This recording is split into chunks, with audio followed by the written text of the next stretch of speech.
who is also in attendance today. Without objection, the chair may declare a recess at any time. I now recognize myself for the purpose of making an opening statement. But first, without objection, Representative Mills of Florida and Representative Miller of Ohio are waived onto the committee for the purpose of questioning the witness at today's hearing. Without objection to order. Good morning. Today's hearing is for the American people who are seeking answers about the attempted assassination of President Trump. A little over a week ago, Americans watched in horror as a shooter attempted to assassinate President Donald J. Trump at a campaign rally in Butler, Pennsylvania. The gunman nearly succeeded. The bullet that struck President Trump's head was less than an inch from taking his life. President Trump survived, but one rallygoer, Corey Comparator, tragically did not. Two others were seriously injured. It was a horrifying moment in American history. The horror was exceeded only by the bravery of the law enforcement agents who threw themselves in harm's way when shots were fired, the bravery of a crowd unwavering in its refusal to panic, and the bravery of a bloody President Trump refusing to run. While we give overwhelming thanks to the individual Secret Service agents who did their jobs under immense pressure, this tragedy was preventable. The Secret Service's protective mission is to protect U.S. and visiting world leaders and safeguard U.S. elections through protection of candidates and nominees. The Secret Service has a zero-fail mission, but it failed on July 13th and in the days leading up to the rally. The Secret Service has thousands of employees and a significant budget, but it has now become the face of incompetence. The committee has a long track record of providing oversight of the Secret Service. Our predecessors, both Jason Chaffetz and Elijah Cummings, among others, worked together to issue warnings and recommendations to address obvious shortcomings in the agency's makeup and operations. Unfortunately, those warnings and recommendations have gone unheeded. A former president and current candidate for president was shot in the head by a sniper within 500 feet of the podium. This is unacceptable, and we are concerned the Secret Service lacks the proper management to keep protectees safe from bad actors. Americans demand answers, but they have not been getting them from the Secret Service. We are instead learning about new facts about the events surrounding the attempted assassination every day from whistleblowers and leaks. Americans demand accountability, but no one is yet to be fired for this historic failure. Today's witness, Secret Service Director Kimberly Cheatle, is here under subpoena to answer questions about how the agency failed President Trump and the victims who attended the rally in Butler, Pennsylvania. It is my firm belief, Director Cheatle, that you should resign. However, in complete defiance, Director Cheatle has maintained she will not tender her resignation. Therefore, she will answer questions today from members of this committee seeking to provide clarity to the American people about how these events were allowed to transpire. We will ask these questions because the Secret Service and its parent agency, the Department of Homeland Security, have been unwilling to provide answers to the American people. DHS has sought to push this hearing to a different time. Secret Service has suggested the hearing occur without media presence, and both agencies have provided only shallow explanations to Congress about what happened on July 13th.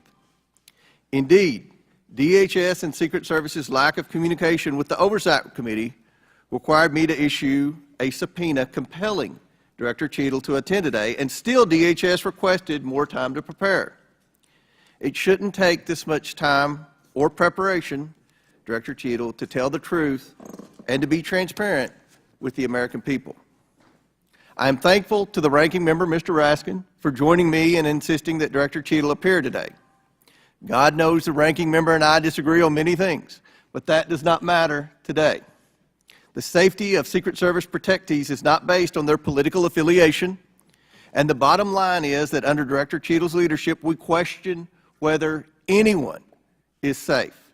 Not President Biden, not the First Lady, not the White House, and certainly not the presidential candidates. The July 13th assassination attempt is one of the darkest days in American political history. It represents the ugliest parts of what American politics has become: hatred of each other and a dangerous turn to extremism. Before we were Republicans or Democrats, we are Americans. If we place our political affiliations above our duty and love of country, we cannot maintain a country. We must ensure our republic is strong, and our republic cannot be strong when our leadership, our elections, our institutions, and our candidates are threatened by extremism and violence. Today, Director Cheatle will answer questions about why she deserves to continue to play a critical role in preserving this country's safety and, at the very least, what led to the catastrophic, deadly events on July 13th in Butler, Pennsylvania. Again, I do not believe Director Cheatle deserves to maintain her position as head of the Secret Service, but members of the American people will make their own decisions based on her answers today. I urge Director Cheatle to be transparent and forthcoming in her testimony today. Americans deserve no less. We have a duty to find out how this happened and to ensure it never happens again. I now yield to Ranking Member Raskin for his opening statement. Thank you kindly, Chairman Comer. Elijah Cummings, whose beautiful visage looks down upon us, taught us that the way to find common ground in a crisis is to look for the higher ground. And last week, Chairman Comer and I came together to reach for that higher ground. We made a joint statement condemning the mass shooting and assassination attempt against former President Trump as a grave assault on our democracy. As we wrote, we are united in condemning all political violence. I join the good chairman in expressing condolences to the family of Corey Comparatori and in sending healing wishes to the wounded victims also of this atrocious act of violence. Some are calling it a miracle that former President Trump escaped this AR-15 attack, unlike so many thousands of our fellow citizens who have been killed or seriously wounded in other AR-15 shootings. Whether this miracle is of divine providence or of an adventitious nature will be up to each of us to ponder, but our job in Congress is not simply to marvel at miracles or count on good luck, but to act as public policy legislators to do whatever we can to prevent future political violence, attempted assassinations, and mass shootings. The chairman and I are thus determined to get to the bottom of the stunning security failures that enabled this 20-year-old lone gunman who borrowed his father's AR-15 to perpetrate a mass shooting and assassination attempt at an event protected by the Secret Service as well as state and local police. We'll ask hard questions of Director Cheatle today in order to identify and understand the shocking security failures that occurred and to help transform the operations of the Secret Service to prevent anything like this from happening again. But we can't let ourselves off the hook either, dear colleagues. What happened in Butler, Pennsylvania was a double failure: the failure by the Secret Service to properly protect former President Trump and the failure of Congress to properly protect our people from criminal gun violence. We must therefore also ask hard questions about whether our laws are making it too easy for potential assassins to obtain firearms generally and the AR-15 specifically. Mr. Comparatori, former President Trump, and the other rally attendees wounded in Butler are now members of a club no one wants to belong to, the thousands of people who have fallen victim to mass shootings. Last year, we had 655 mass shootings in America, defined as 4 or more people being shot or killed in a single event, not including the shooter. 712 people died and nearly 2,700 people were wounded in these attacks in 2023. Mass shootings are commonplace. They happen at political rallies and constituent meetings, in our elementary schools, middle schools, and high schools, in churches, synagogues, and mosques, in movie theaters and parades, in nightclubs and grocery stores, in concerts, and on street corners. Here are the worst mass shootings in the last 11 or 12 years. The list is a grim reminder of the horrific damage and death wrought by assault weapons and the AR-15 in particular that have taken the lives of our children, parents, colleagues, and neighbors. This is a very partial list. Mass shootings have become so frequent that we don't even hear about them anymore. Since the mass shooting in Butler, there have already been at least 10 additional mass shootings in America, 2 of which took place the same day that former President Trump was targeted. One of the mass shootings on that violent Saturday, July 13th, happened at 11 p.m. at a nightclub in Birmingham, Alabama, where 4 people were shot dead and 10 others wounded. This means, amazingly, that the Butler attack was not even the deadliest mass shooting to happen in America on that day. A weapon that can be used to commit a mass shooting at an event under the full protection of the Secret Service, together with dozens of state and local police, is obviously an intolerable threat to the rest of us who do not receive such protection and obviously does not belong in our communities. It's time to pass universal background checks and build on this administration's work to ensure that we permanently close the loopholes in the Brady law for gun show purchases, online purchases, and private sales to prevent those weapons from getting into the hands of people we know to be a threat to others. What happened in Butler shows why even closing these loopholes, however, will not keep assault weapons out of the hands of potential assassins and mass murderers. Under federal law, and in the vast majority of states, even young people not old enough to buy a beer legally can legally purchase and own the AR-15 and carry it in public. The shooter in Butler used his father's AR-15. We have to find the courage and resolve to pass a ban on the AR-15 and other assault weapons. A ban has broad support. Even the New York Post loudly endorsed such a ban in 2019. We have passed an assault weapons ban before. Republicans and Democrats together passed it in 1994. Alas, in 2004, we allowed the ban to expire. We know this weapons ban worked. One study found that in the decade that followed the ban's lapse, mass shootings went back up 183%, and deaths from mass shootings went up 239%.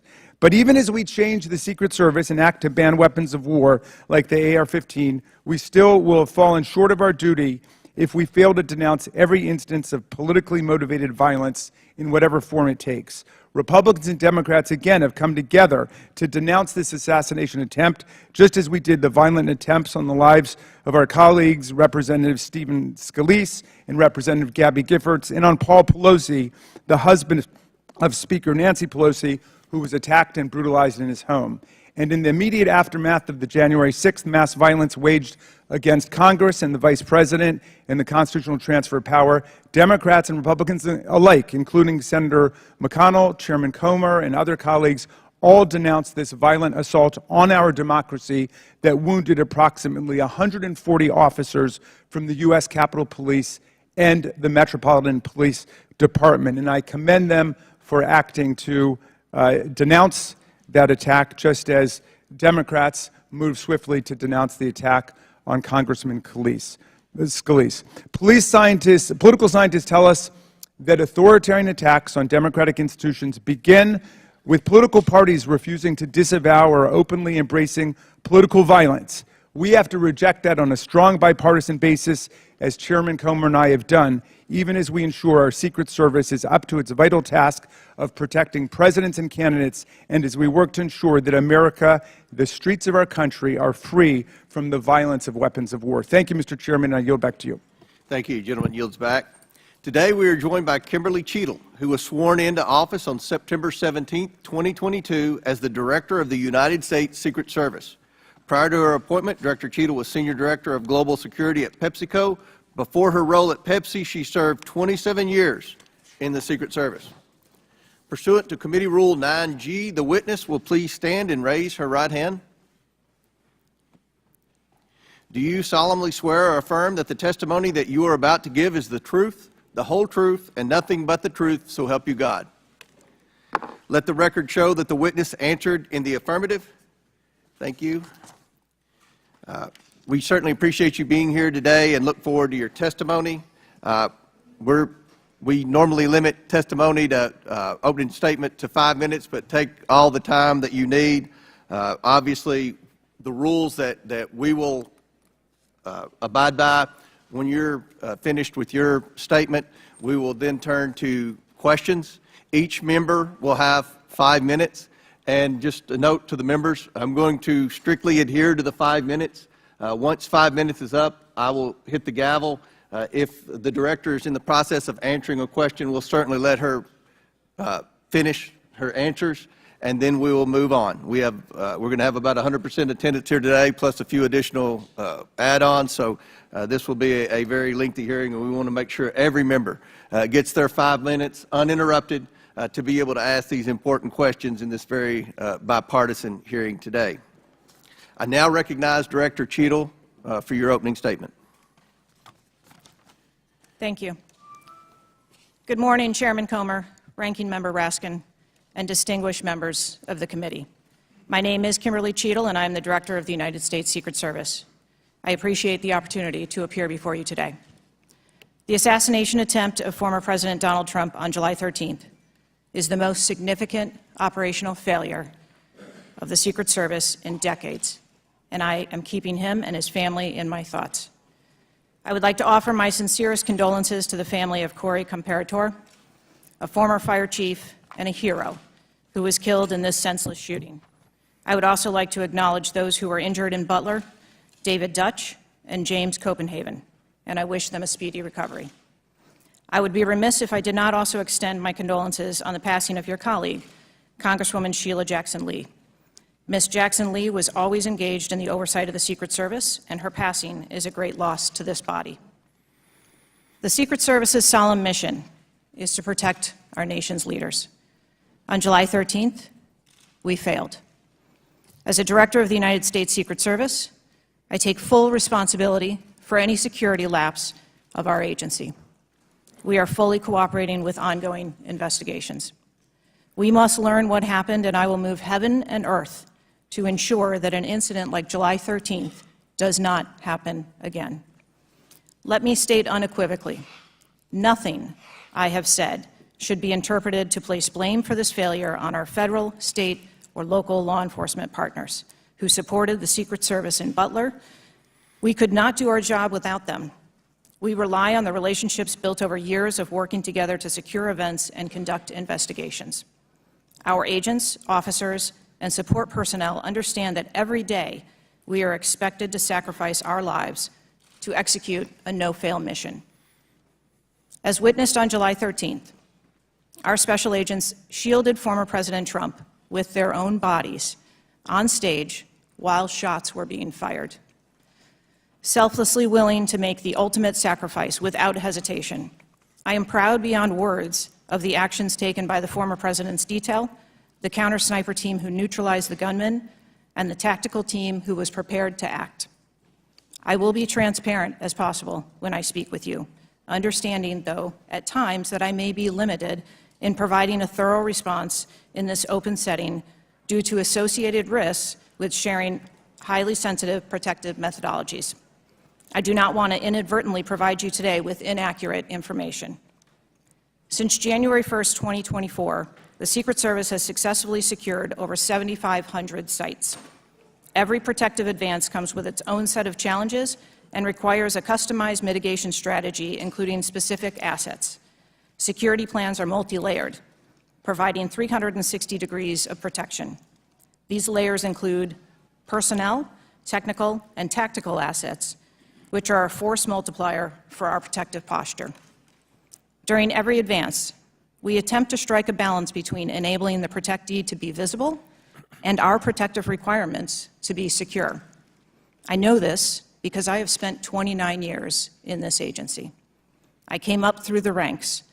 I've secured events for every president since President Clinton, supervised on Vice President Cheney's detail, led our training center, oversaw all of the investigations and protective visits in the state of Georgia, supervised on Vice President Biden's detail, and the agency's entire protective mission during the Trump administration. The comprehensive advance process involves collaborative planning between our Secret Service, the protectee's staff, local law enforcement partners, and the level of security provided for the former president increased well before the campaign and has been steadily increasing as threats evolve. The security plan included a full assessment of the Butler Farm showgrounds to identify security vulnerabilities and craft a security plan for the protectee, attendees, and the public. Immediately following the assassination attempt, I directed the activation of my crisis center. I assembled my executive team to begin surging more protective resources to the former president and to ensure the wellness of our people post-incident, all while securing an active crime scene. I immediately ordered a reevaluation of the Republican National Convention security plan, and I increased the security posture in the National Capital Region for all permanent protectees and sites. At the same time, I initiated a mission assurance investigation within our agency. I have instructed my team that all necessary resources will be dedicated to investigating these matters. We will not rest until we have explored every option, and we will leave no stone unturned. But I want to be clear, I am not waiting for these investigations to be completed prior to making changes. Over the past 2 weeks, we successfully led the planning and execution of the 75th NATO Summit and the Republican National Convention. Over the next few months, we will implement security plans for the Democratic National Convention, the United Nations General Assembly, and have already begun planning and coordinating the 2025 inauguration. It is now more important than ever for the men and women of the Secret Service to remain resilient and to focus on what is necessary to carry out our critical mission. Our agency needs to be adequately resourced in order to serve our current mission requirements and anticipate future requirements. The Secret Service currently protects 36 individuals on a daily basis, as well as world leaders who visit the United States, like Israeli Prime Minister Benjamin Netanyahu, who arrived in Washington, D.C. today. The coming years will bring an unprecedented heavy protection tempo. I have no doubt that the processes that I have implemented during my tenure as director, in addition to my nearly 30 years of experience in this agency, have positioned the Secret Service to be stronger. Our mission is not political. It is literally a matter of life and death, and the tragic events on July 13th remind us of that. I have full confidence in the men and women of the Secret Service. They are worthy of our support in executing our protective mission. I will now answer any questions that the committee may have. Thank you very much, Director Cheatle. We'll now begin our 5 minutes questions, and I will begin. Just for the record, the Secret Service has an annual budget of around $3.1 billion, and I believe around 8,000 employees. Is that correct? Yes, sir. Obviously, there were many security failures on the day of the attempted assassination and leading up to that day. Let's start with the building that the shooter used to shoot President Trump from. At any point Saturday, did the Secret Service have an agent on top of that roof? Sir, I'm sure, as you can imagine, that we are just 9 days out from this incident, and there's still an ongoing investigation. And so I want to make sure that any information that we are providing to you is factual. You can't, okay. Why did the Secret Service not, can you answer why the Secret Service didn't place a single agent on the roof? We are still looking into the advanced process and the decisions that were made. Okay. Wasn't that building within the perimeter that should be secured? Do we agree with that? The building was outside of the perimeter on the day of the visit, but again, that is one of the things that during the investigation we want to take a look at and determine whether or not other decisions should have been made. One of the things that you said, I believe in an interview, that there wasn't an agent on the roof because it was a sloped roof. Is that normal, and do you fear that that immediately creates an opportunity for future would-be assassins to look for a slanted roof? I mean, this is a huge question that every American has. Why wasn't a Secret Service agent on the roof? And there have been reports that agents were supposed to be on the roof, but it was hot that day and they didn't want to be on the roof. Can you answer any of those questions, Director? So I appreciate you asking me that question, Chairman. I should have been more clear in my answer when I spoke about where we place personnel in that interview. What I can tell you is that there was a plan in place to provide overwatch, and we are still looking into responsibilities and who was going to provide overwatch. But the Secret Service in general, not speaking specifically to this incident, when we are providing overwatch, whether that be through counter snipers or other technology, prefer to have sterile rooftops. Did the Secret Service use any drones for surveillance that day? So again, I'm not going to get into specifics of that day in itself, but there are times during a security plan that the Secret Service does deploy an asset like a drone. There were reports that the shooter used a drone just a few hours before the rally start time. Is that accurate? I have heard those same reports, and again, am waiting for the final report. Do you know, if you can't answer the question, that's your answer. But can you answer this? Do you know, I'm not asking yes or no, but do you know if the shooter used a drone before the shooting? That information has been passed to us from the FBI. How many Secret Service agents were assigned to President Trump on the day of the rally? Again, I'm not going to get into the specifics of the numbers of personnel that we had there, but we feel that there was a sufficient number of agents assigned. There are reports that several agents assigned to the rally on July 13th were temporary agents, agents not normally assigned to President Trump. Is that accurate? What I can tell you is that the agents that were assigned to former President Trump are Secret Service agents that provide close protection to him, and that was what was actual on that day. How many temporary agents were there that day? Quite frequently, sir, during campaign events, the Secret Service utilizes agents from HSI or the Department of Homeland Security. You don't know how many, or you supplement can't answer? our plan. Have the investigators reconstructed the shooter's precise movements over the past days, weeks, and months? So, again, We need to have confidence that if the FBI is leading this investigation, that they're leading a credible investigation, because there's some of us sitting up here today that don't have a lot of confidence in the FBI. So I will repeat the question. Have the investigators reconstructed the shooter's precise moments over the past days, weeks, and months? I understand your question, Chairman, and I share your concerns about wanting to make sure that we have factual information. The FBI is conducting a criminal investigation. The Secret Service is conducting an internal investigation. There are a number of OIG investigations, and there is the external investigation that the President Last question for me. Before July 13th, had the Trump detail requested additional resources? What I can tell you is that for the event on July 13th, the details that were the assets that were requested for that day were given. Okay. My time has expired. Chair now recognizes Ranking Member Raskin for 5 minutes. Thank you, Mr. Chairman. It's been reported that before former President Trump got up on the stage at around 6 p.m. on Saturday, July 13th, that the local police had identified and even photographed a man who was acting suspiciously. And this man, who turned out to be the gunman, had been flagged as a potential threat. Is that accurate? What I can say is that the individual was identified as suspicious. So he was known to be suspicious before former President Trump took the stage. That is the information I have received. Why was he allowed to take the stage with a suspicious person having been identified in the crowd?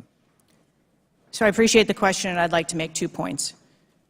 If the detail had been passed information that there was a threat, the detail would never have brought the former president out onto stage. That is what we do, and that is who we are. We are charged with protecting all of our protectees. So you distinguish between someone who is suspicious and someone who's threatening, is that right? We do. There are a number of times at protective events where suspicious people are identified, and those individuals have to be investigated and determined what is it that identifies that person as suspicious. So did you deny a request for additional resources that had been made by the Trump campaign? There were no assets denied for that event in Butler on the 13th. I see. So you're saying there were requests made for additional assistance for other specific events rather than for the campaign as a whole. Is that right? I'm sorry, I'm not understanding. Well, you seem to say that there were not additional resources requested for that event. And forgive me for being unfamiliar with this. Is it requested event by event, or is it requested just in general for the campaign? So if I can explain the advance process, when an event or a venue is identified by, in this case, campaign staff, then the campaign staff works together with Secret Service agents who go out and conduct an advance. Generally, that is a 5-day time period where those discussions are had about what the perimeter is going to look like, what the size of the event is, what the venue is, and then from there, there is a request made to mitigate potential risk and threat. And I'm saying that on that day, the requests that were pushed forward were granted. So the Secret Service did not know that the gunman actually had a weapon before President Trump was allowed to get up on the stage? To the best of our knowledge and the facts that we have at this point, that is correct. So can you answer this question, which I think is on the mind of most Americans thinking about this? How can a 20-year-old with his father's AR-15 assault weapon climb onto a roof with a direct 150-yard line of sight to the speaker's podium without the Secret Service or local police stopping him?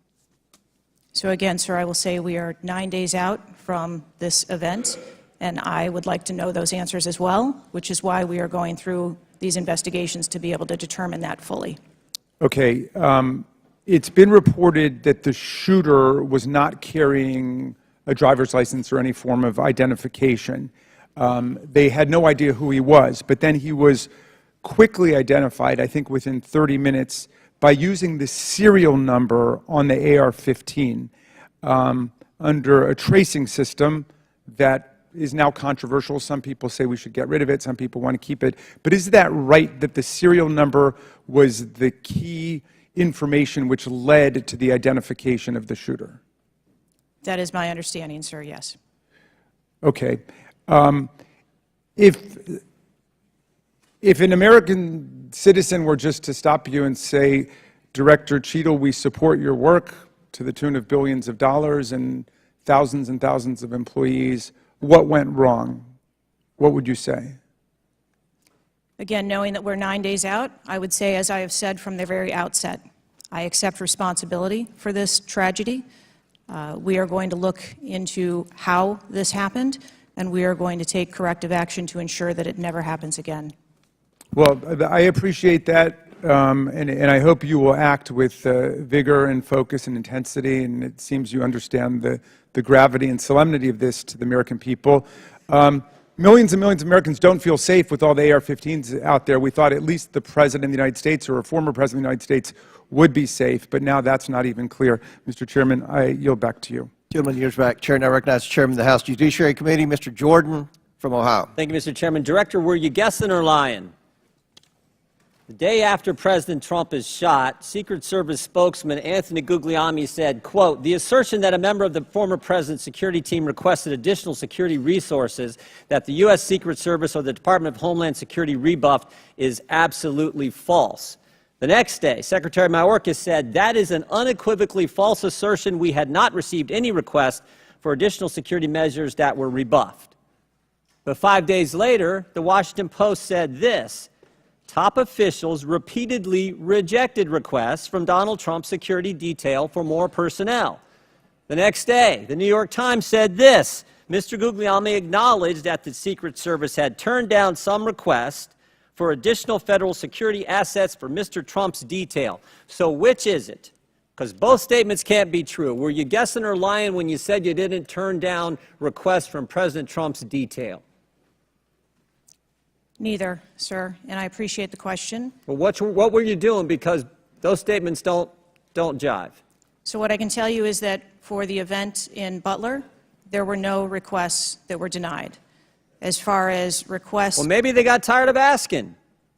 Maybe you turned them down so darn much they said, not worth asking. How many times did you turn them down ahead of that? I think that it is important to distinguish between what some people may view as a denial of an asset or a request. Well, is Mr. Guglielmi your spokesperson? He said he acknowledged the Secret Service had turned down some requests. I'm asking how many? A denial of a request does not equal a vulnerability. Well, tell me what it is. There are a number of ways that threats and risks can be mitigated with a number of different assets, whether that be through personnel, whether that be through technology, or other resources. Well, tell the committee which it was. They asked for additional help in some form or another. You told them no. How many times did you tell them no, and what did you tell them no to? Again, I cannot speak to specific incidents, but I can tell you in general terms, the Secret Service is judicious with their resources based on... What does some requests mean? How many times? Some indicate requests is plural. So more than once they asked for additional help and you turned them down. What did they ask for, and how many times did you turn them down? Pretty basic questions. So again, without having all of the details in front of me, sir, what I can tell you is that there are times... You didn't get briefed on how many times you turned down the Trump detail when they asked for additional help? I'm sorry. You didn't get briefed on that before you came to this hearing, knowing you were going to get asked that question? What I can tell you is that in generic terms, when details make a request, there are times that there are alternate ways to cover off on that threat or that risk. But that's not what he said. He said they were denied certain requests, some requests. This is your spokesperson, not me talking. This is the Secret Service talking.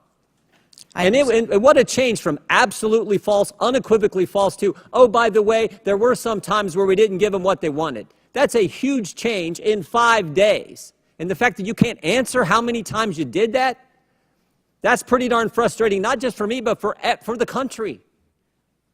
I hear your frustration. Let me ask you this. Were any of those requests denied to President Trump's detail after you knew about the Iranian threat? What I can tell you, again, I don't know the specifics, is that there are times when we can fill a request. It doesn't necessarily have to be with a Secret Service asset or resource. We can fill that request with locally available assets. You spoke to anyone at the White House since July 13th? Yes, I have. Who'd you talk to? I have briefed the President and the Vice President. Talked to the First Lady? No, I have not. Talked to the White House staff? Anyone in the White House communications? No, I have not. Have you talked to the counter sniper who took the shot that took out the bad guy? Yes, I have. And can you tell us about that conversation? I would not want to reveal conversations that I've had with my employees. But that's exactly the kind of information the American people want to know. American people who pay your salary. I understand. This is an ongoing investigation, and Who's all doing the investigating at Secret Service? I know the Inspector General, but is there also an internal investigation in addition to the Inspector General? We are conducting a mission assurance investigation internally, yes. You know what it looks like, Director? It looks like you won't answer some pretty basic questions. It looks like you got a 9% raise and you cut corners when it came to protecting one of the most important individuals, most well-known individuals on the planet. A former president, likely the guy who's going to be the next president. It looks like you guys were cutting corners. That's what it looks like to me. Is that true? I am here today because I want to answer questions, but I also want to be cautious. You might want to, but you haven't answered, I don't think you've answered one question from the chairman, the ranking member, or me. Well, we got a lot of other people asking. We'll see if your record improves, but right now you haven't answered, I don't think, any questions. I yield back. Gentleman yields back. Chair now recognizes Ms. Norton from Washington, D.C. Thank you, Mr. Chairman. In the summer of 1963, as a law student, I traveled to the South to work in the civil rights movement. When I arrived in Jackson, Mississippi, I was met by a civil rights activist who showed me around town and tried to convince me to work in Jackson that summer. I recall talking with him and his wife about the raw atmosphere in Jackson. Later that day, he took me to the bus station for my trip to my assignment. That night, he was assassinated outside his home. His name was Medgar Evers. I condemn the political violence. It is a threat to democracy. I want to discuss one of the roots of political violence, guns. For years, Republicans, including a member of this committee, have introduced legislation and amendments to repeal or block the District of Columbia gun violence protection laws, including its bans on assault weapons and large capacity magazines. The shooter at the Trump rally used the mass shooter's gun of choice, an assault weapon, specifically an AR-15 style rifle, and presumably a large capacity magazine, which is defined in D.C. as a magazine that can hold more than 10 bullets. Under current D.C. law, D.C. does not recognize concealed carry permits issued by other jurisdictions, but it does issue concealed carry permits to both residents and non-residents. However, D.C. imposes a number of requirements on concealed carry applicants, including suitability, such as not having exhibited a propensity for violence or instability. Moreover, D.C. residents restricts where the guns can be carried, such as a political demonstration near the White House and Naval Observatory or near people under Secret Service protection provided the permit holder has been given notice.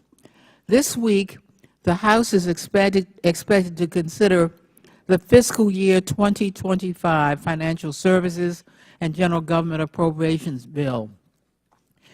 This Republican-drafted bill would allow an individual with a permit to carry a concealed handgun issued by a state or territory to carry a concealed handgun in D.C., regardless of that jurisdiction's permit requirements. A Republican has filed an amendment to that provision to allow such an individual to carry a magazine of any size with that handgun. In short, the pending bill and amendment would allow any person with a carry permit issued by another jurisdiction to carry a concealed handgun with a magazine of any size in any location in the District of Columbia. The Secret Service is responsible for protecting a large number of people and facilities in D.C.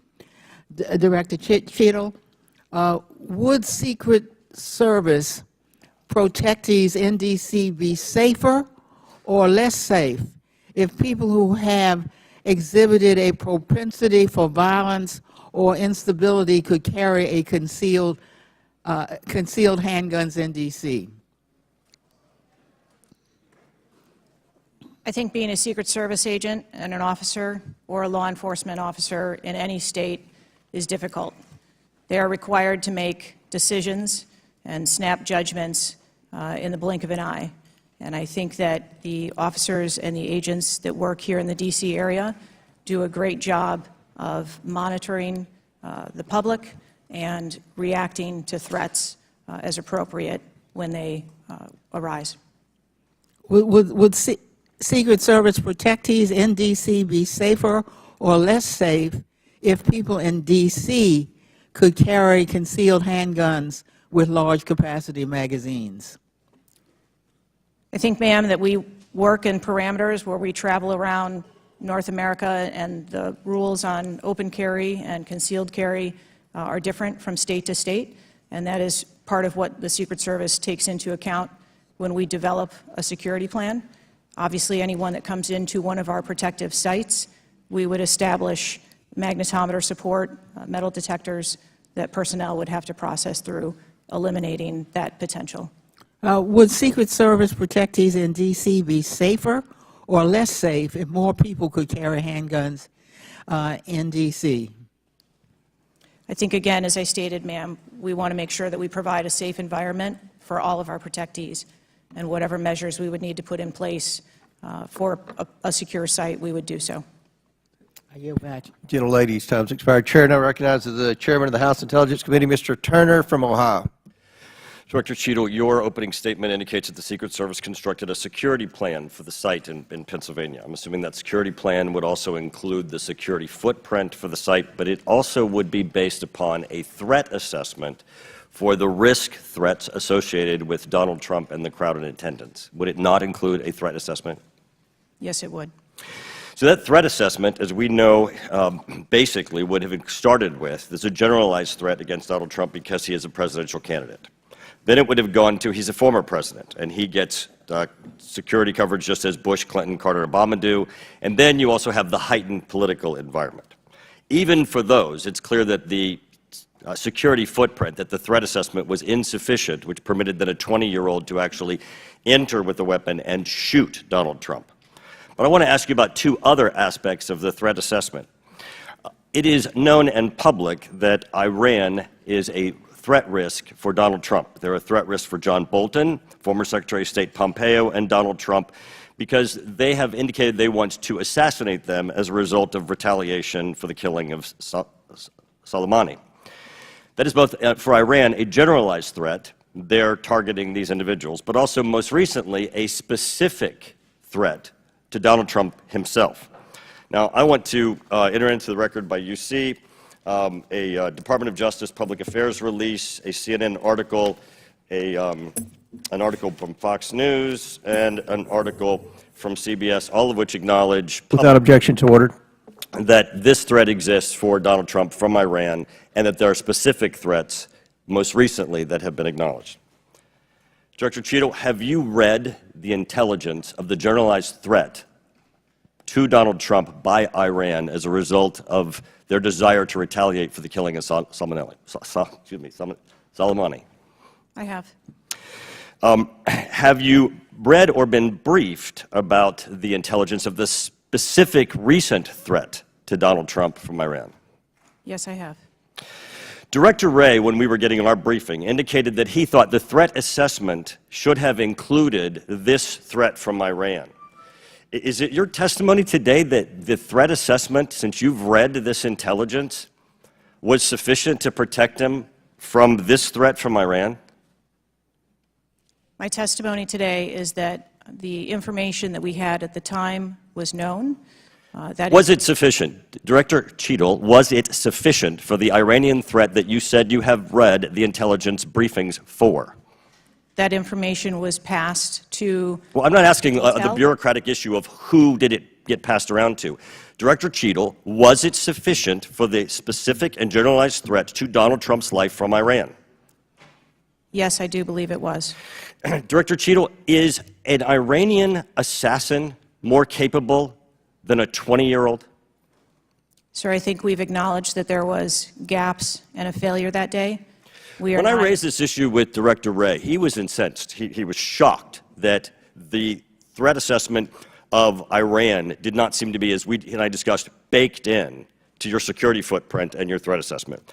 And he went on to say that the generalized threat that he has told the whole country that we are under from a potential terrorist threat. He has said we're under the highest threat level since 9/11, that the lights are flashing red. And he has specifically indicated that people have crossed the southern border as a result of the Biden administration's policy, and that there are in our country today terrorists and individuals who are affiliated with terrorist groups and organizations. That would be a heightened threat environment, Director Cheatle, would it not? Yes. In his public statements, he has said he is making these statements because he wants people to take them into consideration in threat assessments, specifically. Now, that would be a threat not just to Donald Trump, but it would also be a threat to the crowd there, wouldn't it? Yes. Are ISIS terrorists and al-Qaeda terrorists and international groups and terrorists more capable than a 20-year-old in pulling off either a mass shooting or an assassination of Donald Trump? Sir, again, there was clearly a breakdown and a failure that day. Have you read the intelligence of the terrorists that are currently in the United States that Director Wray speaks, and those individuals that are here that are affiliated with terrorist groups and organizations that are in the process, as Director Wray said, of representing a significant threat of a terrorist attack occurring in the United States? I have read reports that apply specifically to the Secret Service's mission. Director Cheatle, because Donald Trump is alive, and thank God he is, you look incompetent. If Donald Trump had been killed, you would have looked culpable. There is no aspect of this that indicates that there has been any protection to Donald Trump. The threat was identified before he took the stage, and the shooter was only killed after Donald Trump himself was killed. Not only should you resign, if you refuse to do so, President Biden needs to fire you, because his life, Donald Trump's life, and all the other people which you protect are at risk because you have no concept of the aspect that the security footprint needs to be correlated to the threat. I yield back. Chair now recognizes Mr. Lynch from Massachusetts. Thank you, Mr. Chairman.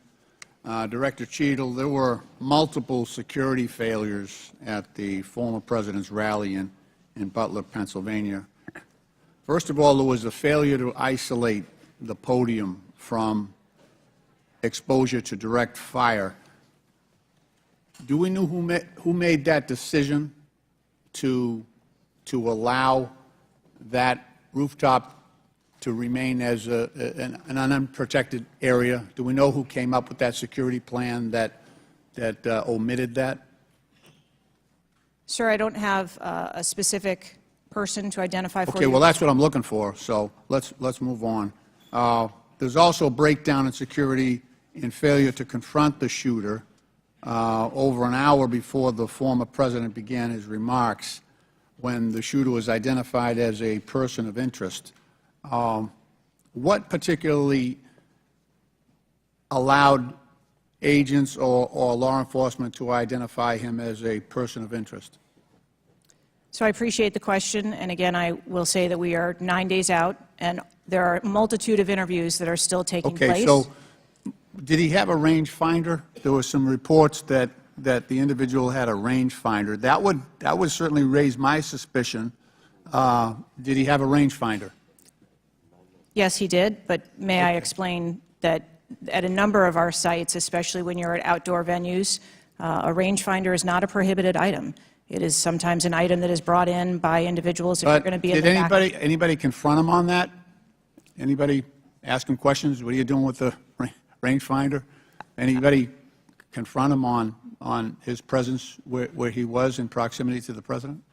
So again, to my knowledge, I believe that that was the process that was taking place, was to locate the individual. Did they confront him? Did they go up to him? Did they talk to him?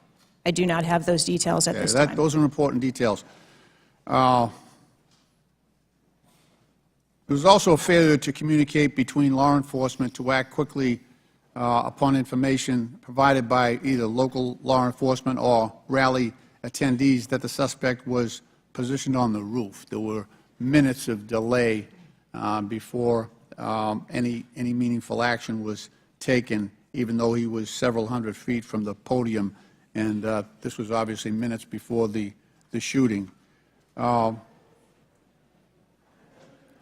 me ask you, there was considerable delay in removing the president from the podium after the shooting began. He got shot in the air. It was still over a minute before he was removed from the stage. Meanwhile, this shooter had multiple clips, several clips. He got off 8 shots, and he had the capacity and the ability, if he was not neutralized, to basically mow down that whole Secret Service detachment as well as the president.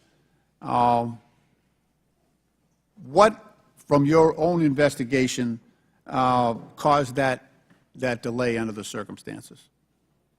What I can tell you is that when the agents identified that the shooting was taking place, in under 3 seconds, they threw themselves on top of the president. I understand that. There was heroism there. No question about it. No question about it. But protocol would indicate, and these are the opinions of various former Secret Service agents, people who have done this work in the past, that over a minute of exposure on that podium with a shooter with a high-capacity weapon who had already wounded the president and could have got off, we don't know how many more rounds, and yet the president remained exposed, even though he was joined in that exposure by the Secret Service in their heroic acts. It just, I don't know if there's a good explanation for that. Our personnel created a body bunker on top of the president, I get that. shielding him. Yeah, this was an AR-15 style weapon that would have made pretty quick work if he was determined and able to do so. This is not the first investigation that we've had of the Secret Service during my time here on this committee, and the last one we had, our previous investigation determined that the Secret Service was experiencing a staffing crisis that poses perhaps the greatest threat to the agency, and that's a quote. Is that staffing crisis still in place? Is that still something that you deal with on a daily basis? As of today, the Secret Service has just over 8,000 employees. We continue to hire, knowing that we need to ensure that we keep pace with What would be the full complement of And gentlemen, time's expired, but please answer the question. yeah. I'm sorry. What would be the full complement that you're looking for? You've got 8,000, and how many would be a full complement for the service? So we are still striving towards a number of 9,500 employees approximately in order to be able to meet future and emerging needs. Okay. Thank you, Mr. Chairman, for your courtesy. I yield back. Chair recognizes Dr. Foxx from North Carolina. Thank you, Mr. Chairman. Director Cheatle, what grade would you give the Secret Service's performance in Butler, Pennsylvania on July 13? As I've stated, ma'am, this was clearly a failure. I would grade the agents and officers who selflessly threw themselves in front of the president and neutralized the threat an A. I think that we need to examine the events that led up to and prior to that day. You stated in 2021 that the Secret Service has a zero-fail mission. It's clear that the events of July 13 show a cascade of failures that cost Corey Comparator his life, nearly cost former president his life, and injured David Dutch and James Copenhaver. When an agency fails spectacularly at its mission, those responsible must be held accountable, and the problems must be fixed so they cannot happen again. Why should the American people or the officials you're responsible for protecting have confidence in your ability to lead the Secret Service after such a spectacular failure? I appreciate the question, and I am committed to finding answers so that we can make the agency stronger after this. You said on July 15 that the buck stops with me. How are you taking accountability for the Secret Service's failures during the July 13 assassination attempt on President Trump? I have taken accountability, and I will continue to take accountability. I am responsible for leading the agency, and I am responsible for finding the answers to how this event occurred and making sure that it doesn't happen again. So I would like to explore how you got the job as director of the United States Secret Service. Is it typical for the director of the Secret Service to be recommended for the role at the behest of a president's family and senior staff, perhaps at the request of Joe Biden or Anthony Bernal? I got the job as a director of the Secret Service because I spent 27 years in an agency with a mission that I absolutely love. I started my career in Detroit. I worked my way up through investigations and protection. Was there competition for the position? You would have to ask those who were involved in the interview process. But you think you are the best person in the country to head the Secret Service?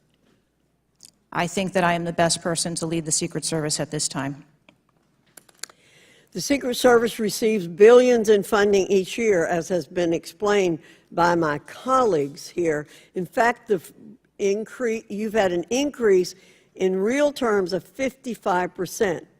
As you're no doubt aware, staffing levels for those assigned to protect the president, former presidents, and other senior officials has decreased by about 350 between 2014 and today. Clearly, a lack of financial resources not to blame for the staffing shortage.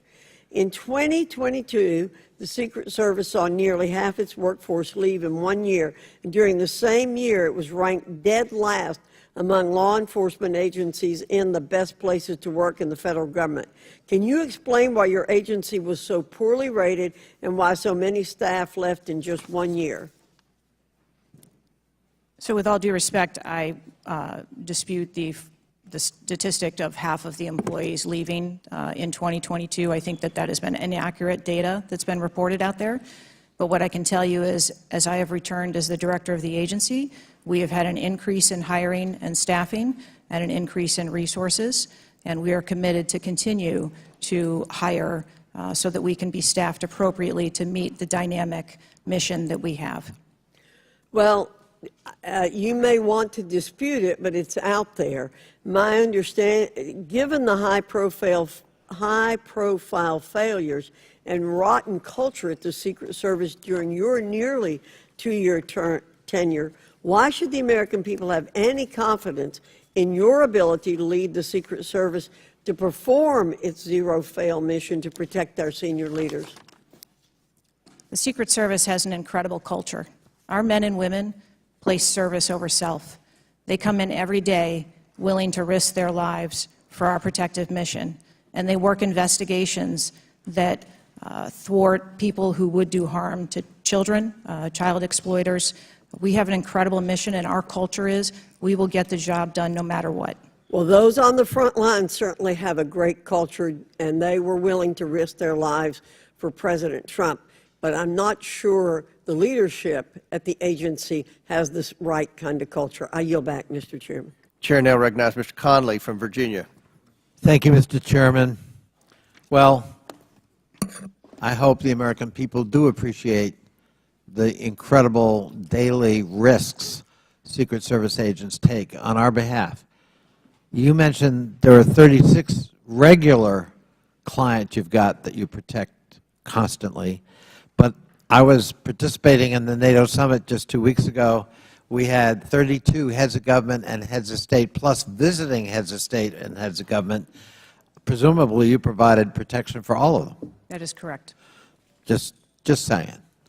Help us understand, however, I will stipulate that there's an ongoing investigation. You don't want to go into too much detail on that until you've been able to ascertain all the facts and analyze what they mean. You can understand, however, the anxiety we and the American public have about how could this happen and how can we ensure it can't recur. Now, there are some things my friends on one particular side of the aisle don't really want to talk about, like AR-15s and access to them by a 20-year-old, or anybody for that matter. Presumably, Director Cheatle, the ubiquity of weapons, guns in America, especially assault weapons or semi-automatic weapons, that's helped your job and the mission of your agencies, right? It's made it less complicated. Isn't that true? I'm sorry, I'm not understanding your question. Real simple. More guns, especially dangerous ones, have made your job protecting people easier. Is that not right? I think from everybody. Director Cheatle, this is simple English. More guns, do they make your job more complicated or less complicated in protecting these 36 clients and visiting heads of state and heads of government that come to Washington? I think the Secret Service needs to take into account. I didn't ask that. They're in. I'm sorry. I asked a simple question, which deserves a simple answer. The ubiquity of guns, dangerous weapons in America, like AR-15s, has that made your job, that is to say the mission of the Secret Service, easier or more difficult? I think the threat environment for protecting our Secret Service protectees is always difficult, and that's dynamic, and it's always evolving. We stipulate it's always difficult. Again, this is a simple one. Does the ubiquity of guns make your job easier or more difficult today? I understand the Second Amendment rights of individuals. I didn't ask that question. I'm not questioning the Second Amendment. I'm asking a simple analysis, Director Cheatle. And I can tell you, you're not making my job easier in terms of assessing your qualification for continuing on as director. Please answer the question. You're the head of the Secret Service. You're speaking on behalf of 8,000 members who put their lives on the line. We just had a failure by your own admission. Do guns make your job easier or harder? I think the job of the Secret Service is difficult on every day, and we need to make sure that we are mitigating all threats, whether that be That weapons, isn't my question. personnel. That is not my question. And now I think you're evading the answer, which is not a hard one. I am sorry that you feel that way, sir. How else could I feel, Director Cheatle, when you're clearly avoiding a direct answer to a very simple declarative question? We almost lost a presidential candidate the other day. A 20-year-old had access to his father's AR-15 and got on top of a roof within 500 yards or feet of the podium. And I'm asking you, did the availability of that AR-15, which is replicated all across America, make your job harder or easier? And you're not willing to answer that question? And you think and you wonder why we might have a lack of confidence in your continued ability to direct this agency? I understand your question, and that's the environment. Well, if you understand my question, why not answer it? Because it's the environment that the Secret Service works in every day. That doesn't tell me anything. That's the environment we work in. I had an attack on my office a year ago. I know a little bit about violence too. He came to kill me. When he couldn't, he beat one of my staffers 8 times with a baseball bat on the head.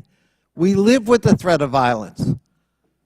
But a simple answer from the Director of the Secret Service would be helpful. And I'm sorry you've chosen to evade it. I yield back. Chair now recognizes Mr. Grothman from Wisconsin. Thank you.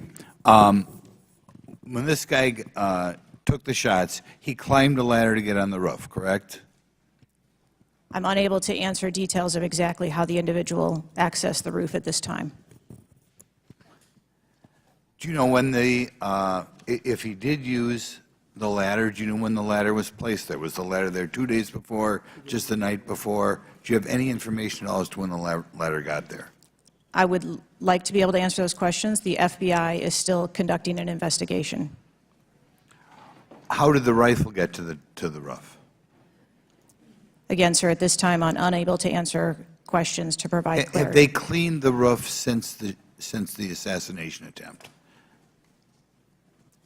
Have they cleaned the roof? Right. Has anything been done to the roof? Is it just like it was, whatever, 10 days ago, or not? Has anything been done to the roof? I don't have an answer for that. Okay. Were President Trump's normal agents normally assigned to him there that day? Yes. There was these were the same agents that were always there? Yes, sir. The people that are assigned to his detail were working on that day. Okay. There's stuff on the Internet that says they were not there that day, but these are the same agents who are routinely there? Yes, sir. Okay. Do we know which agents fired the shots that finally took down the potential assassin? Yes, sir, I do. Can you give us those names or the background of those agents?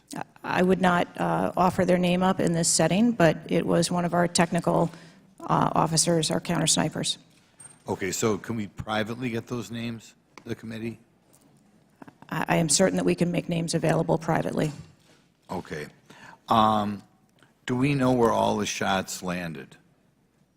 First of all, how many shots did that potential assassin, how many shots came out of the rifle? So again, I would hesitate to offer that information as the FBI is conducting an investigation. Have we got the bullets from all the shots? Again, that would be the responsibility of the FBI to collect that evidence. Okay. Do we have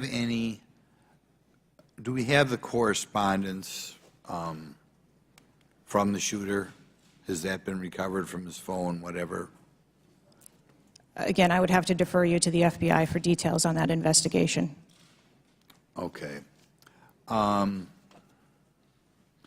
You've spent some time trying to change the makeup of the Secret Service.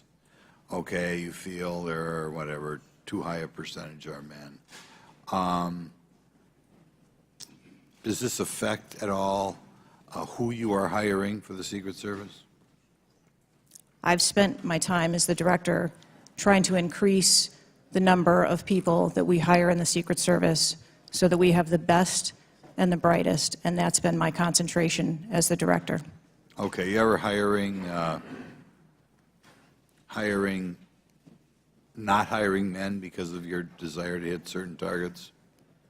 I am hiring the best qualified candidates that put in an application that want to work for our great organization. Okay. Next question. The shooter obtained a direct sight of President Trump from the position on the rooftop. I assume that is not something that should ever happen. It should never happen. Do you want to elaborate a little on how that happened, or what you wish you had done differently, or would do differently next time there's a Trump rally? Again, sir, the facts of this particular event are still unfolding. 9 days, there have been a number of reports that have been out there, so I do not want to provide information that perhaps would contradict something that has been erroneously reported or is not factual. But there clearly was a mistake, and we will take every effort to make sure that this never happens again. Could you elaborate why you want 1/3 of the Secret Service to be women? I've never stated that I want 1/3 of the Secret Service to be women. 30% or something? You had some target, no? Okay, Would gentleman yield? I'll yield. What was, Director, what was erroneously reported? You said, to Mr. Grothman's question, you said something was erroneously reported. What are you referring to? I'm referring to their... His question was in the context of the shooter using a ladder to get on the building. What was erroneously reported? Because you won't tell us anything, but you'll tell us something that wasn't reported accurately? I'm saying, sir, that there have been a number of reports that are out there that have been speculation, and until we have the actual facts, I don't want to report anything that would contradict speculation that has been out there. Thank you, gentlemen, for yielding. Chair recognizes Mr. Krishnamoorthi from Illinois. Thank you, Mr. Chair. Thank you, Mr. Ranking Member, for bringing us together this morning. One question I get asked a lot from my constituents is, what can Congress actually do to stop this from happening again? And I'd like to share a graphic from a very recent study conducted by Professor Robert Pape, a world-renowned expert in combating political violence. The graphic shows that 74% of Americans want this Congress to come together to denounce political violence of all stripes, and you can tell it's across party lines. I commend the Chair and Ranking Member for putting out the statement the other day condemning political violence, and to further this effort, I'd like to ask all my colleagues to join Dr. Brad Wenstrup and me in introducing a resolution that we think can secure unanimous House passage in deploring and condemning political violence, and we will be circulating that resolution shortly. Director Cheatle, as you know, the shooter began shooting at 6:11 p.m. Eastern on July 13th. NBC reported that at 5:51 p.m., 20 minutes before the shooting began, the state police informed the Secret Service of their concern. Now, the rally was not paused at that point, correct? No. And according to NBC, just 2 minutes later, at 5:53 p.m., the Secret Service notified its snipers about the gunman. The rally wasn't paused at that point either, correct? No. Let me show you some video footage by rally goers. If you could play the video on the screen up here. This was taken 2 minutes before the shooting started. If you could turn up the volume. Criminals. We have criminals. We have drug dealers. We have people that should not be here. Right on the roof. It's much tougher than it happens. You went right on the roof again. Up here. Ma'am, that doesn't look like suspicious behavior. That looks like threatening behavior to me. And the rally wasn't paused at that point either, correct? I can tell you, as I stated earlier, sir, that the moment that the shift surrounding the president were aware of an actual threat. That's a threat right there. The guy's on the roof and everybody's yelling at him. Yes. And directing the officer's attention to him. The rally was not paused at that point, correct? We are currently still combing through communications and when communications were passed. Well, I can point you to this communication. It's 2 minutes before the shots started ringing out. Director Cheatle, yes or no? Was there ever a moment where the Secret Service actually considered pausing the rally? The Secret Service would have paused the rally had they known or been So the told answer is there no. was an actual threat. The answer is no. Correct? I can speak to you in generalities. No, I don't want I don't generalities. I know want all of the specifics. communications The that were- answer is no. You did not consider pausing the rally, correct?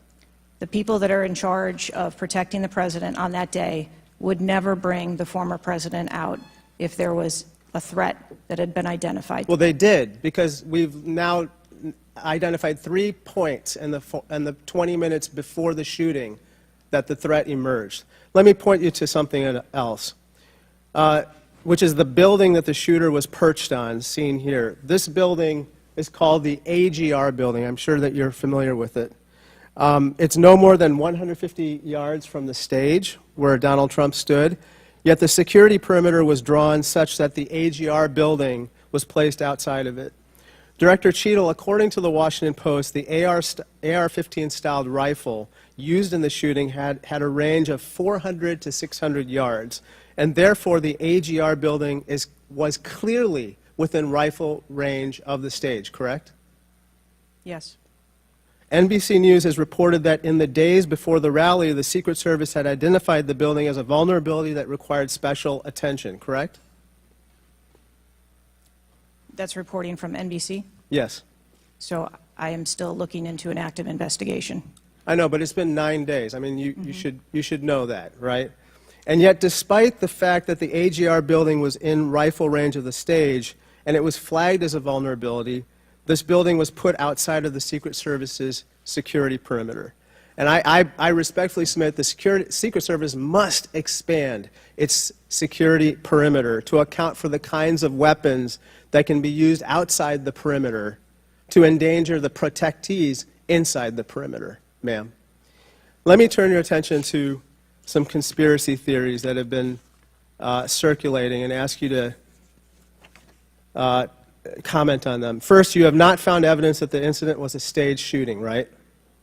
Correct. And you haven't found evidence that this was a result of a conspiracy of high-ranking government officials, correct? Correct. And you have not found evidence that this incident was in fact directed or perpetrated by a foreign state or entity, right? And that's the last question, but I'll let the director answer that, please. Not at this time. Thank you. I yield back. Gentleman's time's expired. Chair now recognizes Mr. Cloud from Texas.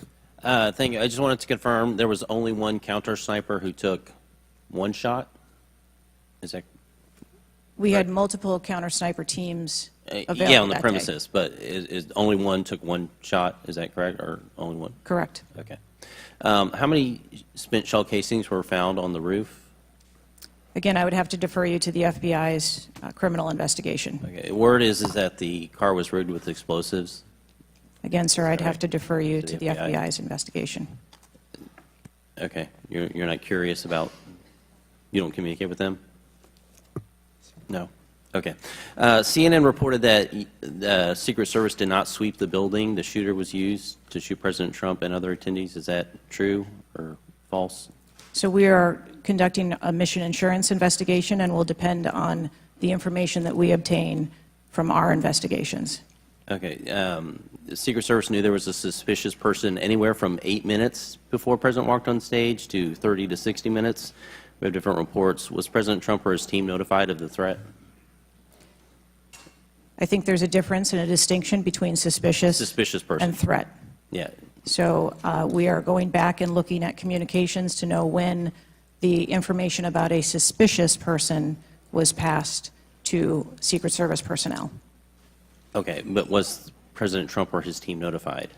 Again, we are going back and looking to make sure that we have the exact information of when those notifications were made and who those notifications were made to. Okay. I think it's troubling for a lot of us that the number one question everyone in America is wondering is why was the roof left open? And after 9 days, we should at least maybe have a little bit of that information. And when you come to this committee hearing and you don't have anything to say about that, it's very, very troubling. Did you review the security plan for this event? I personally do not review security plans for events that take place across the country. Any of them? We have a number of events that Who's take the place. top level official who reviews the security plans? There's a number of people that review security plans. Who's as they ultimately unfold. responsible for signing off on a security plan? It's a conjunction of personnel. There are people on the ground, there are supervisors on the detail, there are people at headquarters. So there's not one person who says, okay, this is good, it's copacetic, we're going for it? I think much in the way that we build our security plans, where they are No multi-layered. doubt there's teams working different aspects of it, but ultimately, isn't there an individual who signs off on the plan? Much like how we design our security plans, they're multi-layered, there are multiple layers. So there's of no people. accountability? There is accountability, sir. There's, this is whether it's the FBI or Fauci or anything, it's time after time after time, these multiple layers of accountability turn into layers of plausible deniability in agency after agency after agency. That's got to be fixed, because you keep coming here and expecting, yes, you're saying I'm responsible, but and you're accountable for it, but then there's nothing. What do you mean by that? I mean, you're saying you're going to keep your job, right? I assure you, sir, that if we determine through the course of our investigation that someone or people need to be held accountable, we will do so. What level of, if President Biden, God forbid, had been shot and killed, would you think that was worthy of resignation?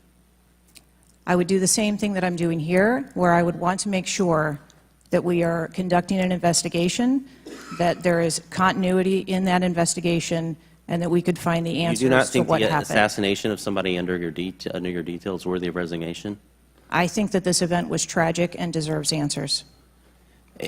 The thing that you've said so far is that you want to make sure that this never happens again. The thing is, everyone in America knows that's not the job description that you're tasked with. The job description you're tasked with is to make sure it never happens, period. One of your goals in the strategic plan is to champion diversity, equity, inclusion, and accessibility. You've accomplished the accessibility part. What standards, do you keep the same standards for all applicants and all, or does every Secret Service agent meet the same qualifications, or do you have different standards for different people? Yes, sir. Everyone who moves through the application process has to meet the same standards to become a special agent. Okay. The trouble I think we're having with right now, so far you gave a lame excuse for sloped roof. You said that local law enforcement's job was to cover up the building before backtracking on that. We were told that President Trump's team did not ask for security before you backtracked on that. You haven't provided the audio recording that this committee, the chairman, requested that was due Thursday. You didn't give us an advance copy of your opening statement, but yet there was reporting on it somewhere else. There seems to be more information from YouTube videos than you're able to provide for us, and it begs the question to anyone, you're in charge of the investigation of your own failure, so how is anybody in America supposed to be able to trust the results of that investigation as being anything transparent and genuine?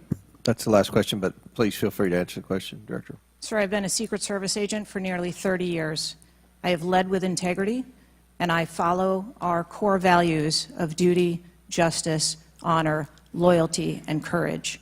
And I am doing that in this case, and I assure this committee that I will provide answers when we have a full and complete report, in addition to cooperating with all of the other investigations that are ongoing.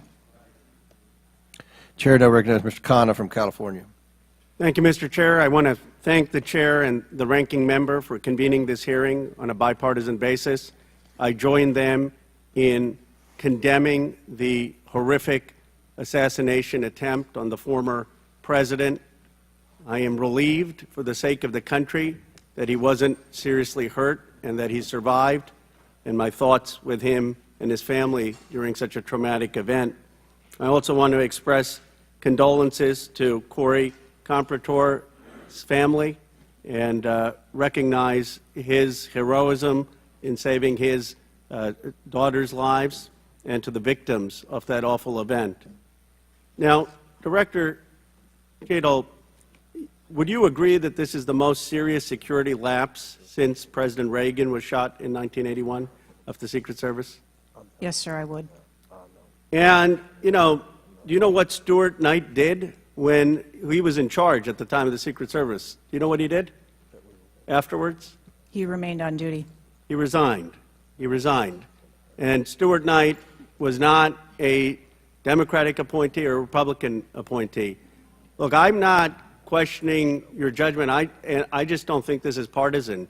If you have an assassination attempt on a president, a former president, or a candidate, you need to resign. That's what Stuart Knight did. He was a Republican appointee, and he took responsibility. And I think you need to reflect. This is not a question of you. It's a question of the American people. You cannot go leading a Secret Service agency when there is an assassination attempt on a presidential candidate. I would say that about anyone who is running. And so I guess my question to you is, what's the difference between your position and what Stuart Knight did? What I will tell you, sir, is that I am dedicated to finding the answers to what happened. And like every Secret Service agent, we don't shirk from our responsibilities. I will remain on and be responsible to the agency, to this committee, to the former president, and to the American public. But is there a reason you wouldn't just do what Stuart Knight did after the Reagan assassination attempt? I believe that I provided an answer. There's nothing more that you have to say? I mean, do you really believe at this moment, given how divided the country is and the questions asked, that your service in this role is the best for the nation? I mean, I'm not saying you can't do public service again, you can't do something else again. Do you really genuinely in your heart believe that you being in this role is what's right for America at this moment? I mean, do you think there are people who are Trump supporters who have confidence in you? The one thing that we've got to have agencies in this country that are transcend politics, that have the confidence of independents, Democrats, Republicans, progressives, conservatives. Do you really believe that the majority of this country has confidence in you right now? I believe that the country deserves answers, and I am committed to finding those answers and providing those answers. Well, look, I believe, Director Cheatle, that you should resign. I think there are colleagues on both sides of the aisle who believe that, and I hope you'll consider it. I yield back.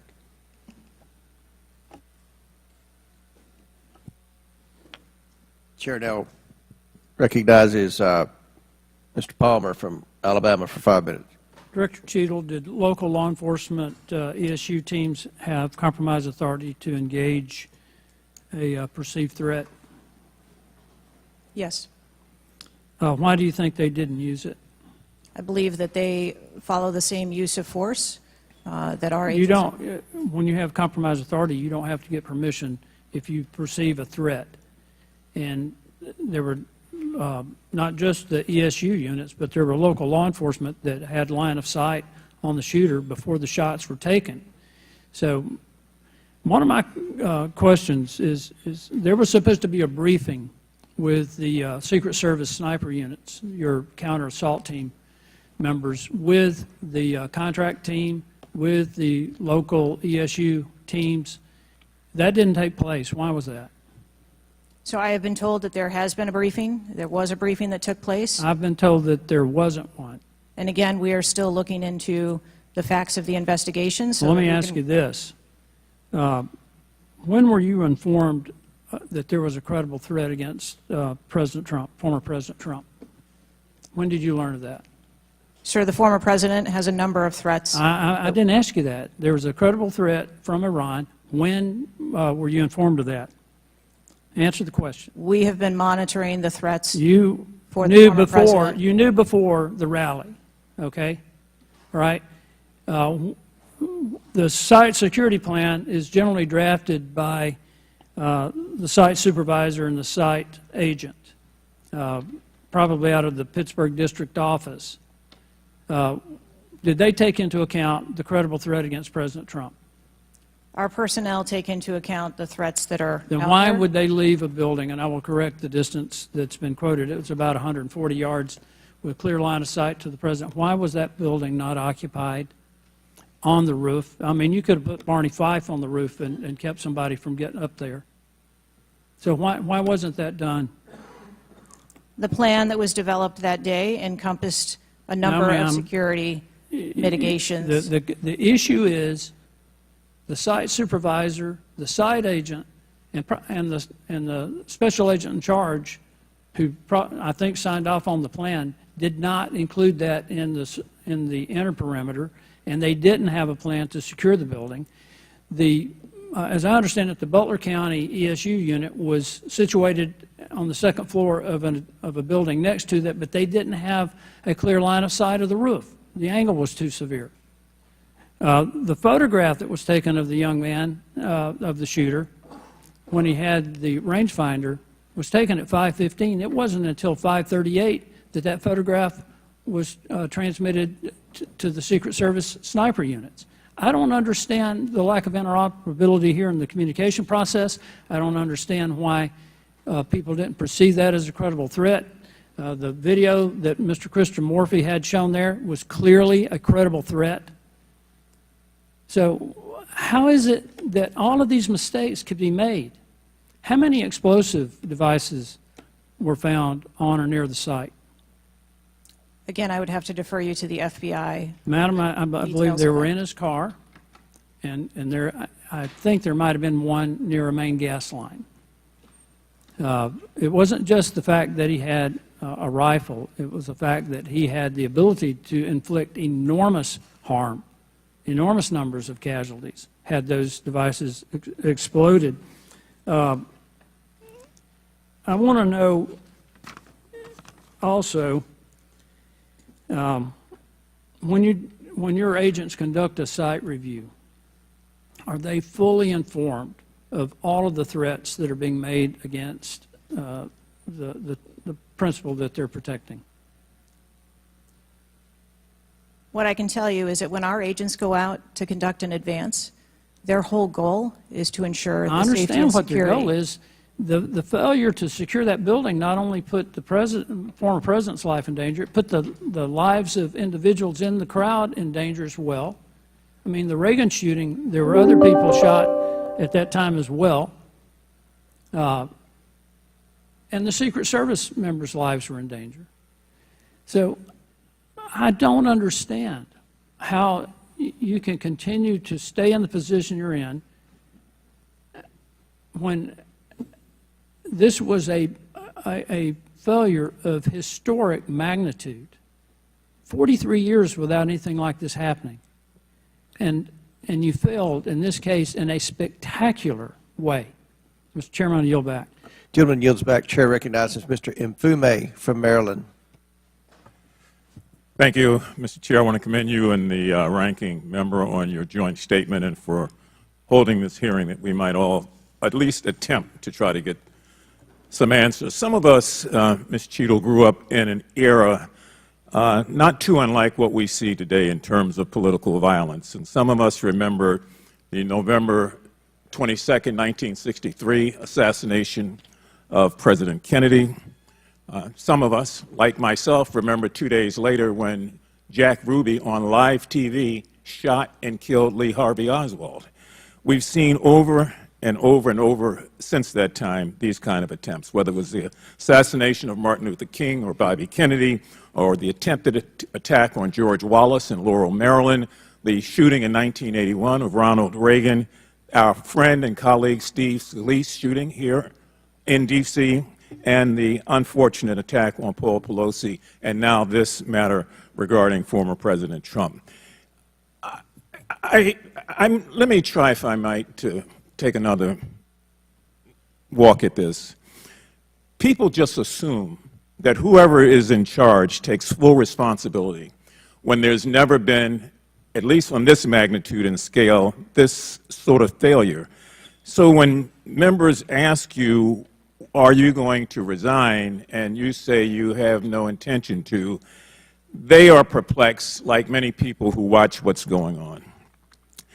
And there's some things I just don't understand. Why was the building, the ARG building, placed outside of the perimeter when clearly it was close enough for someone to launch an attack?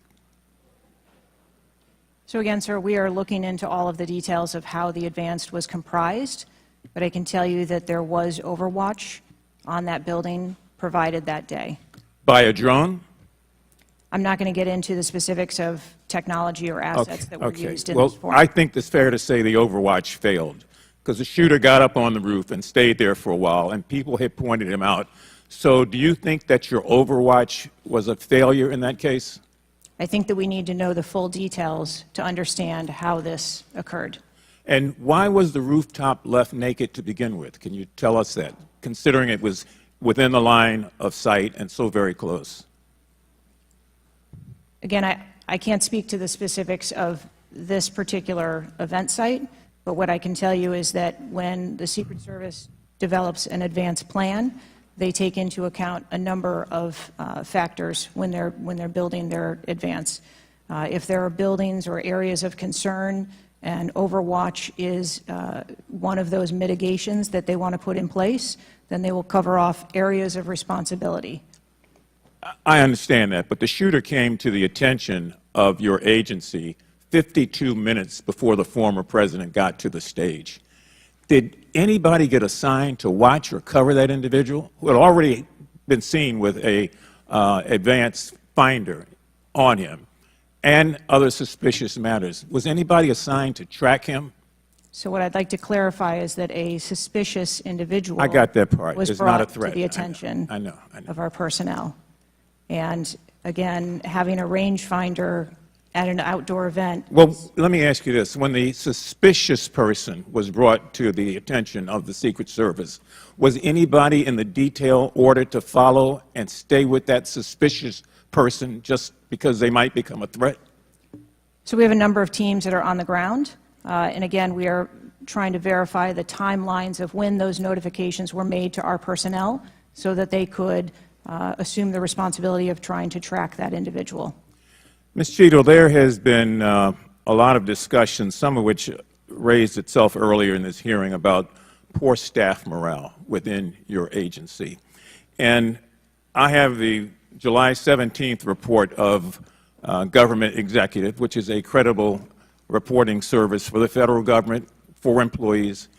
And the 2023 ranking of places to work within the federal government showed, and this is through the Office of Personnel Management, that the Secret Service came in 413th out of 459 sub-agencies and agencies.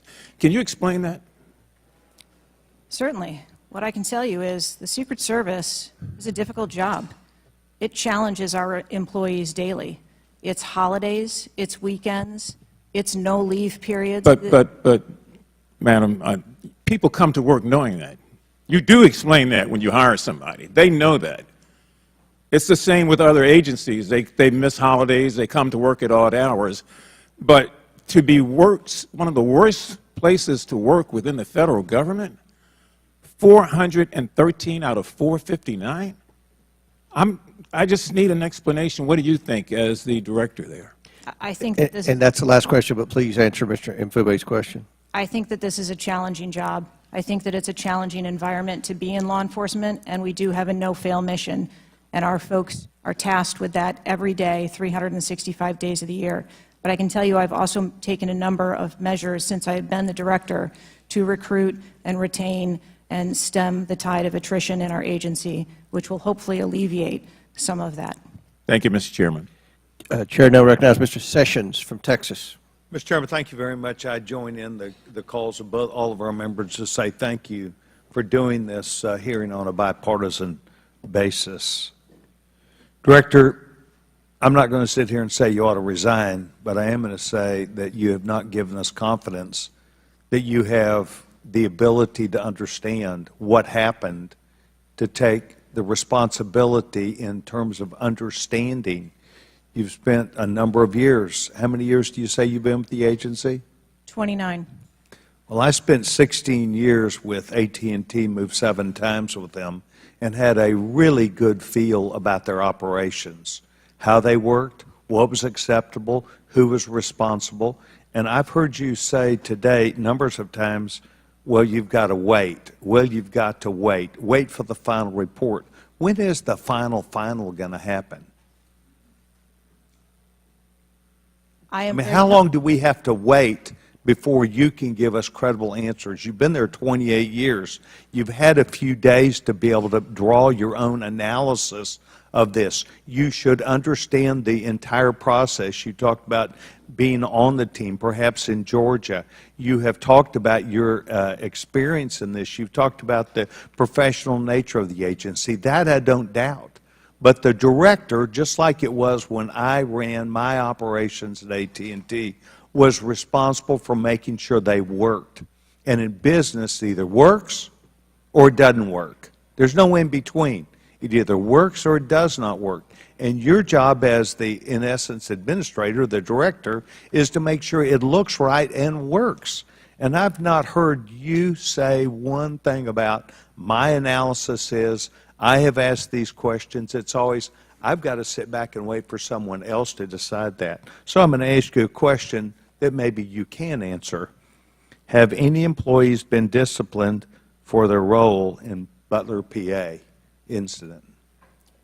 No, sir, not at this time. I am asking those questions. So no employee has been disciplined and no employee has been placed in any position that would place their job in jeopardy nor their standing in the agency.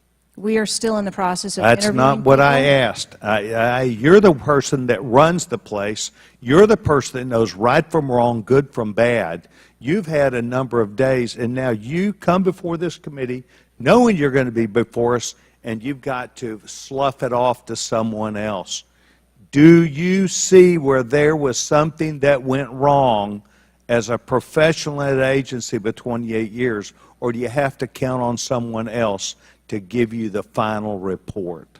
I see that something went wrong, and I've acknowledged that something went wrong. Then what went wrong? I Was need the to- special agent in charge not doing their job? Was the shooter given extra time? Was the sniper doing their job? I mean, these are things that people who've been around for 28 years can analyze quickly. I watched it live on TV, and then within minutes saw a number of facts and factors that would have and should have been known by people who were there. You've got 28 years. You're showing up here telling us and the American public, well, I've got to wait for the final answer. What is your evaluation? I'm asking those same questions. Well, no, you're before the And I committee. Tell us what went wrong. A special agent in charge, the person who was there. Tell us, and don't try and play a shell game with us. Do you have the ability to effectively, as the director of this agency, to understand what went wrong and at least tell us, I do or don't know what I'm doing? And we come away with, and I'm not asking for you to resign. I'm asking for you, if you've got this experience, then you should be able to say to us, we know what we did wrong. It was a failure in our system, and we're immediately making these corrections. That's why you're having a difficult time with this group of members of Congress, because we saw it too. We've seen the things, but you are the 28-year expert. You are the person that, and only you, that can make the changes. And I hear you say, well, I've got to wait for a final report before I, at 28 years experience. That is why we think what you're doing, the answers you're giving us, are not correct, and you are not using your professional expertise. Mr. Chairman, I will allow her to respond.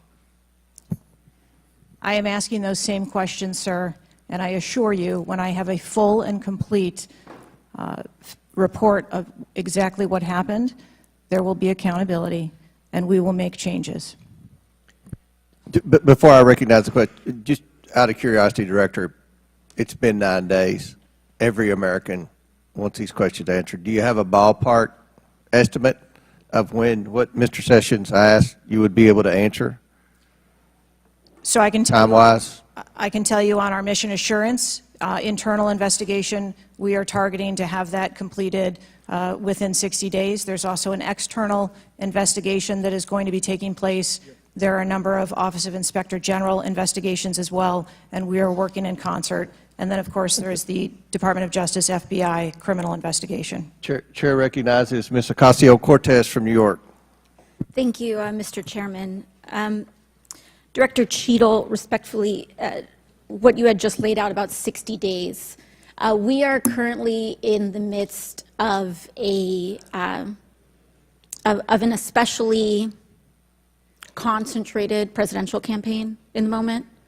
That is also paired with, of course, elections happening across the country that are happening in about 100 days.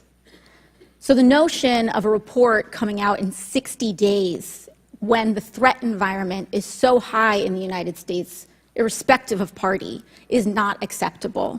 And I think it's very important to understand that. This is not theater. This is not about jockeying. This is about the safety of some of the most highly targeted and valued targets internationally and domestically in the United States of America.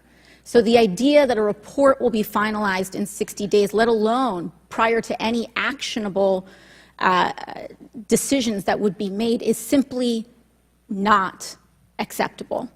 It has been 10 days since an assassination attempt on a former president of the United States, regardless of party. There need to be answers. Again, this party, this committee, this is not a moment of theater. We have to make policy decisions, and we have to make them now. We do. And that may be and that may require legislation. That may require policy that we must pass in the immediate term. And without that, we are flying blind. So the lack of answers and the lack of report is just simply not something that we can accept here. Director Cheatle, is there a standard perimeter that the Secret Service establishes around an event, or are those perimeters independently determined per event and scenario? There is no standard. Every event and every venue is different and treated as such. So each event has a different perimeter that is established depending on the logistics of that event. Now, you established earlier that the building upon which the shooter operated from was outside of that established perimeter, correct, for the Butler, Pennsylvania event? It was outside of our secure perimeter, yes. Now, that building was, I believe, 500. How far away was that building from the president? It was approximately 200 yards. 200 yards. Now, the individual used an AR-15 in order to act out his assassination attempt. An AR-15 has a range of about 400 to 600 yards. My question is, why does the Secret Service perimeter, why is the Secret Service protective perimeter shorter than one of the most popular semi-automatic weapons in the United States? There are a number of weapons out there with a number of ranges. Again, an advance was completed. The determination of the perimeter, I'm not going to speak to specifics, but there are a number of factors that are taken into account when we determine our perimeter. Some of it has to do with terrain, some of it has to do with buildings, some of it has to do with assets and resources that are available. And so what I'm hearing is that a perimeter was not established outdoors in an outdoor venue that would prevent an AR-15, which is one of the most common weapons used in mass shootings, from being able to be within the range of Secret Service protection. A perimeter was established, and even though there were buildings that were outside of that perimeter, it wasn't just that building. There were a number of buildings in the area, and there was overwatch that was created to help mitigate some of those buildings. Respectfully, Dr. Cheatle, as well, as a person who has experienced an enormous amount of threat incidents, including incidents that have never been reported publicly, there is a common pattern that happens here, whether it's Secret Service, FBI, Capitol Police, local departments. After a critical security failure, we often hear there will be an independent investigation. That independent investigation gets set up. Usually the expectation is between 2 to 3 months after the incident, and then nothing really occurs from there. The report is usually not satisfactory to the questions that are usually being raised here, and most importantly, corrective action is rarely taken. If I were to state anything that I think is profoundly important, is that we need to have answers to the public. Ideally, I would encourage you and the agency to be more forthright with the members that still have yet to have their questioning, because the public deserves to have full confidence, and the stakes are too high. The violence that could break out in this political moment, regardless of party, in the event of someone getting hurt, constitutes a national security threat to the entire country. Thank you, and I yield back. Could I go back to something you Yes, said? please. Feel free, Director. Ma'am, if I could just speak to something you said at the outset when you started your questioning. I want to assure you and everyone on this committee that I'm not waiting for a report to take action. We have been conducting analysis all along, and we have been adding additional features to our security details since this incident occurred. And I'd hope you can highlight and illuminate what some of those are in the event of other members questioning as well. Very good. Chair recognizes the gentleman from Arizona, Mr. Biggs. Thank you, Mr. Chairman. I request unanimous consent for that photo to go into the official record. Without objection, so ordered. Thank you. Director, your agency has a no-fail mission, and on Saturday, July 13th, your agency spectacularly failed. The failure resulted in the death of Corey Comprador and serious injury to two other rally attendees, David Dutch and James Copenhaver, besides the injuries to President Trump. It is unfathomable that a 20-year-old on the radar of Secret Service and local law enforcement before President Trump went on stage was able to climb onto the roof of a building with a rifle and fire off multiple rounds before he was neutralized. Was Mr. Crooks acting alone? Again, I would have to refer you to the FBI's investigation. Was he just a lone gunman? I would have to refer you to the FBI's investigation for motive. What did the Technical Services Division determine was going to be the event perimeter? Those are questions that we are asking, and we are I mean, you're sitting here today. Come on, Director. Everybody said this. You knew you were going to be asked that question because it's been asked multiple times.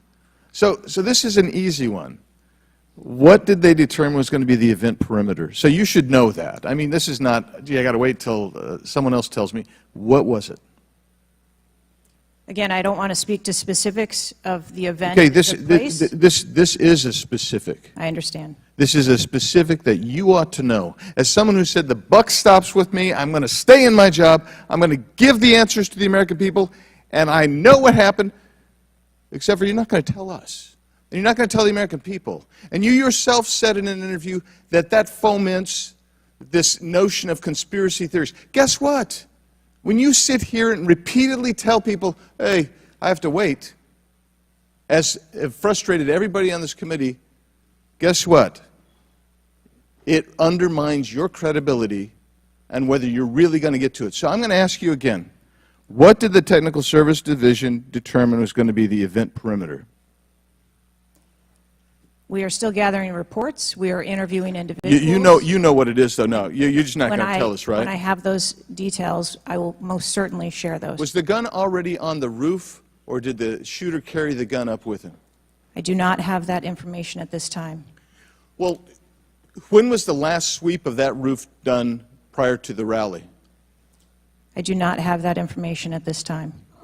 So, how many holds?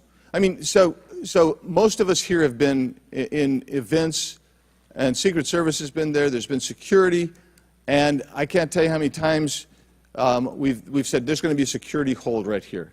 So we're going to wait, and we wait to 1 or 2 or 3 minutes, and yet we're hearing from you, apparently, that there were no holds in place, ever instituted here with President Trump's going on stage. And you said, and this is, I think, connected with this, you said they hadn't adjudicated the shooter to be a threat. He was adjudicated to be a suspicious person, even though we've got some dynamic video that Mr. Krishnamoorthi put on the video for us. So I guess my question for you is, and I think you answered this, I just want to see if you're consistent with what you said about an hour and a half ago. What do you do if a suspicious person is identified by the agency? So at a number of our events, it is not unusual. I know it's not unusual. What do you do? Those individuals that are identified as suspicious, we will send teams out to Was a team sent out here then? There were teams that were sent to identify and interview that individual. They were sent to interview the individual who's scampered up in camo on top of a roof within 130 yards of his target. And did your team get there? When did your team get there to conduct that interview?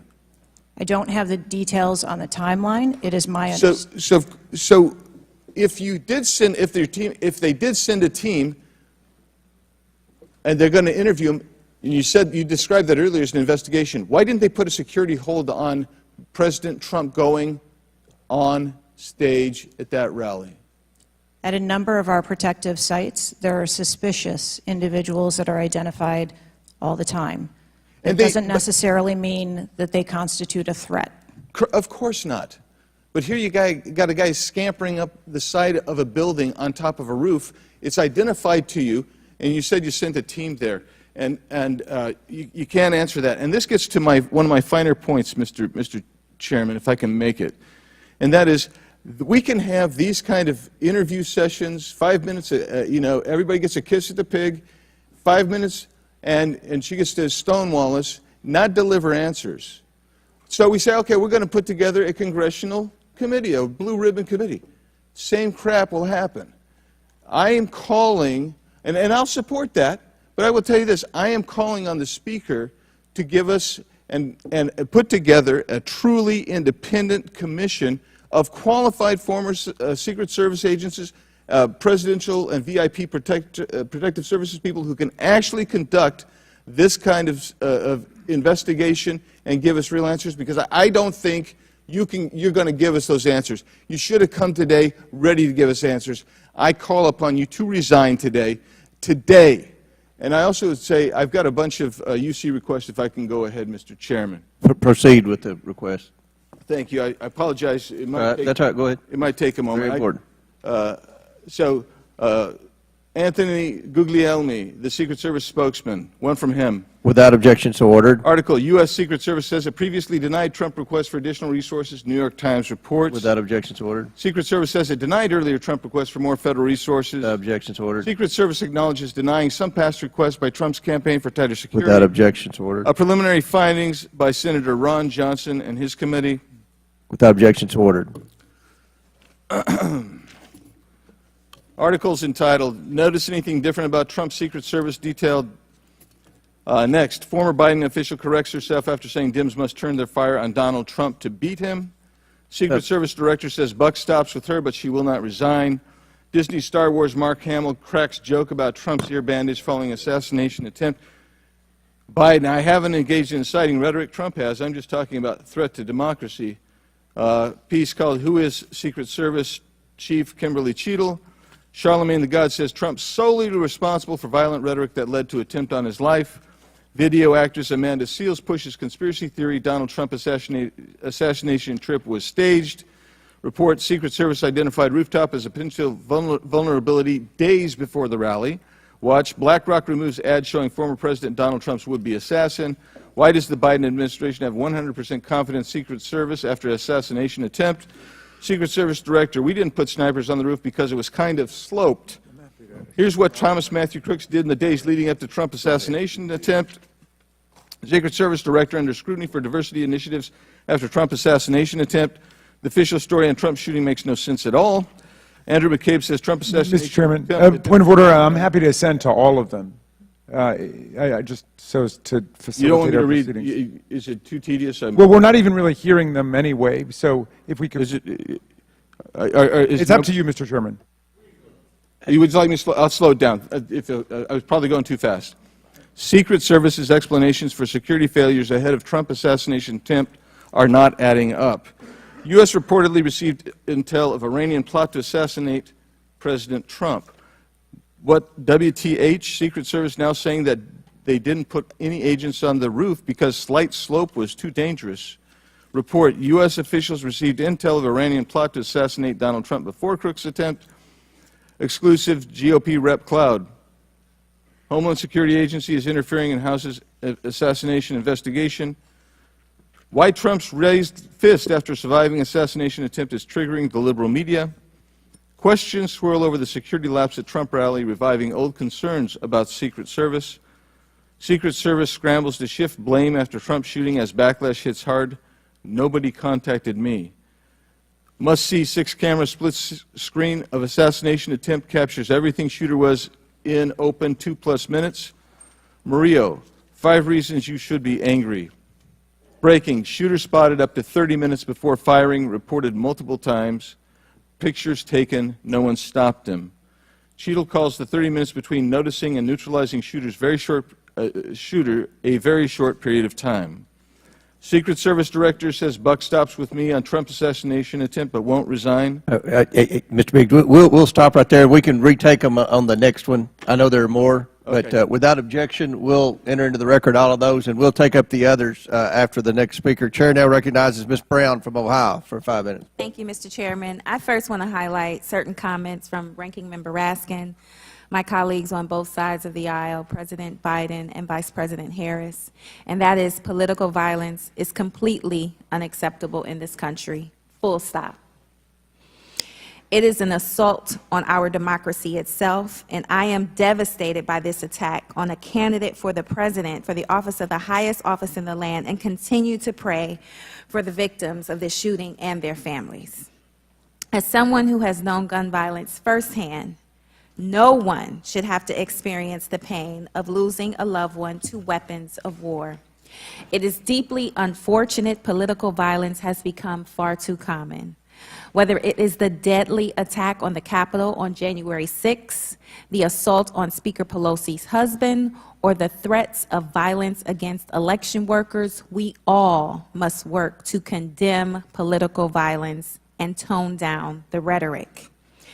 So, Director Cheatle, on behalf of the hardworking men and women of the Secret Service, can you give us some perspective as into what goes into securing an event like the rally? Like, how much time do you have to prepare?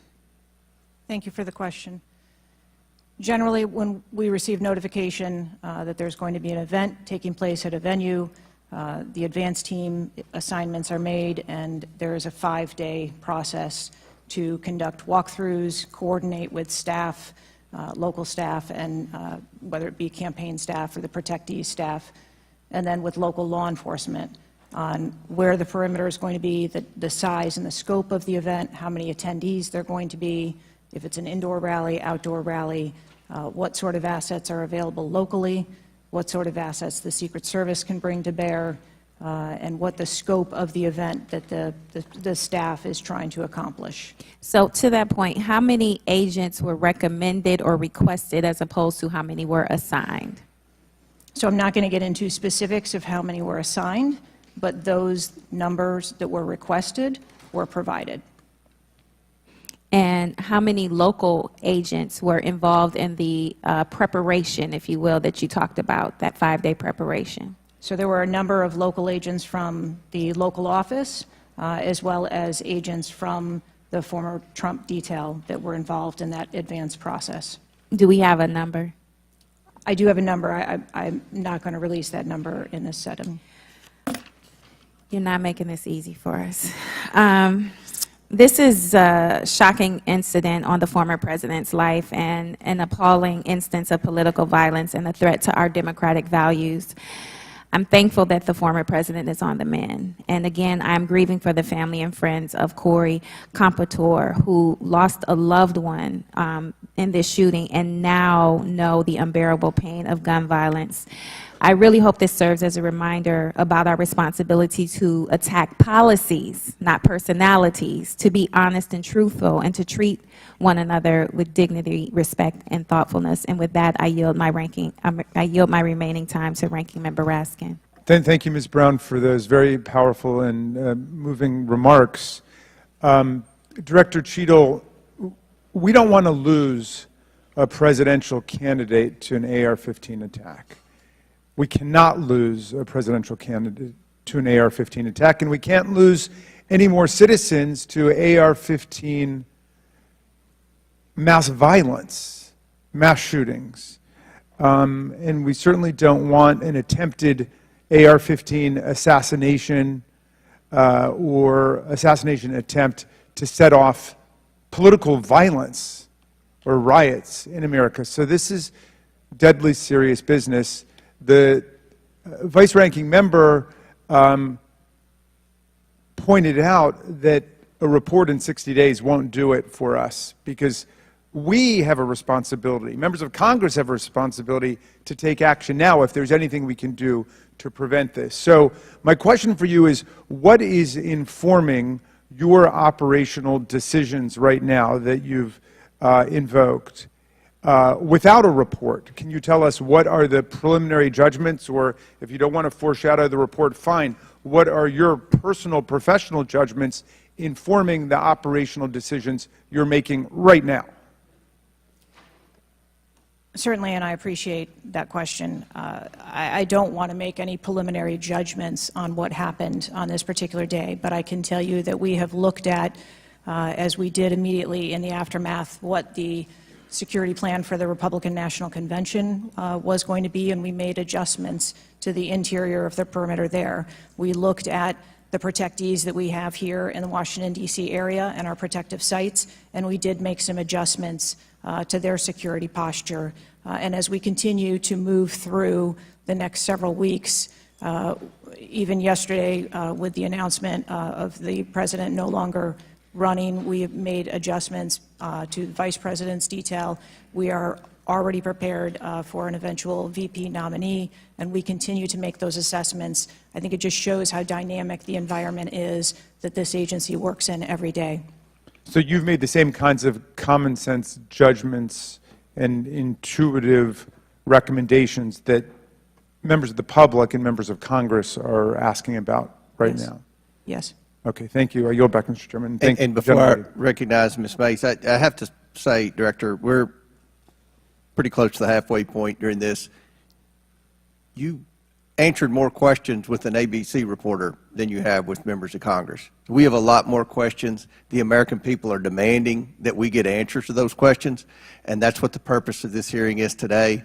So I'm sure a lot of the questions that have already been asked are going to be asked again, and hopefully we can get some answers to those questions. I strongly implore you to answer those questions. You're here with a subpoena, and we expect you to answer the questions. Chair now recognizes Ms. Mace from South Carolina.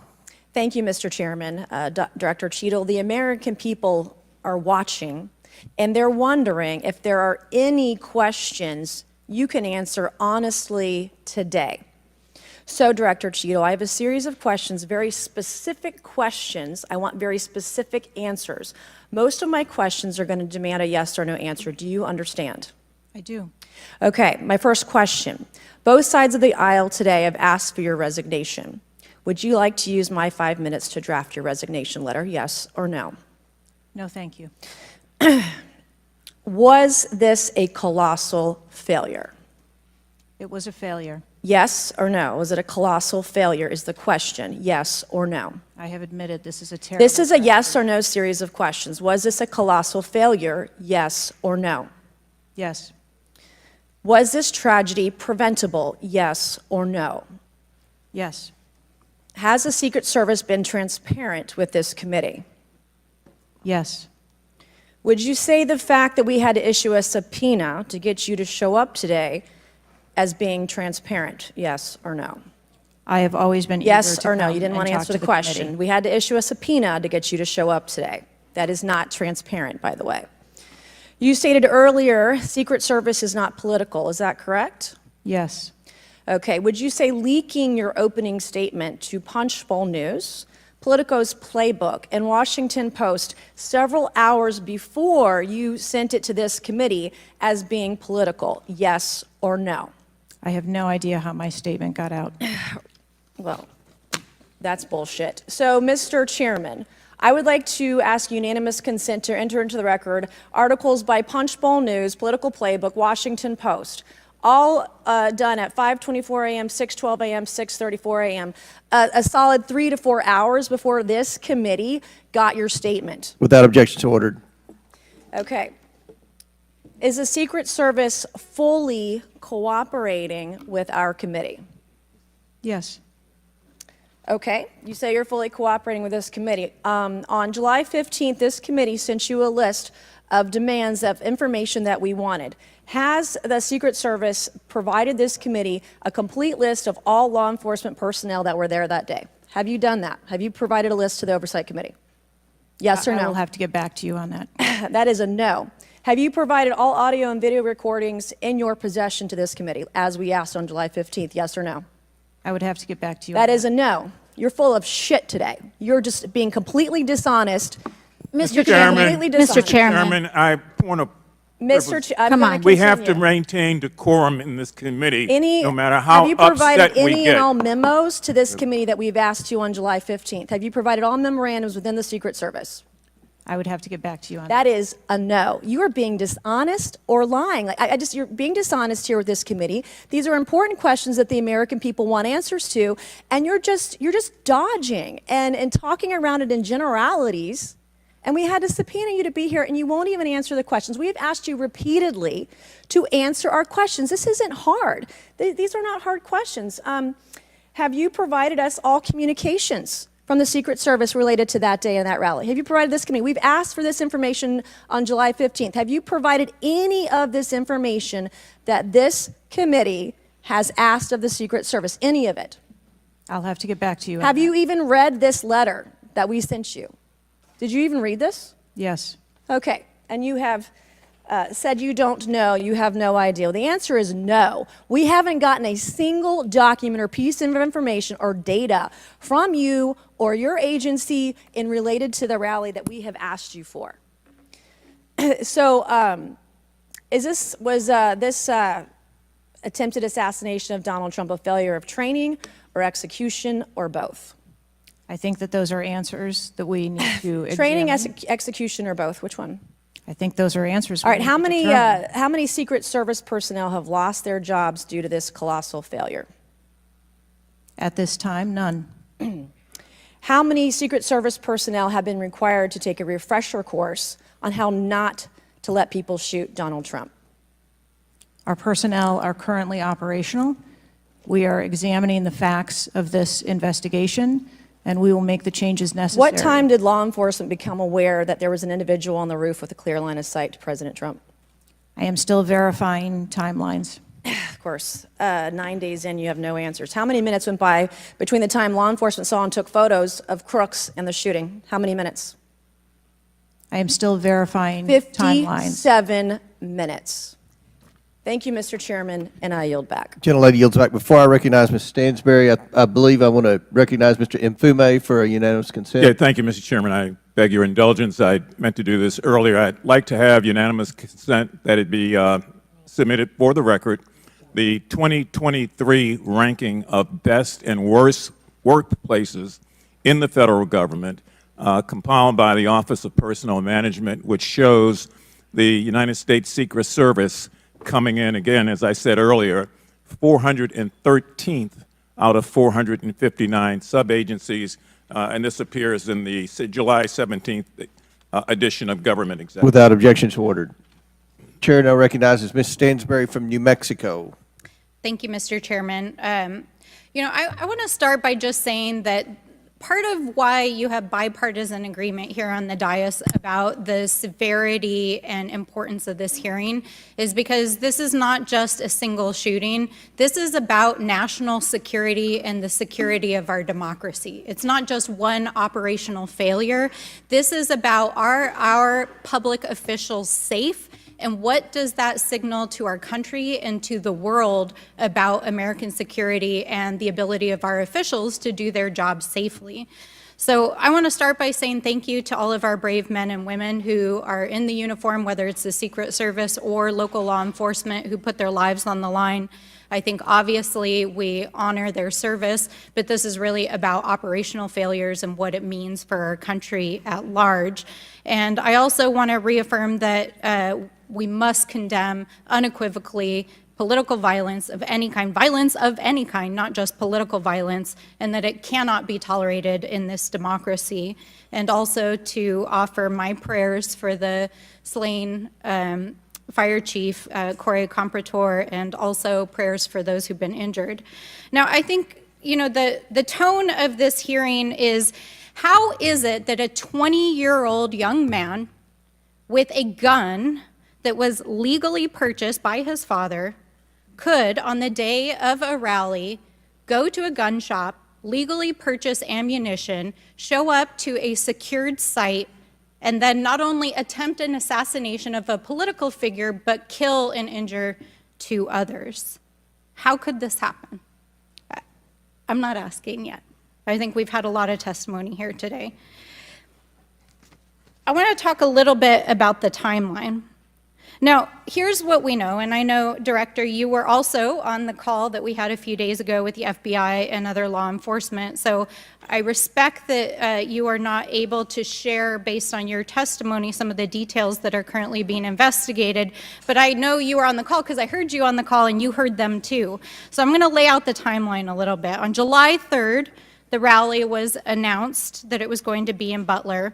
On July 6th, 3 days later, we know that the shooter searched for dates for Trump and DNC events.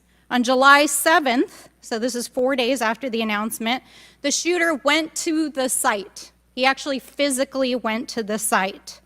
On July 12th, the shooter went to a gun range where he and his dad regularly go and practiced shooting.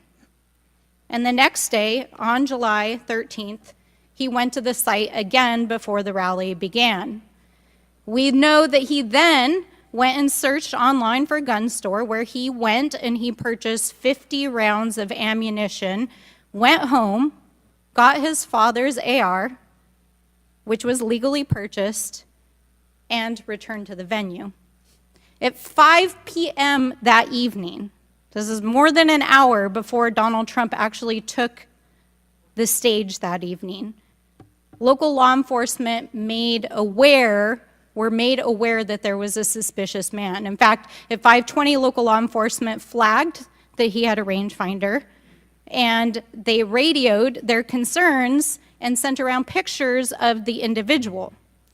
At 5:40, 20 minutes before local law enforcement actually identified the shooter, and at 5:51, Secret Service was notified of the suspicious person by the state police, and 1 minute later, they distributed that information. That was before Donald Trump even took the stage. That was 11 minutes before he took the stage. So the Secret Service was aware that there was a suspicious person. At 6:03, he took the stage.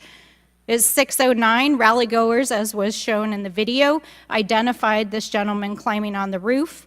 At 6:11, 3 shots were heard, 3 rounds of shots, and of course, the president and the other victims were shot. This shooter was a 20-year-old young man, no criminal record, legally purchased gun and ammunition, who for days in the lead up to this shooting was searching mass shooters. He even had a picture of a mass shooter on his cell phone the day of the shooting. He searched for explosives. He searched high-level officials. So the American people want to know, how did a 20-year-old young man with access to a military-style weapon actually bring it onto an unsecured perimeter who for days had been planning a mass shooting event? And I think that, Madam Director, with all due respect, the answers that we've received here in this hearing today are completely unsatisfactory.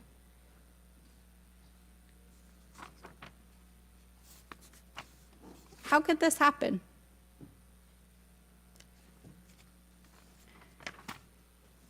We need answers. We need answers not just for the family members of the gentleman who was killed and those who were injured, but we need answers for our democracy. Because as others have stated here today, we are in a highly politically charged environment right now. We are only weeks away from one of the most significant presidential elections in American history, and it is clear that our public officials' safety has not been secured. And it is not just a matter of one shooting, it is a matter of national security. So I hope that you will take our comments to heart.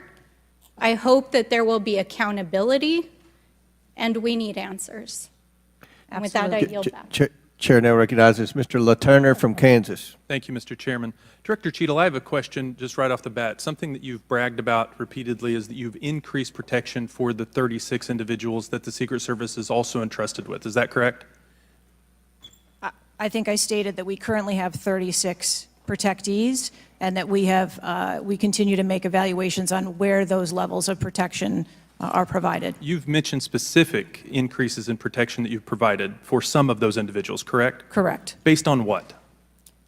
Well, some of it has been as a result of the tragic incident that occurred on the 13th. We went back and reassessed where we were at in providing protection and wanted to make sure that we were not, overlooking anything considering this most recent incident. So the Secret Service needed to learn that allowing a rooftop 150 yards away from a protectee not putting that in a perimeter, not having someone guarding that roof, that information is new to you, and it's caused you to increase protection to other folks that are under your care? I think it is prudent, after any incident that occurs, to go back and take a look at your current practices and see if there is anything that needs to be done differently. It's inconsistent, because what you said earlier to Mr. Turner was that the protection that you were offering to President Trump was in line with the current threats, him being a former president, him being a nominee of a major political party, the threats from Iran. The protection that you're providing him was adequate. Do you stand by that statement? Yes. Okay. Do you think it's a problem that the Americans' trust in the federal government is an all-time low? Do you think that's a problem? I think that it's unfortunate. I don't know why you're quibbling with my word. Is it a problem or is it not? I think the American public deserves to have trust in their federal government. Okay. I don't know why you're being difficult. It's a simple question. Are you concerned about the increasing prevalence of conspiracy theories going on out there right now? Yes. I am too.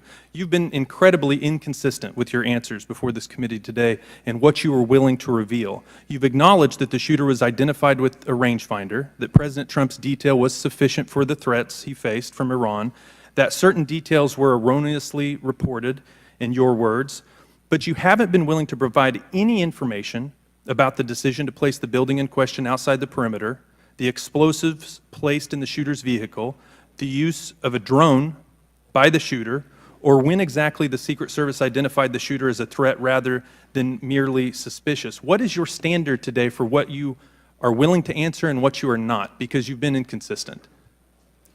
I'm certain that you can understand that some of the information that's been provided to you thus far has come from the FBI's investigation and has come from information that we have released. I want to make sure that information that is being provided to this committee is consistent and is factual. But the question about the drone that the chairman asked at the beginning of the hearing, he said, do you know this information? And you acknowledged that, yes, you do know the information, you just don't want to tell us. I guess my question is that if you wanted to wait till the end of the investigation to draw conclusions, which you've acknowledged you're not, you're drawing conclusions right now and making changes. But if that was your standard, that you want to wait till the end of the investigation to draw conclusions, okay, at least you would be consistent in that. But what we're wanting to know today, and what would dispel some of the conspiracy theories out there, what would increase trust with the American people, is for you to let facts out, for you to tell us what you know. And I want to understand from you, why is that a problem? Why is it inconsistent with a quality investigation to release to the American people today at least the information that you know for sure? Because you certainly know for sure more information than you're willing to give us today. I have released that there was a failure and that there are gaps that we need to make sure that they don't happen again. That's not acceptable. That's not enough. That doesn't quell any conspiracy theories out there. In your 27 years of experience, would you have been concerned about an elevated location within 150 yards of a protectee that did not have a Secret Service presence, just based on your experience? What I can tell you is that every site and every venue No. I'm asking for your experience. Looking at this situation, would that have been of concern to you? Or would you have agreed that it's fine, it doesn't need to be covered? What I have explained today You're is not that going to answer. there was... Is it true that at 5:45 p.m., approximately 18 minutes before President Trump took the stage, the Beaver County Emergency Services Unit noticed the shooter on the roof and photographed him? Is that a fact or not? That is the information that I have from the FBI's report, yes. You haven't been willing to share whether or when this was communicated to the Secret Service, so I'd like to get into the difference between suspicious activity and threatening activity. Is it suspicious or threatening if an individual is seen around the perimeter with a rangefinder? Is that just suspicious? That could be termed as suspicious. If that same individual with the rangefinder is found on a rooftop, is that still just suspicious, or is that considered threatening? That could be termed still as suspicious. All right, my time is over. Mr. Chairman, I yield back. Thank you. Chair now recognizes Mr. Frost from Florida. Thank you so much, Mr. Chair. And obviously, I want to start by stressing that political violence is always unacceptable, and acknowledging that this is still an ongoing investigation. But oversight hearings like this are essential components of an investigation, and I want to thank the chair for pulling this together. Madam Director, I appreciate you for being here. The events of July 13th raised serious questions about the efficacy and thoroughness of the security protocols in place.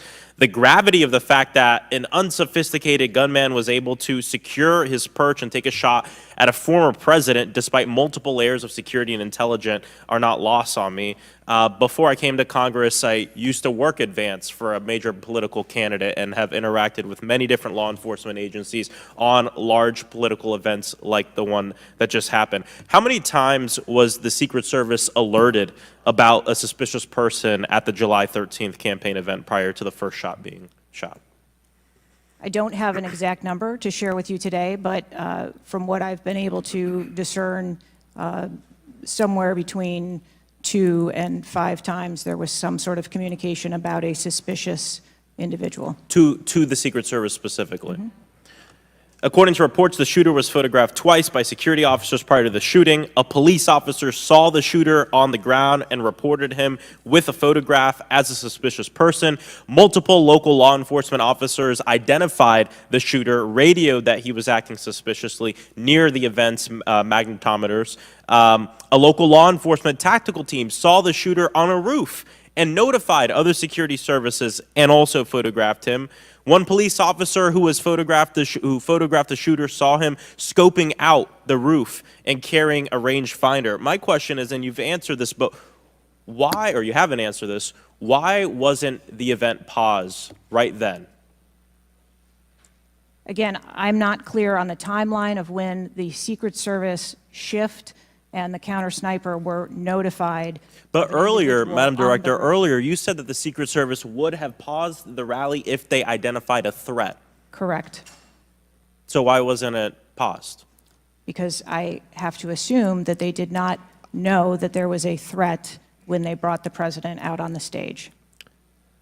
I feel like this is a breakdown in communication between local law enforcement, you all, and other actors at the rally. And again, as someone who's worked on these, I understand that there's multiple people with multiple decision, with the ability to make different decisions on the ground. I've taken over the last week, I've spoken with a lot of folks in local law enforcement in my district and across the country that I've worked with before, and other people have brought up concerns around being able to communicate with with Secret Service during these big events and having their flags taken seriously. I do believe that if Secret Service believed that there was a legitimate threat, that they would have paused the rally. My concern is before that something was flagged and it wasn't taken as seriously as it should have been taken. So I think this shows an issue with communication, and I want to know, Madam Director, what you intend to do to fix that, not in 60 days, but now. We're in the middle of a presidential election, obviously a former president who had an assassination attempt, another rally goer who was killed due to this gun violence. We now have a presumptive nominee of the Democratic Party who's also historic, first black woman to be running for president. And so I am worried about everybody's life. What do you all intend to do to fix this communication breakdown and making sure that you actually take what local law enforcement, local folks are saying more seriously? We take what local law enforcement relays to us seriously. Let me just be clear on that. As far as the communication. But not this time. We always trust our law enforcement partners and have a great relationship with them. We are looking at whether or not there was a communication breakdown. If that was the case, we will take steps to ensure that we correct that, because to your point, we cannot have a communication breakdown. Madam Director, does you mentioned that the perimeter of the event did not include the rooftop where the shooter was. Does your responsibility and the Secret Service's responsibility to protect a principal stop at the perimeter of an event?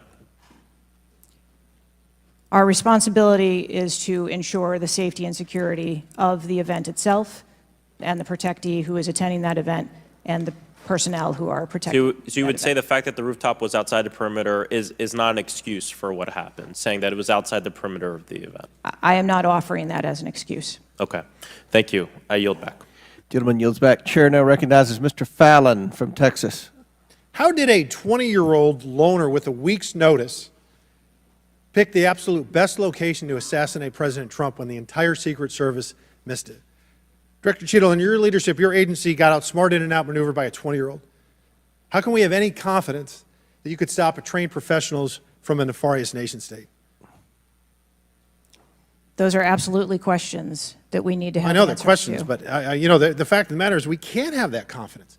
Director, do you have the ability personally, and do you have the authority to beef up security of any of your protectees? Yes, I do. Okay. So were you also aware there was a credible threat President Trump was facing? He was facing a heightened security threat to a foreign adversary? Yes.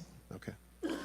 So given that there was an increased threat to President Trump's life, was he provided a full security complement akin to what a sitting U.S. president would receive? He was provided a full complement of security based on the threat assessment that we had. That's not my question. And the venue. My question is, if he'd been the sitting president, would he have had the same security he had on July 13th, or would have been beefed up? There is a difference between the sitting president So your answer is he didn't. and continuity of government and the responsibility So he that we did have. not. Okay, there wasn't a CAT team, a full CAT team on site. There wasn't counter-surveillance teams on site. But this is the thing. You just said you had the ability to beef up the security. You knew about the threat, and you didn't. And that's as telling as it is chilling. We have satellite images from the Butler Fairgrounds. Have you visited the site? No, I have not. 9 days and you have not visited the site. You should have been there that night. Did you talk to, that evening, did you talk to the team, the heroes that surrounded the president? Did you call them that night? They were still operational work. So that's an answer is no. Did you call them the next day? President. Yes, I spoke with You called them the very next day, not the day of, or was it 72 hours after? I don't know the timeline, but I spoke with Okay, them because you're under oath. immediately I following. think it was 72 hours after you waited 3 days. What is immediately clear is that there are a number of structures that need to be secured. Of these, Director, other than the first, immediate 4, what's the most dangerous site that should have been secured? Because Security 101, you got to mitigate the high ground. Yes. Okay. Do you know what the next most dangerous site, what was the closest structure to the president, other than the 4 immediate ones that you had your counter-sniper teams on? There are a number of structures around that event site. You know who the shooter knew? The shooter has visited the site 2 more times than you have, and he had a drone, and he picked the AGR building. So you said, do you remember in an ABC interview you did that you didn't have people on the roof of the AGR building because you were worried about safety because of the slope? I recall that statement. Okay. Does the Secret Service have written policy you can share with us about slope roofs? No. Okay. So why'd you act like there was one? Because is it your practice to comment on enormous events of enormous national implications when you're ignorant of the facts? That's rhetorical. So here's this thing with the slopes. You go all up to like 1812, you can go to a 112, which is about as flat as you can get without it being completely flat. And you're saying that there was a danger, safety concern there, but the problem is, Director, you put your counter snipers on a 312 roof, which is steeper than the 112. And by the way, the 112 is ADA compliant. You can build a ramp for a wheelchair on a 112 roof. So these are nothing but pathetic excuses, and they make no sense, and they're a bunch of cow dung. All the law enforcement I've spoken with over the last 9 days are amazed that the AGR rooftop was not secure. And you want to know why? Because it's dangerous. I have never had any long gun training in my life. I own an AR-15, and last time I shot it one time my whole life. It was 6 years ago. That is until Saturday, where we recreated the events in Savoy, Texas. We recreated what happened in Butler. I was lying prone on a sloped roof at 130 yards at 6:30 at night. And I knew that he had a scope. I didn't know what kind, red dot or magnified. So I shot 8 rounds from both. You know what the result was? 15 out of 16 kill shots. And the one I missed would have hit the president's ear. That's a 94% success rate. And that shooter was a better shot than me. It is a miracle President Trump wasn't killed. Corey Comparator's life is over because that damn shooter made it on the roof. And it wasn't the roof that was dangerous. It was the nut job on top of the roof. You know what else is dangerous? I believe your horrifying ineptitude and your lack of skilled leadership is a disgrace. Your obfuscating today is shameful. And you should be fired immediately and go back to Garden Doritos. Mr. Chairman, I yield back. Chair recognizes Ms. Lee from Pennsylvania. Thank you, Mr. Chair. I'd like to thank the chair, the ranking member, for coming together and holding this hearing. But I have to say, I don't think any of our concerns have been addressed today, and what little we've learned has not inspired much confidence. I will just say that we obviously can't allow the violence we're seeing in this country become the norm or a commonplace, but that seems to be where we're heading. On this occasion, it was, very shockingly, a former president and current political candidate at a rally that we all assume is one of the most secure places we can be. But the violence we saw last Saturday is the same culture of violence that makes too many of our kids and our community members feel unsafe to play outside or to go to class or to simply live their lives each day. But again, this was a political rally, and it is supposed to be one of the most secure places. So we do have very specific questions about that. Director Cheatle, I'd like to start by following up on some of my colleagues' questions. My colleagues, Mr. Krishnamoorthi and Mr. Frost, highlighted a number of points that showed the shooter presenting an active threat. So I'd like to ask you, Director Cheatle, to clarify what the protocol is for postponing or canceling an event based on a threat, and how the events on July 13 didn't meet those standards. So again, I think we're talking about the distinction between suspicious behavior and a threat. And at the time that this individual was identified, they were displaying suspicious behavior. I'm still waiting for interviews from the FBI to determine what it was that identified that individual as suspicious and what those behaviors were. To that question, does suspicious behavior vary between different events? For instance, if we have an event with a president, would there not be a heightened standard for suspicious behavior? I think that there are a number of ways that someone could be identified as suspicious, and it doesn't matter whether it's at a rally or an indoor event or who the protectee is. I think it's up to law enforcement or citizens to identify someone as suspicious. Okay, thank you. According to the Associated Press, at least 6 different agencies, including 2 sheriff's office, local police, state police, as well as fire and emergency rescue officials, were involved in securing the rally in Butler. When there are so many teams that are collaborating, who takes the lead and how is that determined? The Secret Service is responsible for the security of the site and the coordination. And that was the case on July 13th? Correct. Okay. Changing gears, in 2024's appropriations budget, the Secret Service was given a little over $3 billion, which was about $78 million above what was requested. For 2025's budget, you've requested yet another increase. How much of these funds goes towards training and improving protection procedures? I would have to get back to you on the training aspect of it, but about 30% of our budget is for protection and facilities and training. But clearly the problem can't be a lack of funding. So what exactly do you see as the core problem that led to this failure, that led to your agency being outgunned by a 20-year-old using his father's gun and acting on his own without a particularly sophisticated plan or technology? I think that we are waiting to determine exactly what those failures or failure was so that we can make sure that the Secret Service is stronger after this. So we've heard a lot today that you can't answer because it's an ongoing investigation, that you're still figuring out the details, and that you won't answer basic questions. You've said 60 days for the investigation, but I simply don't think that's acceptable. Do you really plan to keep avoiding questions and the American people's questions, ours and the American people's questions, for the next 60 days? I'm not avoiding questions. I want to make sure that I am providing factual and accurate information. Certainly, but is there no in-between, right, between what is obviously a fact and what you can surmise from the details that you already have? I assure you, when I have a full and complete report of what took place on that day, I will certainly come back and make that available. Certainly. Studies indicate that the United States is experiencing increasing levels of political violence and tension. Does the Secret Service see increasing political violence as a threat to its work? And if so, how is the Secret Service adapting its strategies and protocols to account for increasing political violence?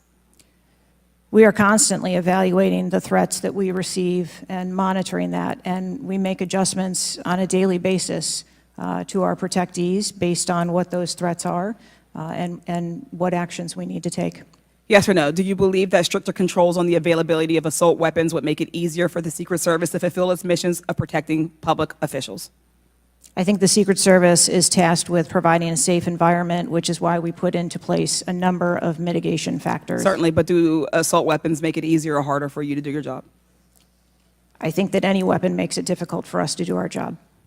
Okay, I yield back. Chair now recognizes Mr. Donalds from Florida. Thank you, Chairman. Director, real quick, at what time was Secret Service aware of the active threat against President Trump? Director, what time? So the Secret Service was aware that there was an individual who had been identified as suspicious, and that individual was attempting to be tracked down. At what time? I don't have a specific timeline other than to tell Director, you, it's been 9 days. I understand At what that. time? I want to make sure that I give you factual information, sir. Director, have you talked to the agents on the ground that day? Yes, I have. You've talked to all of them. Mm-hmm. Your senior team has talked to every agent that was on the ground that day. Yes, we have. Have they all corroborated the same time they identified the shooter or they were made aware of the shooter, either by attendees in the crowd or local police department? There are a number of reports of when those times were made. Was it those 5 minutes notifications. before the first shot rang out? No, Generally speaking, was it 10 minutes before the first shot rang out? no. It Was was it 15 minutes before the first shot rang out? It was less than that time frame when it was identified as a threat. How many days before the shooting took place did Secret Service actually do their advance work to secure the facility that the rally was going to be held at? 5 days.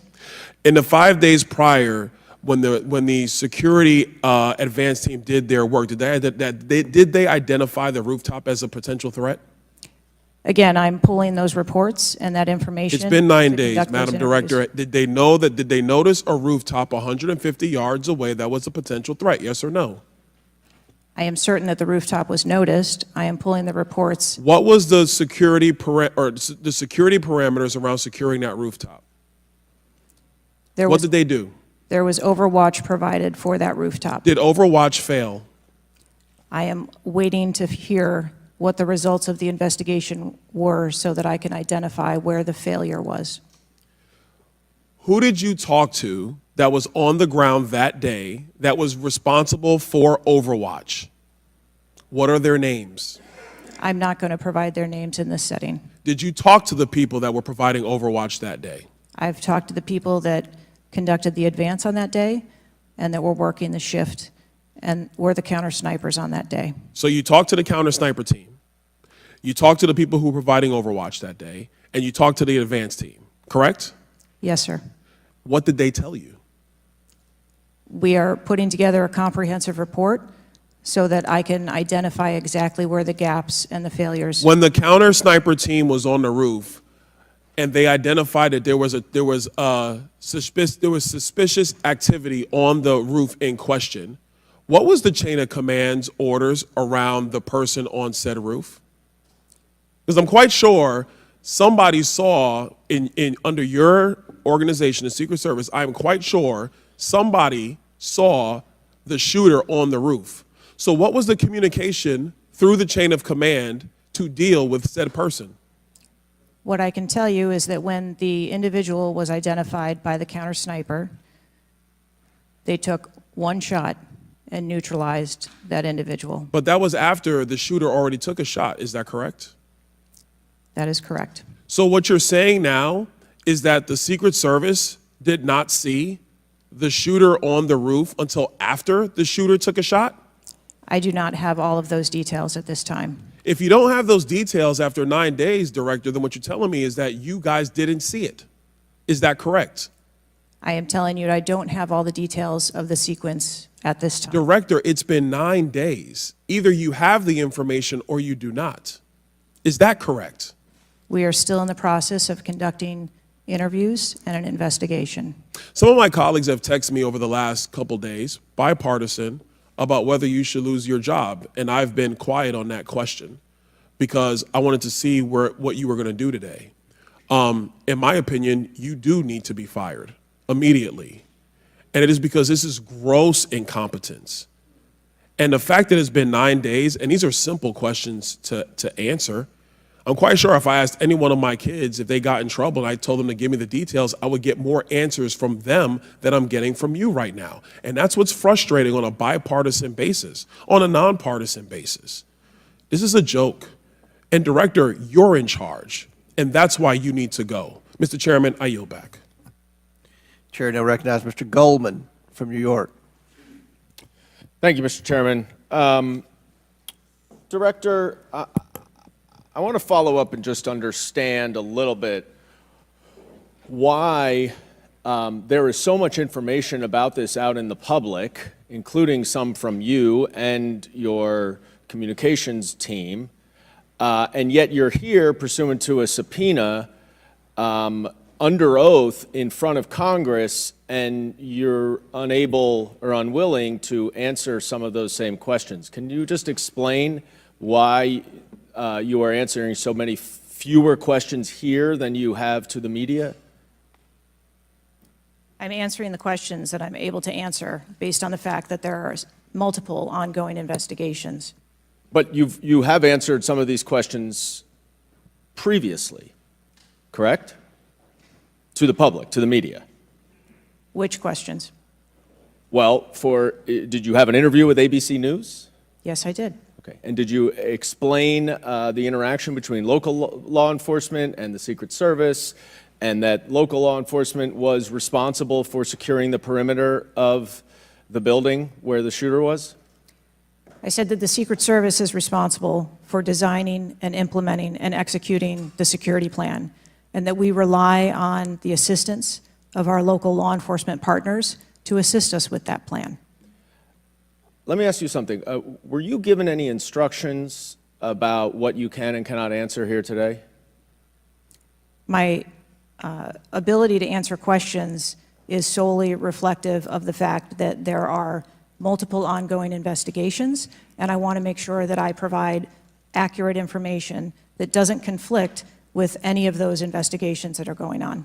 So is it your view that you can't talk about anything that happened that day until those investigations are completed? My view is that I want to make sure that this committee and the American public gets correct and actual information.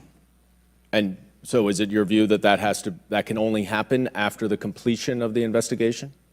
It is my view that when the investigations are complete, that we will be able to share that information. And how about before that?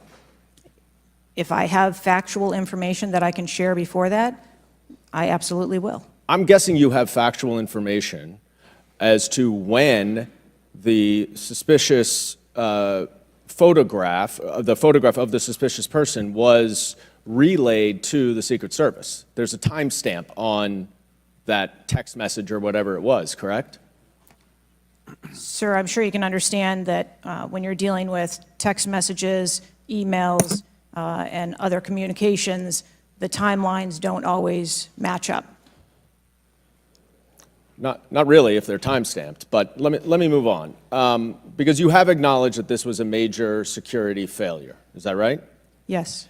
Do you acknowledge that it was a major security failure not to secure the rooftop of the building that the shooter shot from? I believe at this time that the rooftop was provided Overwatch. I acknowledge that we are unaware at this time how the individual was able to access the roof. Overwatch meaning from other counter sniper, other higher points? Correct. And so was it a failure then that when that shooter was on the rooftop, that Overwatch did not identify him before he fired his shots? I don't have the timeline of how the individual accessed the roof, where they accessed the roof, or how long they were on the roof. Let me ask a couple things quickly. You have testified here about all the resources that the Secret Service needed to deploy to protect the NATO summit and all of the leaders here. Is that right? Yes. Did you have to rely more on local law enforcement because of the NATO summit for this event? The Secret Service routinely works with local law enforcement at every event. It doesn't matter whether it is a NATO summit, NSSE, the RNC in No, but that's not my Milwaukee. question. Obviously, there's a natural give and take as to, I'm sure, how many agents you deploy and how much you rely on local law enforcement. Did you have to rely more on local law enforcement because there were fewer Secret Service assets available because of the NATO summit? No. I hope we get answers before the completion. I don't like the fact that the media has received far more answers than Congress has. If this is a function of getting your ducks in a row, I assume you have access to a lot of these reports and a lot of this information, and you should have come prepared here today. And I would just want to flag, Mr. Chairman, before I yield back, that I want to just point out one thing that my colleague from Texas was talking about. When he said he recreated the shooting twice with an AR-15, and he had a 94% success rate, 15 out of 16 shots. I don't know why that doesn't convince him that we should get rid of AR-15s, but clearly we need to do something about the prevalence of AR-15s and weapons of war on our streets. And I yield back. Chair now recognize Mr. Perry from Pennsylvania. Thank you, Chairman. Director, I guess 60 days is the time of the investigation. Is that the information that you've put out, or where did that come from, 60 days? Or is that just information that the committee members are talking about? I stated that earlier today. I've asked Okay, my 60 team. days. So are you receiving regular updates? You're in charge of the Secret Service. This is about your organization, what happened 9 days ago. Are you receiving regular updates from the FBI on their investigation? Yes, I am. So you know some things are true, some things are probably not true. We want to talk to you about the things that we're hearing about and find out if they're true. Have you've been in contact with the FBI, then you're getting updates on a daily basis, right? Yes. Based on what you said. Okay, so, and are you confident that the person in question, Mr. Crooks, was the only person firing that day against the president or the crowd? Is he the only one? I'm not asking you yet if he acted alone, but is he the only one, or can you say that with certainty to the American people? That is the information I have at this time, yes. Okay, does it appear he acted alone? That's the information we have at this time. Okay, now let's talk about the fact that he was noticed as a person of interest, of concern, suspicion, as you say. Your PI team, how do they stay in, there's a sea of people. How does the PI team get to that individual that's in question in the sea of people? How's that individual tracked?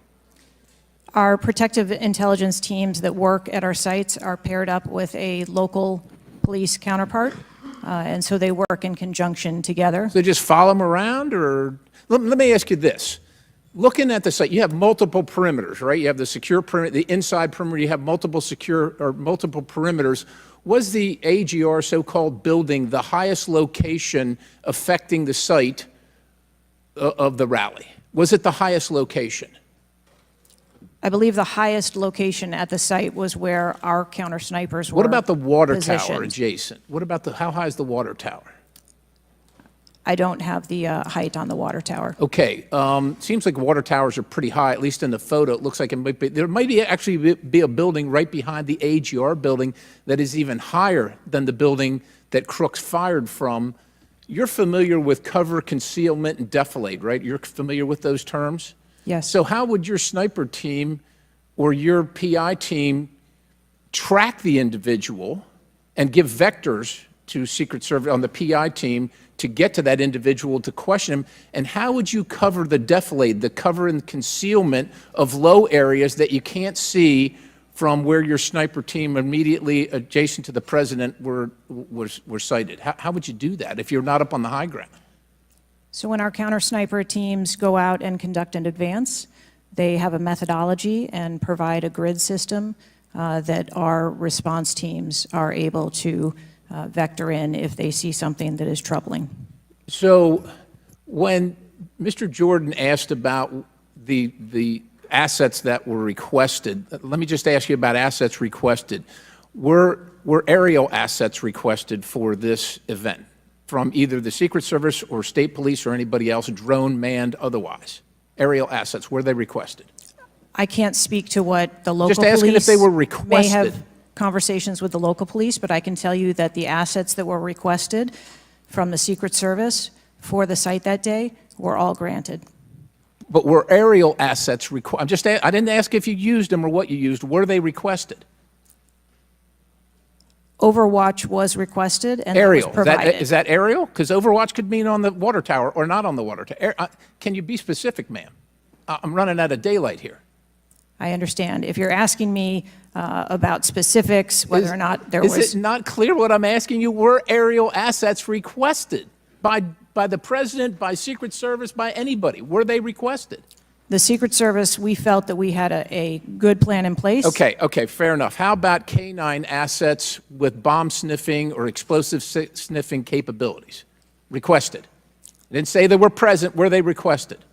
Those requests were fulfilled. They were requested and fulfilled. Mm-hmm. So was the Crooks vehicle inside any of your perimeters? No, it was not. It was not. How did you...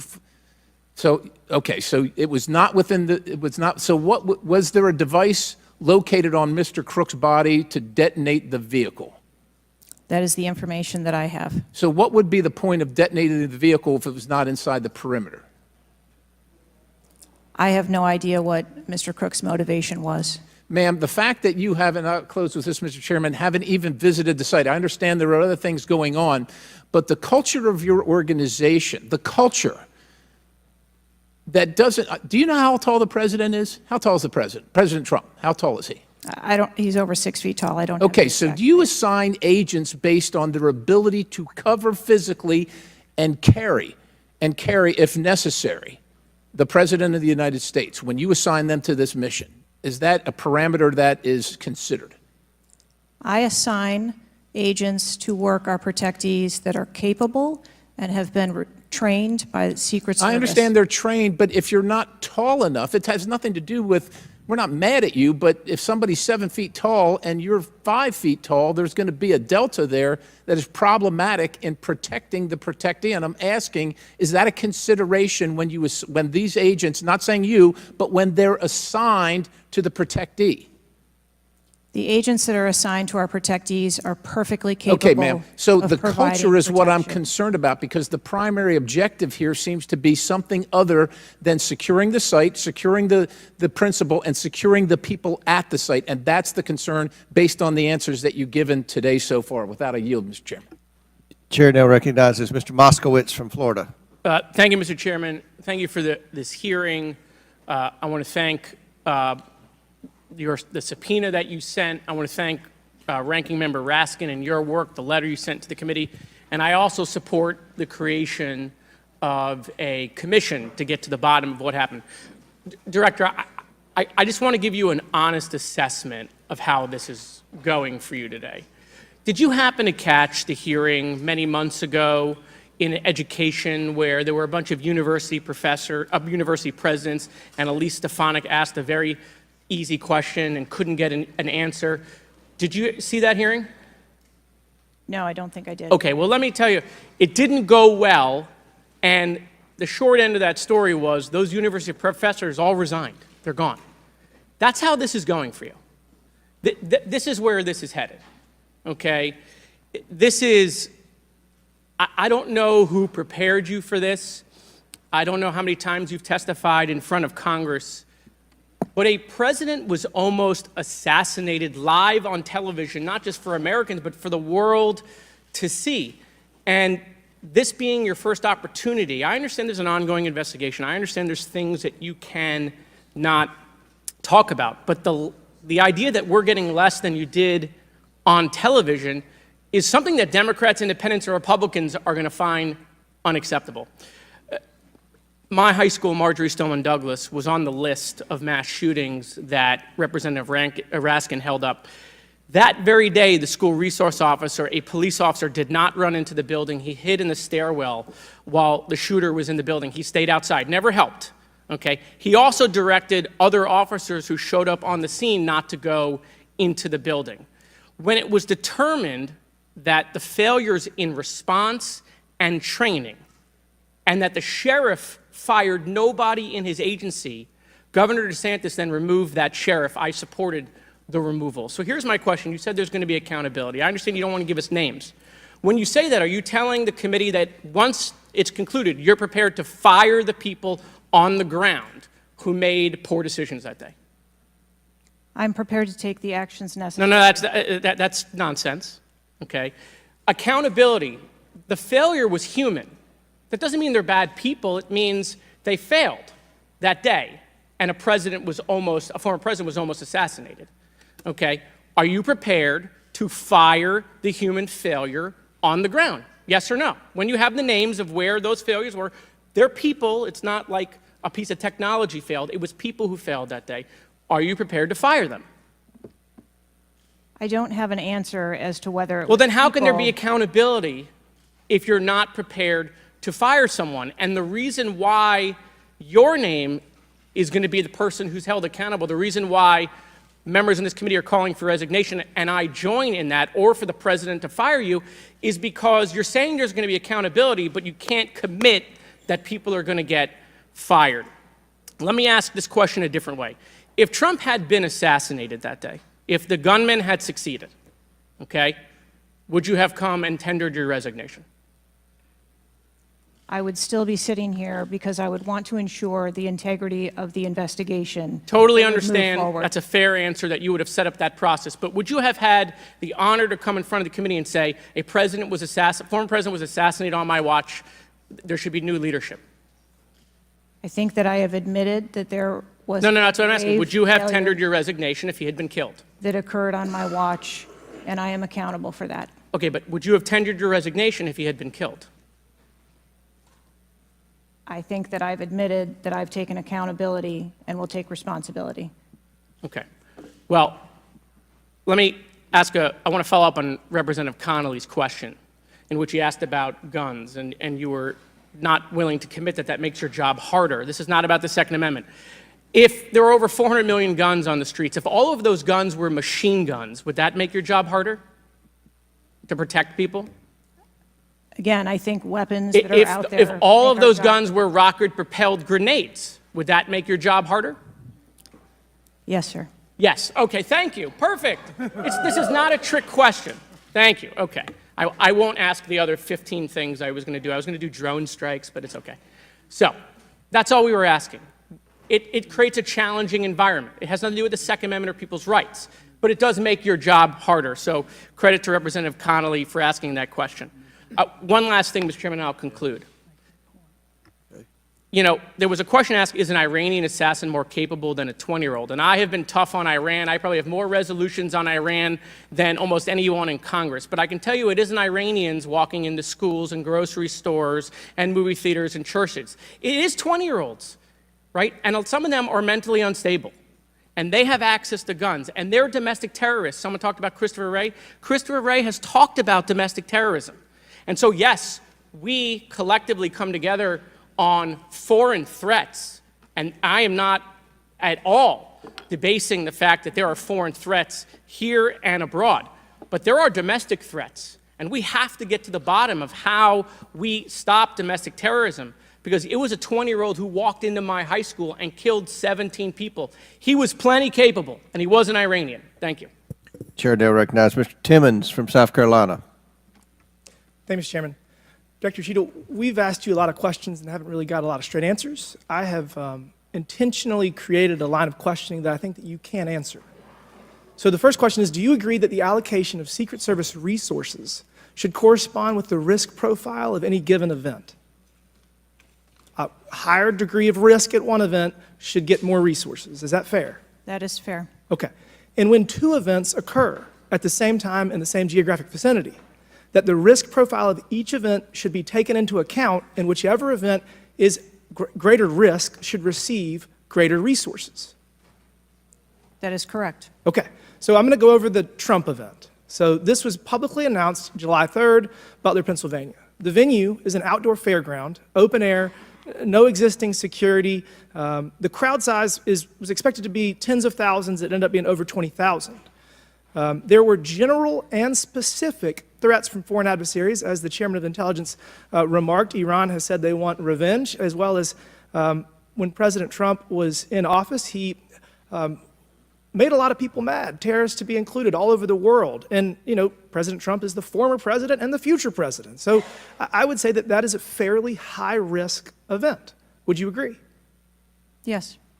Okay, let's conversely, the First Lady had an event at a casino in Pittsburgh, just a few dozen miles away. It was a dinner for the Italian Sons and Daughters of America.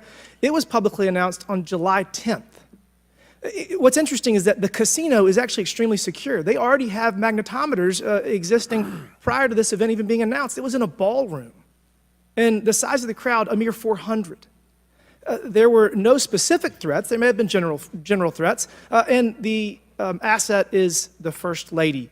Those seem like there's a huge disparity relative to risk. Would you agree? Yes. Okay, thank you.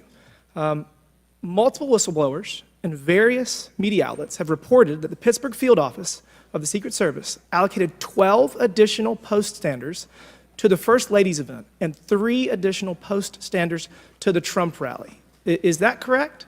There were no assets that were diverted from the First No. Lady's This is a very visit. simple question. I'm not asking if anyone was diverted.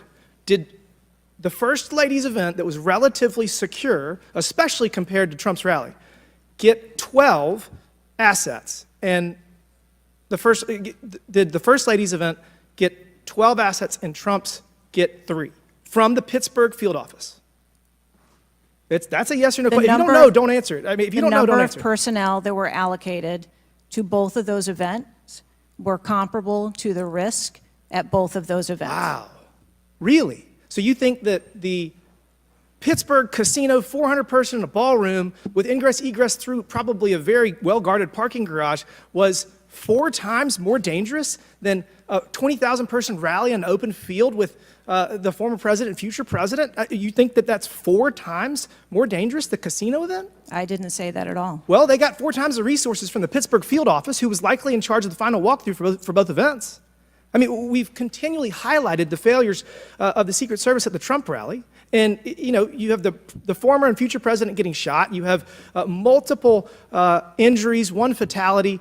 And I would have to think that if we had 9 more post standards, 9 more individuals that have the training and the integration into the Secret Service defense of Trump at that rally, that I have a feeling that Crooks would have had somebody come say hello to him before he fired a bunch of shots. Do you think that's possibly true? There were significantly more assets and resources available at the former president's event than there were at the First Who made the Lady's decision to deploy 12 post standards to the casino where the First Lady was having a 400-person dinner, and only 3 people from the Pittsburgh field office to the 20,000-person plus Trump rally? Who made that decision? There were additional Secret Service resources available at the former President Trump's event. Who made that the day. decision to deploy 12 to the First Lady's event and 3 to the Trump event? The allocation of resources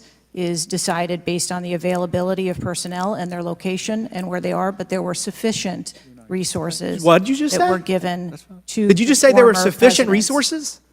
President Trump event got that shot. day. Someone got killed. There were not sufficient resources, clearly. There was And it a gap. doesn't take 27 years of experience to know that.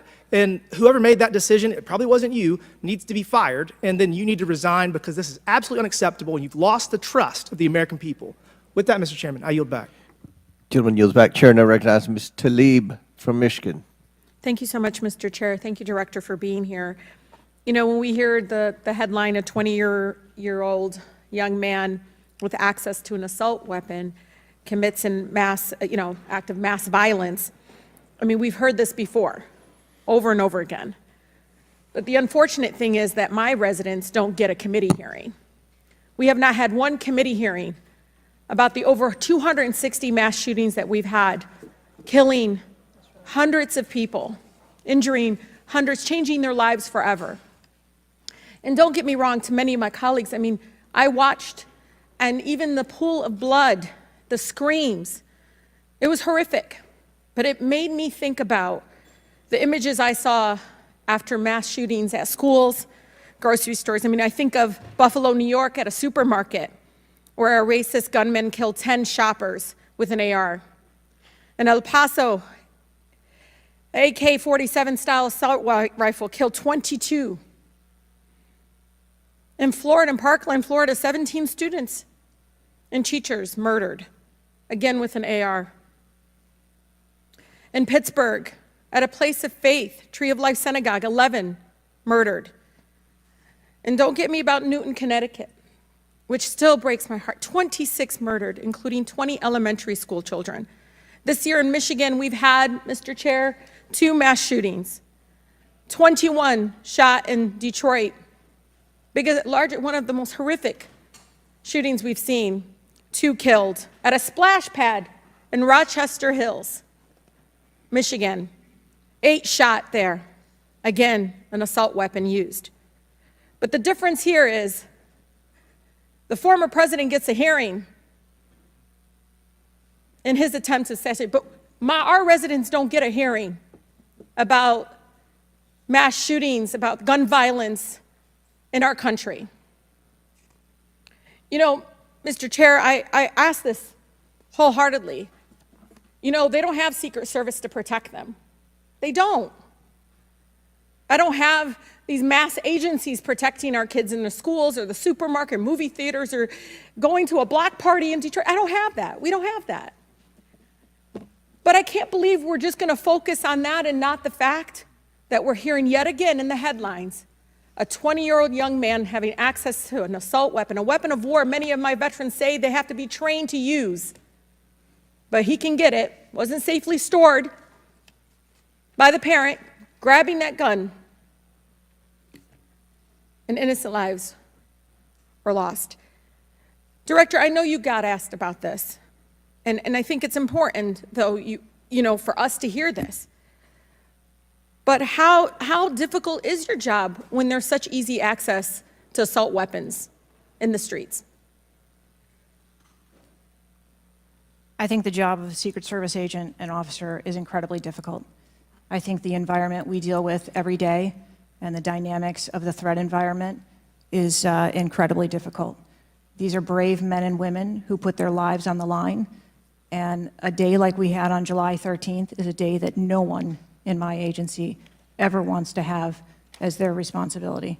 It is an incredibly difficult job. Yeah, I immediately thought of the children in the audience. I mean, when you think about going to a rally with your family, again, their lives are forever changed. The incident are never isolated. I really believe these incidents are never isolated. And I know Detroit Free Press had reported that the 20-year-old Pennsylvania shooter looked up the 2021 Oxford High School shooting in Michigan. Can you comment on what information this shooter was looking up regarding the tragedy of Oxford High School, where it took 4 of our high school youth there? I'm sorry, I'm not able to. The FBI has those details. So you can't even tell us, I mean, was he looking at the type of weapon? How many? Yeah, unfortunately, I don't have those details. Do you have, I mean, did they share that with you, though? I don't have the full content of what his searches were. I think that they are still in the process of examining all of his devices. Okay. Again, you know, the impact, I want to be really serious about this. The impact on our families is more than just this political rally, Mr. Chair. We have to talk about this, even if we're in disagreement. Let's talk about it, because I've seen statistics that show that we could be saving lives now if we ban these weapons of war from being able to buy it at the local store down the street. I mean, we just can't continue to allow this to happen. And unfortunately, my residents are not former presidents of the United States. They don't get a hearing. They don't get Secret Service, any of that. And even among those that are expressing the failed in the system, they just deserve better. They truly do. Thank you, and I yield. Chair now recognizes Mr. Burchett from Tennessee. Thank you, Mr. Chairman. Ms. Cheatle, the shooter was set up on the roof of the AGR International building, as we know. Was the roof identified as a potential vulnerability days before the rally? To my knowledge, yes, it was. Were agents or officers inside the building? If so, what floor were they on? We had local police officers inside the building. The roof looks like it's a tin roof. How did no one inside that building hear someone moving on top of a metal roof? I don't have the details of all of the interviews that have been conducted yet. When will you have those? I have been asking, and I want to have that information as soon as you do as well. Okay, why did Secret Service fail to block the line of sight from that roof? I think that the Secret Service put together a plan where they were counting that roof in as part of their overwatch, and that was the plan that they had put in place that day. If you weren't going to put a security personnel on the roof, why not at least use drone technology or aerial surveillance to monitor the rally? There are a number of times that we do use drone technology. I'm not speaking specifically to this event and what was utilized or not. There are times when drone technology is available and helpful at events, and there are times when it is not appropriate. Do y'all use Signal? Do you personally use Signal to communicate with any official from the White House? Signal on your phone? On occasion, I'm sure that there are people that use Signal, yes. Okay. Do you use it to speak with the White House? Use Signal? No, I do not. Okay. When was Thomas Crooks first identified as a person of interest? Let me help you. At 5:10, he was spotted with a rangefinder at 5:51. And when did Secret Service notice him? Again, I don't have those specific timelines, but it was a relatively short period of time. Let me help you. 5:52. Ms. Cheatle, why was President Trump allowed on stage 10 minutes after the Secret Service spotted a suspicious individual? That seems to me to be the worst thing of all. Of all the breakdown in all this communication, all the BS you've been feeding us here today or not feeding us, that seems to be the question. So as I've stated before, there are a number of events where suspicious people may be identified. That doesn't necessarily... Ma'am, I submit to you, you got a guy who's going to be the next president of the United States. He's on stage. I've been to these events. We've all been to these events. A car backfires, and there's a 15-minute dadgum wait. That's not acceptable. Did the Secret Service tell President Trump they'd spotted a suspicious individual before he was shot? I am unclear as to what the communication was with the former president at that time. I'll take that as a no. Did y'all deny President Trump's request for more security, yes or no? And when was the most recent request for additional security? The rally request for security, all of those requests were fulfilled. And were there any personnel redirected to Jill Biden's rally? No. Who made the decision on the direction of agents at either one of those rallies? I'm unclear as to your question on the direction of the agents. I said, who directed those agents to be at Ms. Biden's rally or President Trump's rally? The specific agents. So there is a methodology in which agents are available for assignments, and they are assigned based on either geographic location or logistics or flight. Ma'am, I appreciate all that, but that methodology about got President Trump killed. Was the security detail guarding President Trump a temporary detail? The personnel who are assigned to the former president's detail are assigned to him. Why was there a different detail on the opening night of the convention than the detail that was guarding him in Pennsylvania? The president has a very large permanent protective detail assigned to him. They work shift work, and so it could be that people you saw at the rally were not working the same shift the day that he was. I can assure you, ma'am, somebody that's a lot shorter than the president was not at the convention, and the people that were cowering down behind the mass of agents that were on top of the president were not in the convention hall. At least I didn't see them. You can't seem to answer a single question about an ongoing investigation, ma'am, and you don't know when the information will be released publicly. Are you waiting for the administration to sign off? No, I am waiting for the results of the investigation, at which time. Okay. Let me ask you one more question. You found explosives in the shooter's possession. Is that correct? The FBI found explosives. Do we know who directed this young man how to make those explosives? I believe that the FBI is still looking into that on their investigation. Ms. Cheatle, you said that the buck stops with me, and I agree. I don't think you should resign. I think you should have been fired. Ma'am, you are a DEI horror story. I've told my daughter multiple times, my wife and my daughter, we talk to her all the time about how she's going to succeed in life. She'll succeed in life by achieving. Ma'am, you have not achieved today. You've let the American public down. If it was up to me, you'd be gone. Thank you, Mr. Chairman. Chair now recognizes Mr. Crockett from Texas. Thank you so much, Mr. Chair. And let me just pick up where my colleague from Tennessee left off. Director Cheatle, was the incident on July 13th due to DEI, or rather systemic failures in communication and potentially safety protocols? The incident on the 13th has nothing to do with DEI. The incident on the 13th has to do with a failure or a gap either in planning or communication. Thank you so much. In fact, I have a few articles that I will enter into the record once I wrap up that actually acknowledge a number of women specifically for their valor in their service, whether it's been in various levels of law enforcement. But, you know, I want to stick here for just a second, because earlier you had a conversation in which there was a discussion about training. And I want to talk about training, and I want to talk about the fact that there's been a little bit of dancing around as it relates to this being a suspicious person and this being a situation that was perceived to be a threat. And it seems as if there's a different analysis that takes place.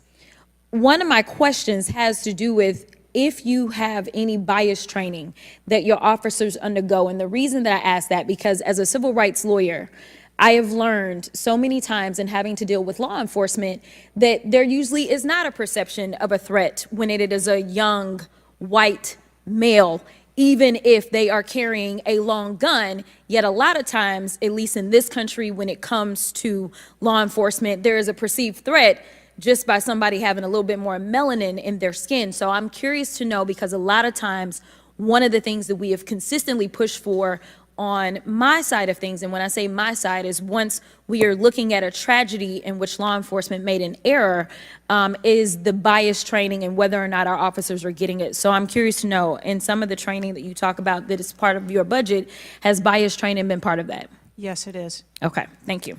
I know that today is a rough day, and on that day in Pennsylvania, it was a rough day. And the reality is that I understand it, and you may or may not know the answer to this question. In the space in which this event took place, it was an open carry space. Is that correct? That is correct. Okay. So I hail from the state of Texas, and interestingly enough, I was serving in the state house right after there was a mass shooting in El Paso. We had an opportunity to do right by our citizens in Texas, but we did not. Instead, they passed permitless carry. And what my colleagues kept trying to get you to answer, because we want to come up with solutions, we don't want to keep pointing the finger. And right now, you've got a bunch of fingers that are pointed at you. But our job is to solve problems for the American people. And to be perfectly honest, the numbers are clear. I think almost every major law enforcement agency come forward and say that they were against permitless carry because they said that their jobs would be made more difficult. Unfortunately, my colleagues on the other side of the aisle in the state of Texas decided that they would ignore those warnings, and they passed the law instead. And right after they passed that law, we ended up with Uvalde. And we heard the stories of those officers that were scared to go in and save those babies because of the firearm in which in that case, 18-year-old had in his hands. They also were given an opportunity to say, hey, raise the age and make it to where at least you have to be 21 before you can possess this type of weapon. And they chose not to. And we have the facts. It shows, and I'll enter this into the record as well if there is no objection, deaths from firearms keep climbing in Texas decades after lawmakers began weakening gun regulations. That is from the Texas Tribune. Without objection, so ordered. Thank you so much. The last thing that I'm just going to make a point of saying is that we all care about this issue because we know that there has been a spike in violence, political violence in this country. Are you aware of the fact that the numbers are higher right now? Yes. Okay. In addition to that, and I'm going to point a little blame at ourselves, because right now you got all the fingers pointed at you. But the reality is that we have a number of congressional members that are consistently engaging in violent rhetoric, and it needs to be toned down. The reality is that people are listening and they're paying attention, but unfortunately, another thing that is happening because we're not getting answers from you today is the conspiracy theories. They have already began. Have you heard of any of the conspiracies? Yes. Okay. The problem with these conspiracies is that when people believe that, say, the President of the United States ordered a hit, or they believe it was an inside job, or whatever conspiracies they believe because they don't have any facts in front of them, that potentially incites the next level of violence at the next event in retaliation for this. So we are only begging for your job as it relates to being the director, as well as the men and women that you are protecting as their director, that you keep them safe by making sure that the American people have the information that they need so that they can feel as if Secret Service is on the side of the American people. And ma'am, I don't doubt that Secret Service is on the side of the American people. But right now, so long as these conspiracy theories continue to fester, it is going to make your job that much harder. Thank you so much, and I yield. Chair now recognizes Ms. Marjorie Taylor Greene from Georgia. Thank you, Mr. Chairman. Ms. Cheatle, I'd like to remind you that you're under oath. The site team has a senior supervisor, an advanced team, a protective intelligence team, a counter sniper element, and detail. Who was the agent in charge? How long has she been the agent in charge? And what is her Secret Service background? So I'm not going to provide a name. Why not? You're here to answer our In this questions. forum, I'm not going to provide names of. You stated in your testimony, you said, I am here today to answer your questions. That is correct. Answer the question. I'm not going to provide names of our personnel. To Why this not? committee today. The American people are demanding these answers from you today, Ms. Cheatle. I will do the best to provide you accurate information based on the facts that I have at this time. You're not answering our questions. The advance element coordinates with other intel or law enforcement partners, identifies threats and weaknesses at the sites and movements. We'd like a copy of the advance report. Have you brought it here with you today?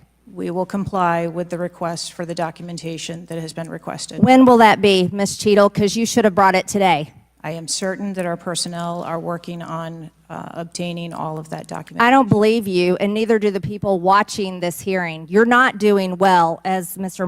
Moskowitz informed you. You've been sitting here for over 3 hours, and I have you know the entire country is demanding you resign and demanding that you be fired if you do not resign. Things are not going well for you. You need to answer the questions. Was there a protective intelligence team, and what technical resources were utilized for that event, specifically drone or helicopter assets? There were a number of technical assets that were deployed for that event, and there was a protective intelligence team that was assigned to that event. Why was Crooks able to fly a drone over the entire area the day of the rally and the day of his assassination attempt?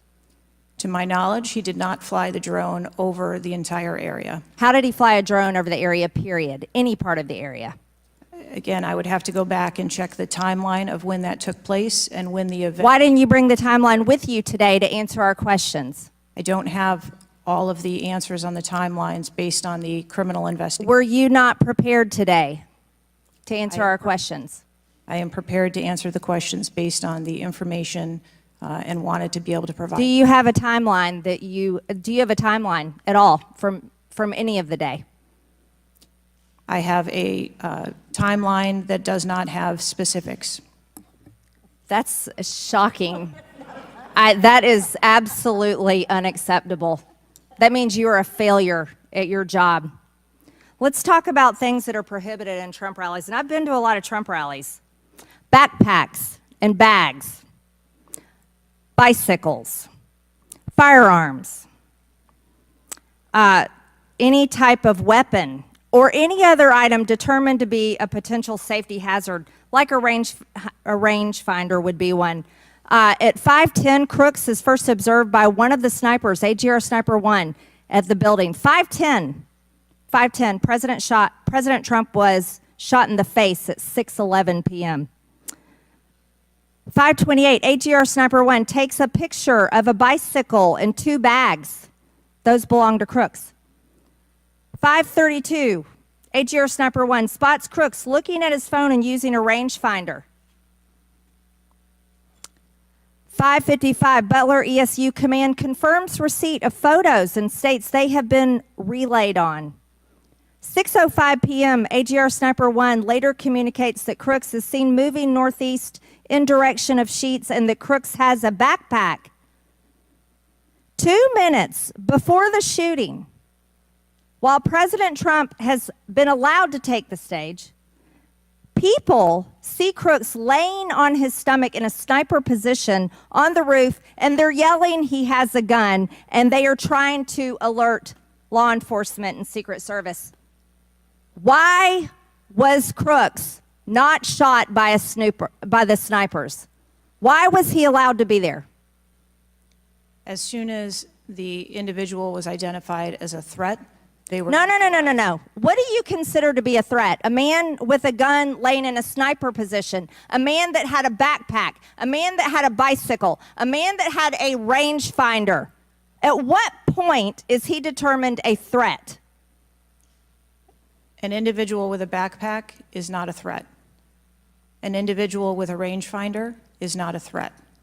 What about a man laying on a building that has direct line of sight of President Trump with a gun that people are screaming and pointing out? Is that a threat, Ms. Cheatle? Once that individual was identified, they were neutralized. No, they were neutralized. Crooks was neutralized after he shot President Trump in the face, Ms. Cheatle. Is he only a threat once he fires the weapon? As soon as the counter sniper identified that individual, they were able to neutralize them. How were people in the crowd? Okay, then let's just take it this way. People under your command did not consider him to be a threat, yet people in the crowd knew he had a gun and considered him to be a threat. That means that you are a complete failure as the director of the Secret Service, that people under your command don't perceive a man laying on a roof with direct line to the president with a gun. They don't perceive that to be a threat, yet the people in the crowd do. How is that possible? That's the last question, but please answer the question, Ms. Director. I'm not certain at this time how the information from the people in the crowd was relayed to any law enforcement personnel. No, you knew, that everyone knew.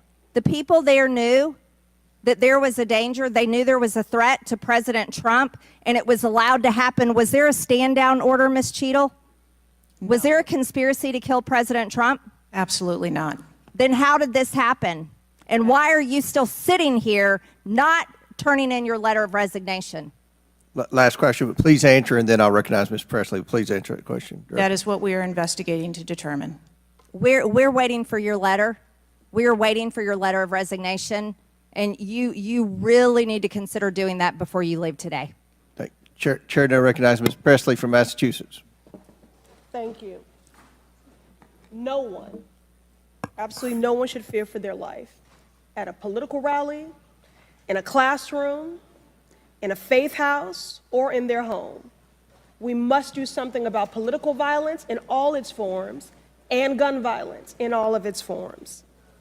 Now, Director Cheatle, you have noted that numerous investigations are ongoing related to the Secret Service response and that we can expect a report in the next 60 days.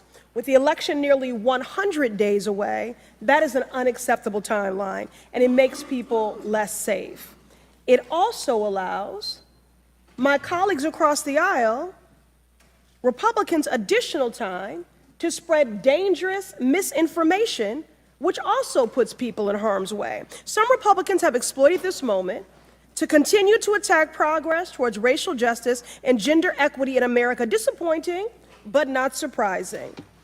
I hesitate to repeat their racist and sexist tropes, but in summary, Republicans have wrongfully and shamefully stated that hiring women and people of color hindered the response to the shooting.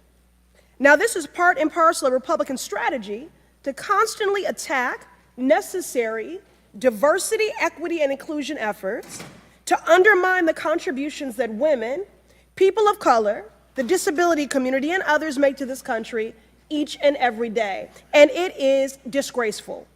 In the wake of gun violence and tragic loss of life, Republicans are ignoring solutions like gun safety reform and instead trotting out sexist tropes. Can't say I'm surprised.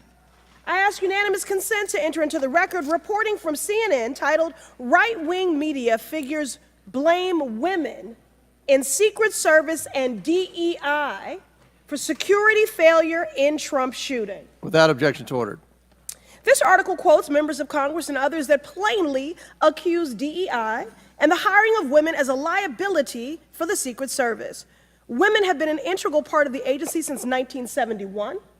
And are held to the same standards as their male counterparts. To use them as a scapegoat during a time of crisis is shameful and it is dangerously divisive. In fact, based on recent publicly available demographic data of the agency, the largest demographic groups among special agents are white and male. But to right-wing extremists, the truth doesn't matter. The lies they tell to advance their anti-diversity agenda, which is a key theme throughout Project 2025, will only make the American public less safe and more divided. And every day, Director Cheatle, that you fail to give us answers, they are given more oxygen to make their baseless claims that women and people of color are responsible for tragic events. And that is dangerous too. Thank you. And I yield my remaining time to Ranking Member Raskin. Thank you to the distinguished gentlelady from Massachusetts, and thank you for those trenchant insights. I wanted to make the point that you were making and several of other members were making to bring it into sharp relief here. The very same day that Donald Trump narrowly escaped an assassination attempt, but an honored firefighter was gunned down and killed and other people were injured. There was another mass shooting that day, just several hours later in Birmingham, Alabama. 4 people killed and 10 wounded in a nightclub shooting. And you might think, oh, that's some kind of freakish coincidence. Not at all. We have more than one mass shooting a day in America. They are so commonplace now that they are barely reported in the national news. It's, of course, local news in Birmingham, Alabama, that 4 people were killed and 10 other people were shot and seriously wounded, being treated at the hospital. These things are a nightmare for the families of the victims who've been killed, for the families who have to take care of people who've been seriously injured and wounded.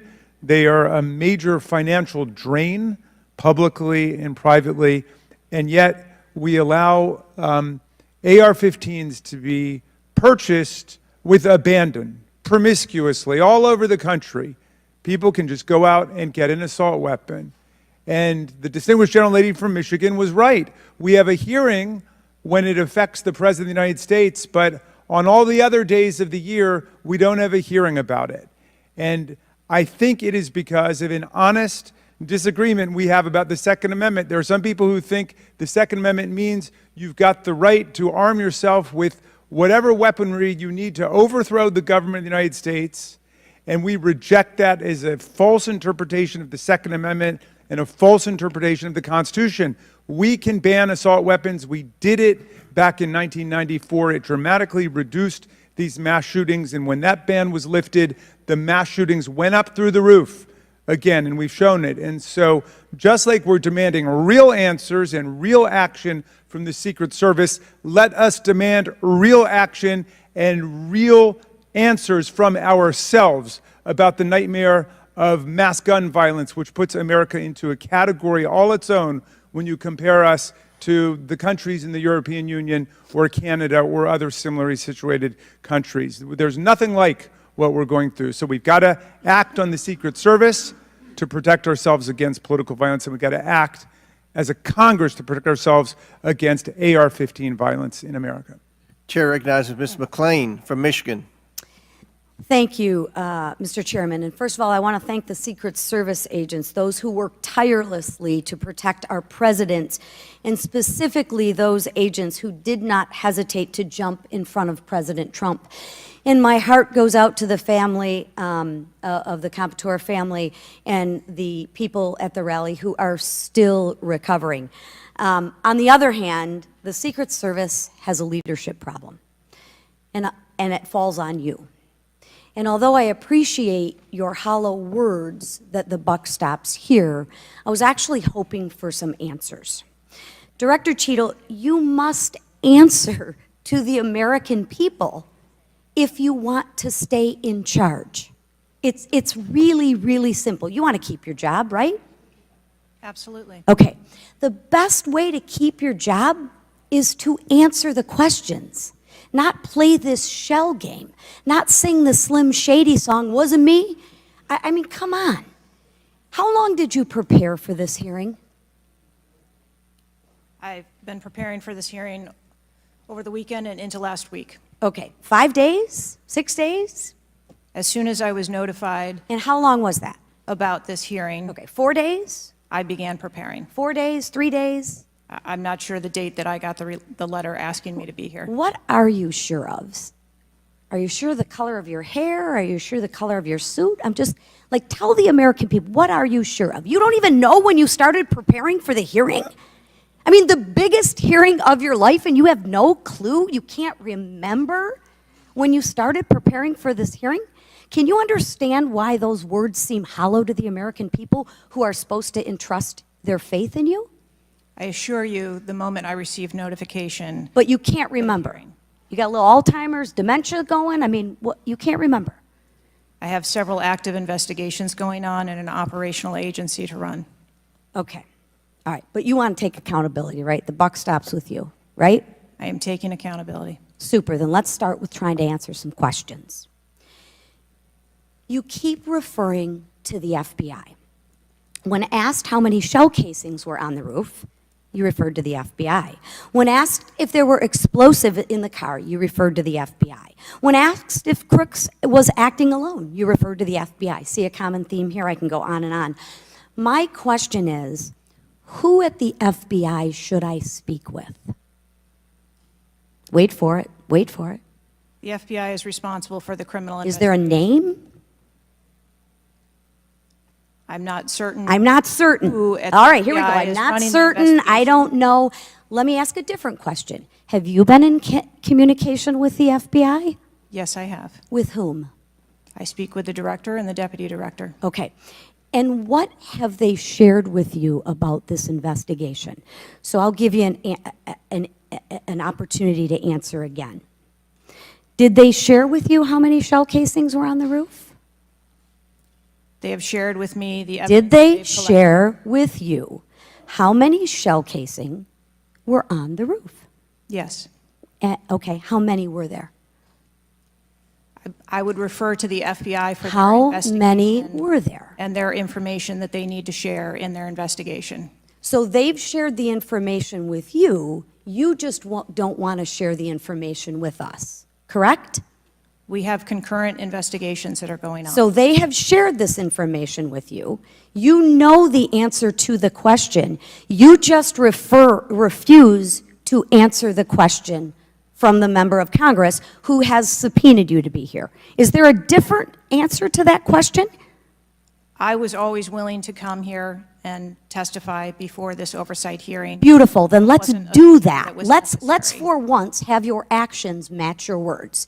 So you've been in communication with the FBI. You know the answers and you refuse to tell us the answers. So I will ask you again. You know how many shell casings were on that roof. What is the answer to that question? I think it's pertinent. What is the answer to that question?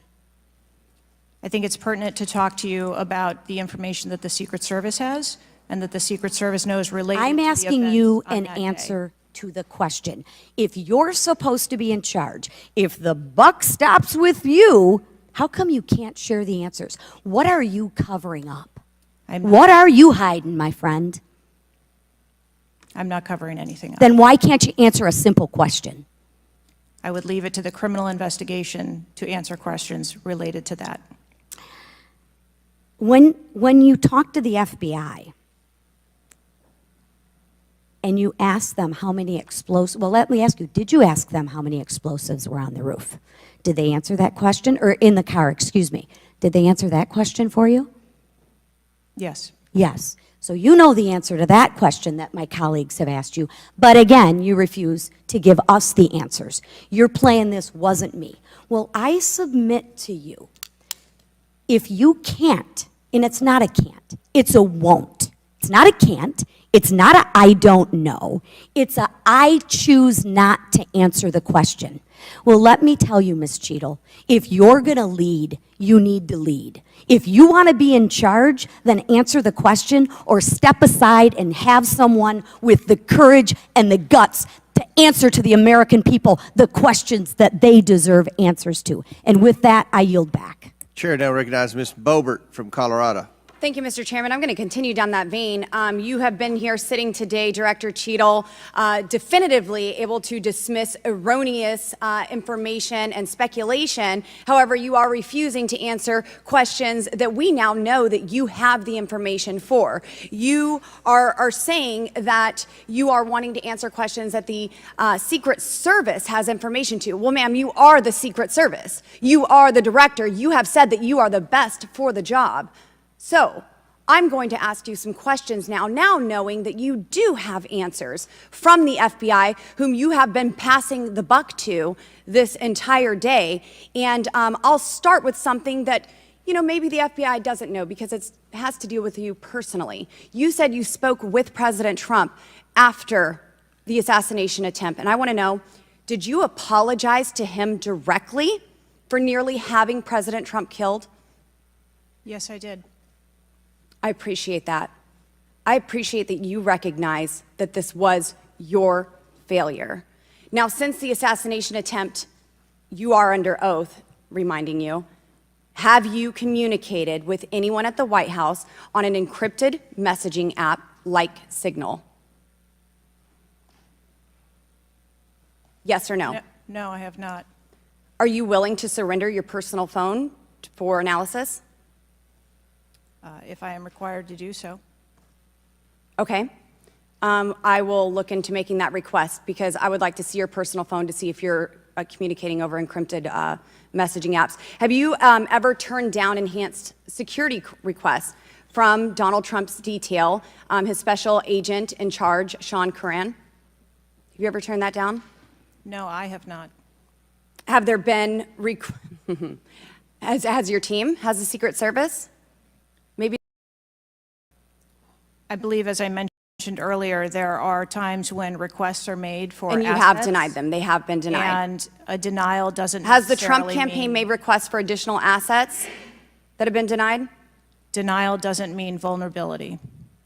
Have there been additional requests for enhanced security at Mar-a-Lago? We have made a number of enhancements to. You confirmed that there were bomb-sniffing dogs that were provided. You failed to confirm if there were aerial security surveillance assets that were provided. So yes or no, was that provided? At the rally? At the rally, yes, ma'am. We had Overwatch provided at the rally. You've confirmed that the assassin was identified as suspicious 57 minutes prior to the shooting. Was the suspicious individual ever approached by an agent? Was any contact ever made with him?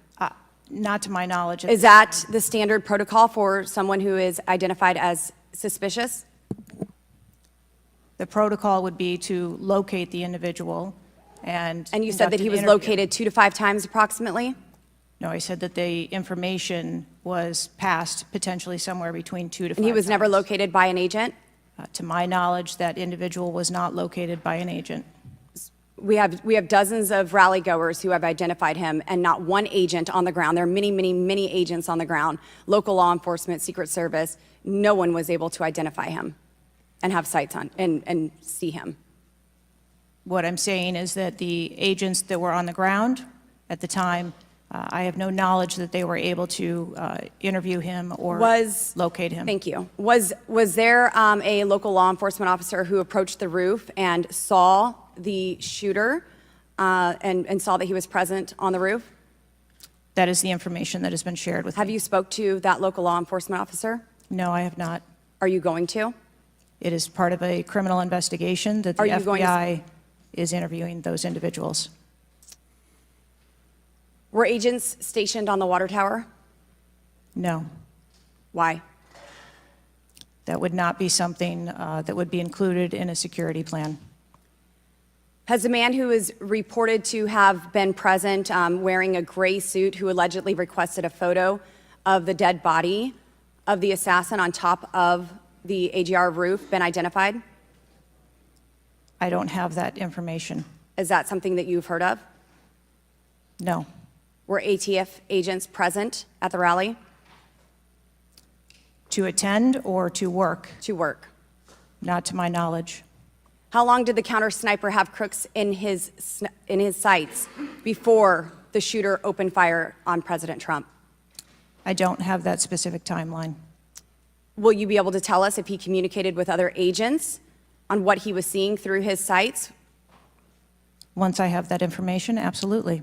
Because we need to know why he waited for multiple rounds to be fired at President Trump before the threat was neutralized. We need to know if he was given an order to hold fire. Now, you've excused the roof of being unmanned because of the slope of the roof. Do you continue to assert the slope of the roof as a credible reason for leaving this position undefended? First, I'll go back and correct that there was no order to hold fire.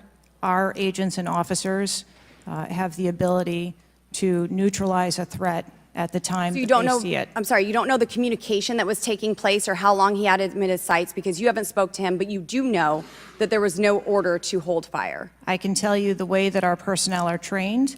They are trained on the use of force scale that when they see a threat, they are authorized to neutralize that threat. They don't have to ask for permission.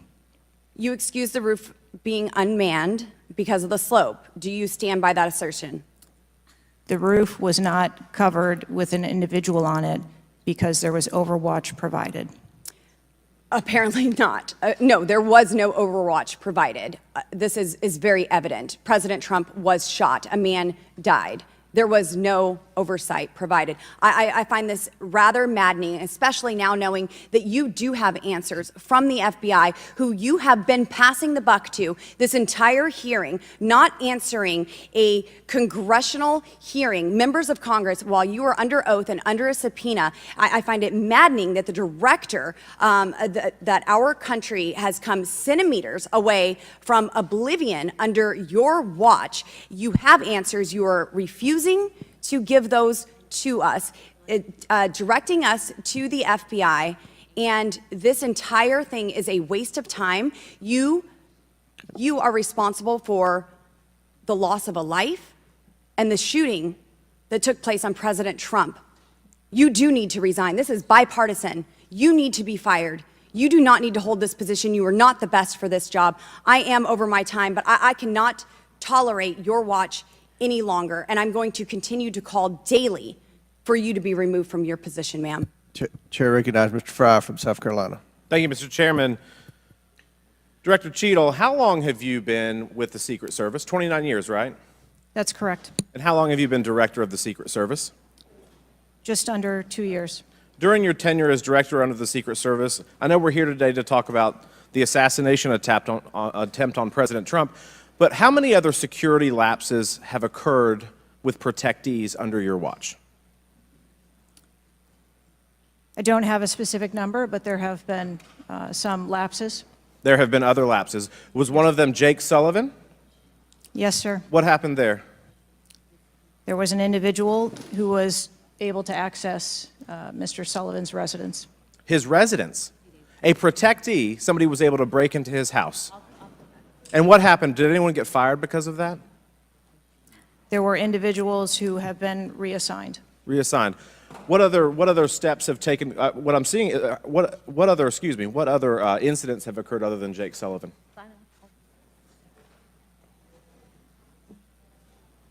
Was there an issue with the Secret Service agent and Vice President Harris? I would not call that a security incident. Well, it seems to me, I mean, you have security lapses with President Trump. You have security lapses with Jake Sullivan. You have issues with your personnel related to Vice President Kamala Harris. There seems to be a repeated theme here. Would you not agree with that? I think that we are talking about separate categories of incidents.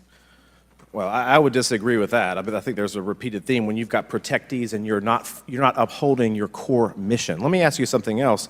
Does the Secret Service routinely record communications between and amongst detail? Radio communications? Any communication? Email communications are captured, as well as text messages, and then depending on the detail, radio communications are recorded. Does the Secret Service have recorded communications from the July 13th event? We do not have radio communications from that day. But you have text messages? We do have emails and text messages. Emails, okay, great. Does the head of the Trump detail or someone else embedded in this detail have command decision-making authority, or do they need to seek authorization from someone outside that detail? The head of the detail has the decision-making authority for things that are necessary for that detail. Is that standard for protection details? Yes, it is. Okay. Let me ask you something. During campaign events, is it common for the Secret Service to utilize other agencies? Yes, it is. What other agencies would be providing assistance to the Secret Service? There are a number of other agencies that provide assistance to the Secret Service during campaigns.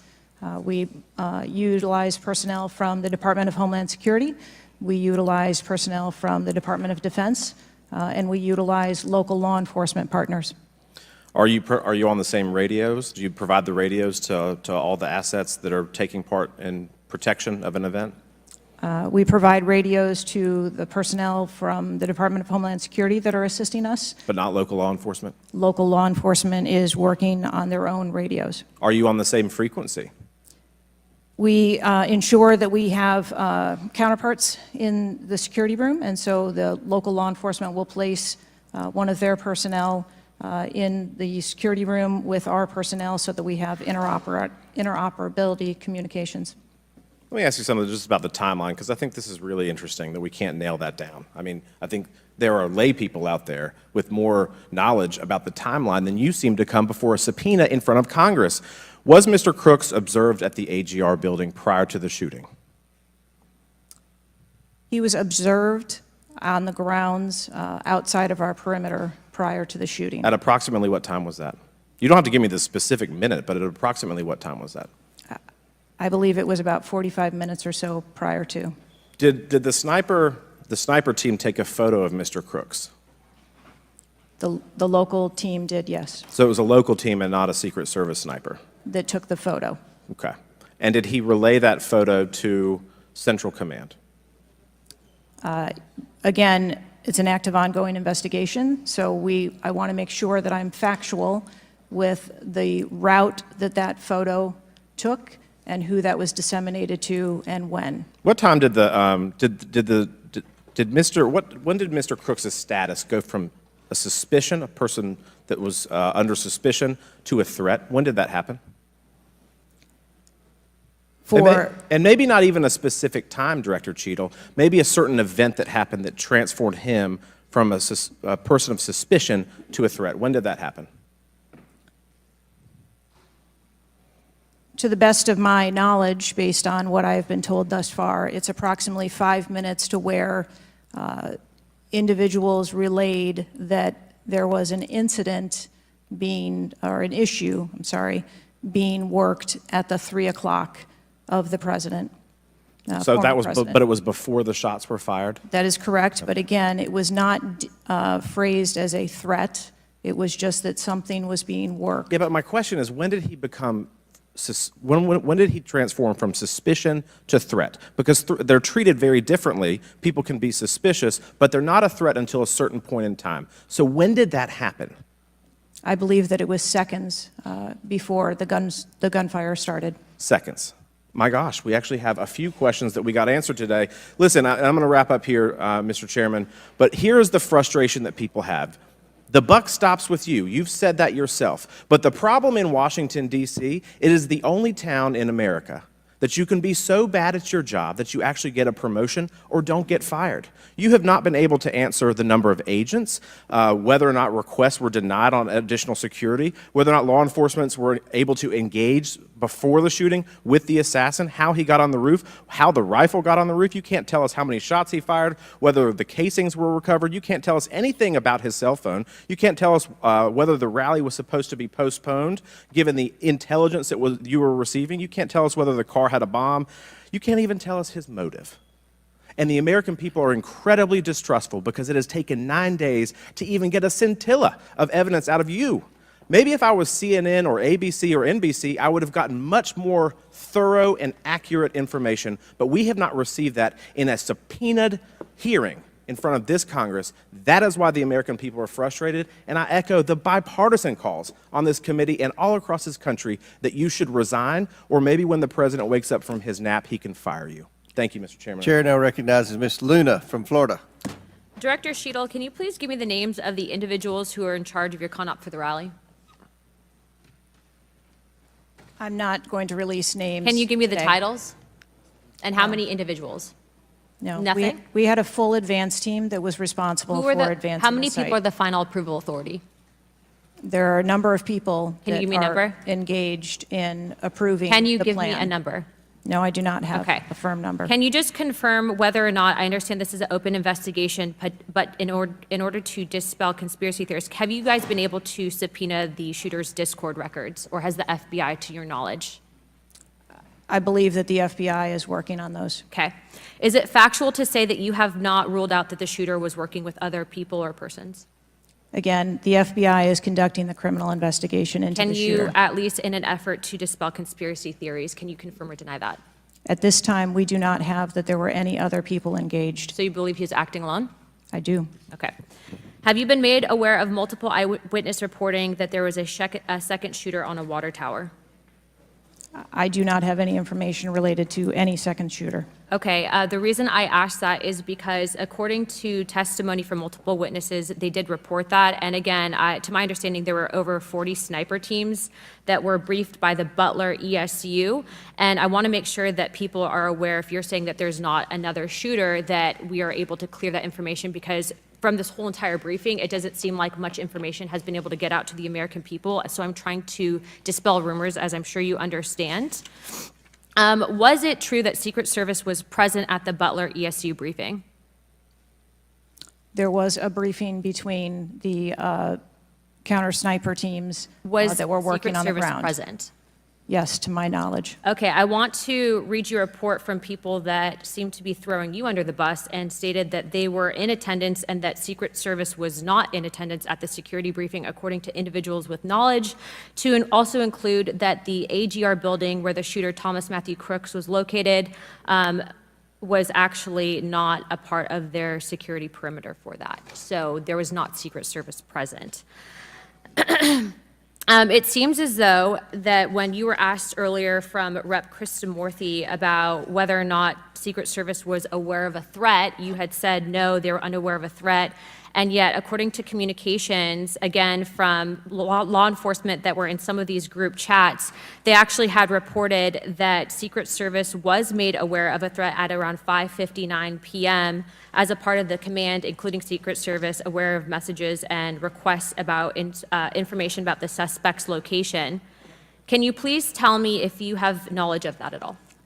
Again, I think we're conflating the difference between the term threat and suspicious. But you guys did have knowledge at 5:59 p.m. according to those group chats, did you not? Of a suspicious individual. Okay.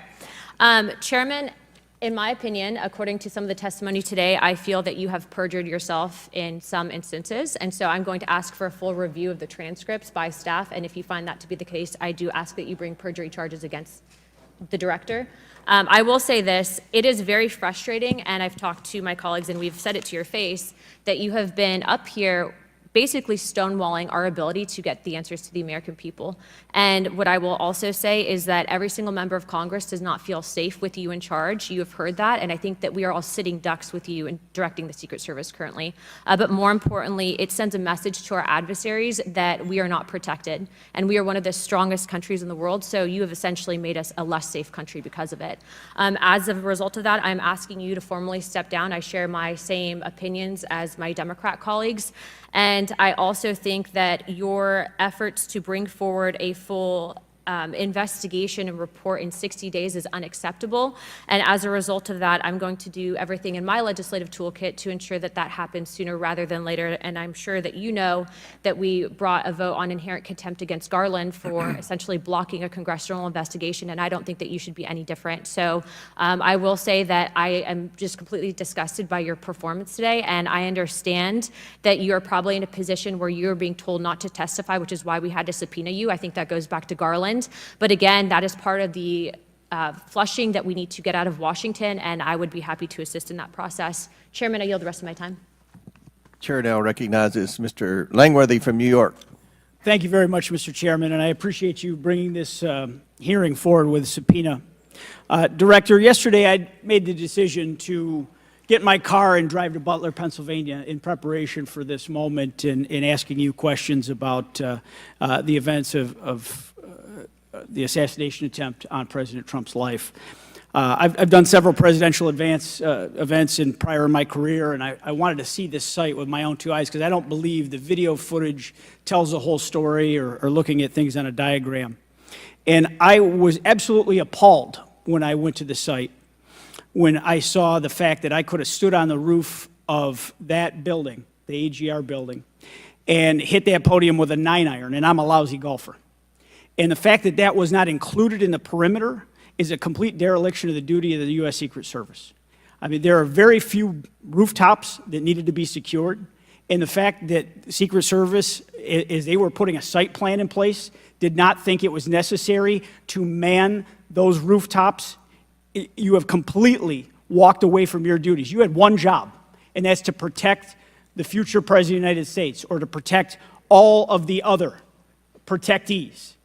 And President Trump is only here today by God's grace because he had just something in him that made him turn his head just slightly, or we would be in a national period of mourning right now. And you have done nothing here today. I've rewritten these questions like 4 times during your hearing, and you haven't answered a damn one of them.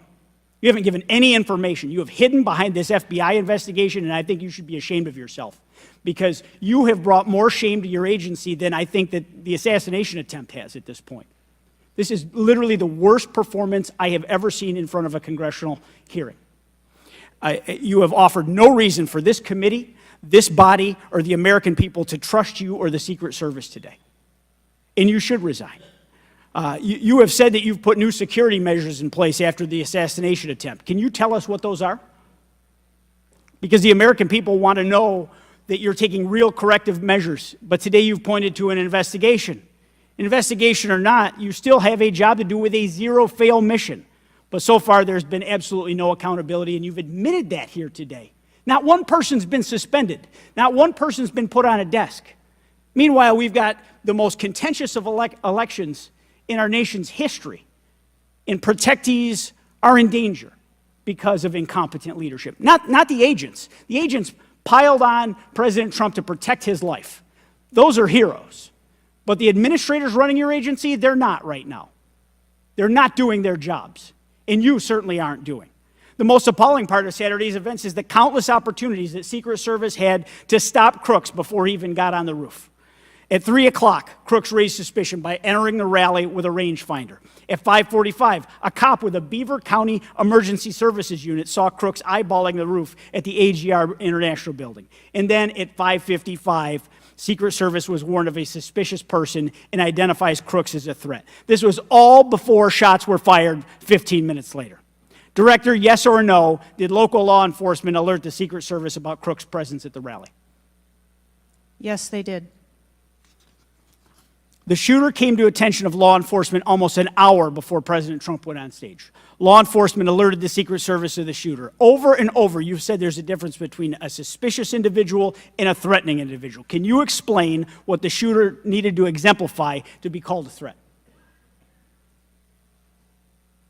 So I'm not clear as to what identified him as suspicious to the individuals who originally clarified him that way. For the Secret Service, for an individual to be determined to be a threat, that individual would have to be seen with a weapon or capable of doing some sort of harm to our protectees. I mean, Director, an individual walking into a rally with a rangefinder, scoping out an unprotected rooftop, and he reportedly flew a drone over hours before. It sounds like a lot more than suspicious, especially at a presidential rally. Your operational lapses, your resource management, and poor judgment nearly resulted in the assassination of President Trump. I mean, the dereliction of duty here is just appalling. The fact that you haven't visited Butler is just maddening to me. That you're not taking this job seriously. Many people here have called for your resignation. I've introduced a resolution here into this body that hopefully will get a vote this week calling on the president to fire you, ma'am. You have not done your job. you have put two black eyes on your agency, and you need to go. Mr. Chairman, I yield back. Gentleman yields back. Chair now recognizes Mr. Burleson from Missouri. Director Cheatle, I just want to kind of get an idea of what you can answer, because outside of what the FBI is responsible for, you have full responsibility for the Department of Secret Service. So the question is, what is the mission? Who defines the mission? Our mission of the Secret Service is to protect the President, the Vice President, their immediate families, presidential candidates, the former presidents, and those by executive order. And we also have an investigative mission. And those are well defined? Yes, they Everyone within the agency understands the mission? Yes, they do. What about protocols and standards? Who defines the protocols and standards? We have a number of protocols and policies in place for the various missions that we have. So would it be safe to say that you failed the mission, the ultimate mission? I have stated repeatedly here today that there was a failure. What about specific failures within protocols and guidelines within the agency? Again, I am certain that the investigation that is being conducted internally as well as the external investigation. You said earlier in the hearing that there was either a communication, there was errors in communication or in operations. Could it be both? In both errors in operational decisions and errors in communications? I think the investigation potentially could identify both. So I want to talk about communications. Representative Boebert asked earlier about using encrypted apps, that you said you have not used, I guess, Signal. Have you used any encrypted app to communicate from your personal device? I do, on occasion, use encrypted apps to communicate. So you use some form of an encrypted app to communicate with people within the federal government? With local law enforcement? Whom are you communicating using the encrypted apps? Many times it's with colleagues and associates. So you're communicating with colleagues on a personal device? There are times that the Secret Service, when we work internationally with some of our partners, that they don't have the same texting capability. And you're not able to do that with your government-issued device? Recently, we have been able to install some of those apps on government devices. Okay. Let's talk about some of the things that we can get access to. I'm actually shocked that you are using your personal device and encrypted communication tools. I think that might be the most shocking thing that I've heard today. I didn't expect for you to say that. We have requested, this committee has requested multiple documents. And this is not, under the purview of the FBI, this is under your purview. We requested a complete list of all law enforcement personnel, including Secret Service, Department of Homeland Security, local law enforcement with the roles in protecting the president. And we requested that for us to receive that by July 18th. Did you provide that? I believe that our agency is in the process of collecting all documents. So you have not provided it. How long does it take to determine who the personnel were that were on site? We are collecting a comprehensive list of all the documents that have been requested. We also requested all the audio and video recordings that your agency, not the FBI, but your agency has in possession related to the event. Did we receive those? Have you provided those at all? We are in the process of collecting all documentation requested. You're in the process, but you have not. Any memorandums or any internal communications related to the event? We requested that you provide that. Have you provided any of that? We are in the process of collecting the information that has been requested. Okay. So when can we expect to receive these documents? How long does it take to determine who was on site, who was being employed to be there to protect the former president? When can we expect that? How many days does it take to provide that information? We want to make sure that we have a comprehensive accounting of all of the documents that were engaged in that day, and we will make them available as soon as possible. I think transparency is the key here. It's shocking to me that we are communicating in a encrypted app to colleagues. I'm almost certain that violates some federal laws. I would like to clarify, you didn't ask me whether my communications were government work related or whether they were personally related. You're communicating with colleagues. I don't communicate government business with colleagues on a personal device. I communicate on my work device. Are you using an encrypted device on your work device? I am not. No encrypted apps? No, I do not. Okay. Thank you, Mr. Chairman. Chair now recognizes Mr. Waltz from Florida. Thank you, Mr. Chairman. Madam Director, please, I'd like to direct your attention to this video. And I sincerely appreciate the clarity on this. Can we turn up the volume, staff? I just want to ask you, because this has popped up.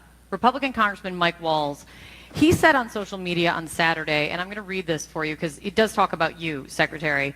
I have very reliable sources telling me that there have been repeated requests for stronger Secret Service protection for President Trump denied by Secretary Mayorkas. Your department has already pushed back on that, calling that absolutely false, but he is putting this on you. Can you respond to that, please? Well, that is, yeah, that's a baseless and irresponsible statement, and it's one that is unequivocally false. Director Cheatle, did you speak with your boss, Secretary Mayorkas? You fall under DHS. Did you speak with him on the 14th, the day after? Yes, I did. So you spoke with him before he made that statement? I spoke with him immediately following the incident. Did you inform him that all requests for additional resources for President Trump had been fulfilled? Or that it was false to say they had been denied? I informed him that the request for that rally that day had been fulfilled. Okay, you continue to answer that very carefully, because I made a broader statement. The agents that came to me made a broader statement that his permanent protective detail for years now have been asking for more. Is that correct? I do not have specific incidents of those requests. Is it correct that they've been asking for more? I have heard the same reports that you have. Without having them in front of me, I am unable. Those requests are made in writing. I mean, the agents are telling me they make them in writing. This isn't a verbal agency. Things are made in writing. I understand what you're saying. I don't have those requests in front of me here. I'm not asking if you have them in front of you. Are you aware that they were made? As I said earlier, there are times when requests are made, and depending on the availability of assets, or if there is a way that So there were times when they were denied? If there is a way that vulnerability can be mitigated in a different way, then that is why So there are times when they were denied, for a variety of reasons? That is why the Secret Service has a multi-layered and multifaceted security plan, so that we can pivot if we need to. So in the wake, I mean, in the immediate 48 hours of an assassination attempt on a former president, could be the next leader of the free world, almost had his head blown off, your boss says that's irresponsible and false to say things are denied. And you had talked to him. So did he just make that on his own, make that up on his own, or did you tell him that? We were speaking about the requests made at the rally. Staff, can we show the next slide, please? Then we have your spokesman. Did you sign off on this statement? That there's an assertion that a member of the former president's team requested additional security resources and those were rebuffed. This is absolutely false. In fact, we added protective resources and technology and capability as part of the increased campaign travel tempo. But next slide, please. Next slide, please, staff. We have the Washington Post article that then says we now have senior Secret Service officials saying there were at times when it was denied. So which is it? Again, there have been a number of conversations going on here. Did you sign off on that spokesman's statement? The spokesman's statement, I believe, was related to requests that were made. Did you sign off on it? for the requests that were made at the rally. Did you Yes. sign off on the statement before it went out? I sign off on my press spokesman's statement before they go out. I would hope you would in the wake of an assassination attempt. Yes. You did. Categorically false that any requests were made. You signed off on it. Thank you for that. Thank you for that clarity. Madam Director, how many press conferences have you held since the assassination attempt? We have put out press releases. How many press conferences have you held? Gone to the mic, taken questions from the public, from the media? How many? I have not held any. How many has Secretary Mayorkas held? I don't. 0. How many has the FBI held? 0. How many has the Department of Justice held? I know you know the answer. I believe there was a press conference in Butler after the incident occurred. By local law enforcement, not by you and not by the Department of Homeland Security. So this is how misinformation flies. I mean, in the darkness, in the absence of information. Now we have 9 days later before a congressional committee, we all represent almost 1 million people, and you still don't have answers. Are you aware that national news anchors are saying this was a hoax? On national television, they're saying, no, the president wasn't shot, it was flying glass. Are you aware of that? I have not heard those reports. Are you aware that, I mean, there are rumors rampant online that there were multiple shooters? Yes. Are you aware that because the shooter had overseas encrypted platforms in Belgium and New Zealand and in Germany, that a lot of people are speculating there could have been foreign involvement, logically? Are you aware of that? Yes. And have you done anything to disabuse any of these notions today? No. You haven't. Madam Director, I would fire you. Regardless of the failure, I would fire you just how you've handled it since. You should have been the first to the mics to say, America, world, I want to assure you we're going to get to the bottom of this. I want to assure you full transparency. Our agency clearly had major gaps here, and I want to personally take responsibility and accountability. You should have been the first, standing alongside Secretary Mayorkas, and I would even go so far as to say have daily press conferences, updating everyone on what we know. But you haven't had any of that. What are you hiding behind? I am not hiding. Because you're making the situation worse. I think you've heard that on a bipartisan basis here. You are making this situation far worse in the absence of information. Let's move on. This is truly astounding. I want to be clear, because you keep dodging the issue. Has President Trump's permanent protective detail requested additional assets over the last few years? He is clearly not your average former president. He's not Jimmy Carter in an old folks' home. He's not President Bush painting out in his barn. He has multiple residences, a lot of rallies. He's very publicly engaged, and he has a foreign threat in addition to domestic threats. Have they requested additional resources? That's the last question, but please feel free to answer. Thank you. Director. Thank you. We have continued, as I stated earlier, to increase over the past year the assets that are at the former president's residence and supplied to his detail. Mr. Chairman, if I could just ask for one more indulgence. It is clear you have not been to Butler, Pennsylvania. Leaders lead and should be on the ground. You have not been there. Instead, you went to the RNC, but you weren't originally even going to go there. Where were you originally scheduled to go besides the RNC, a national special security event?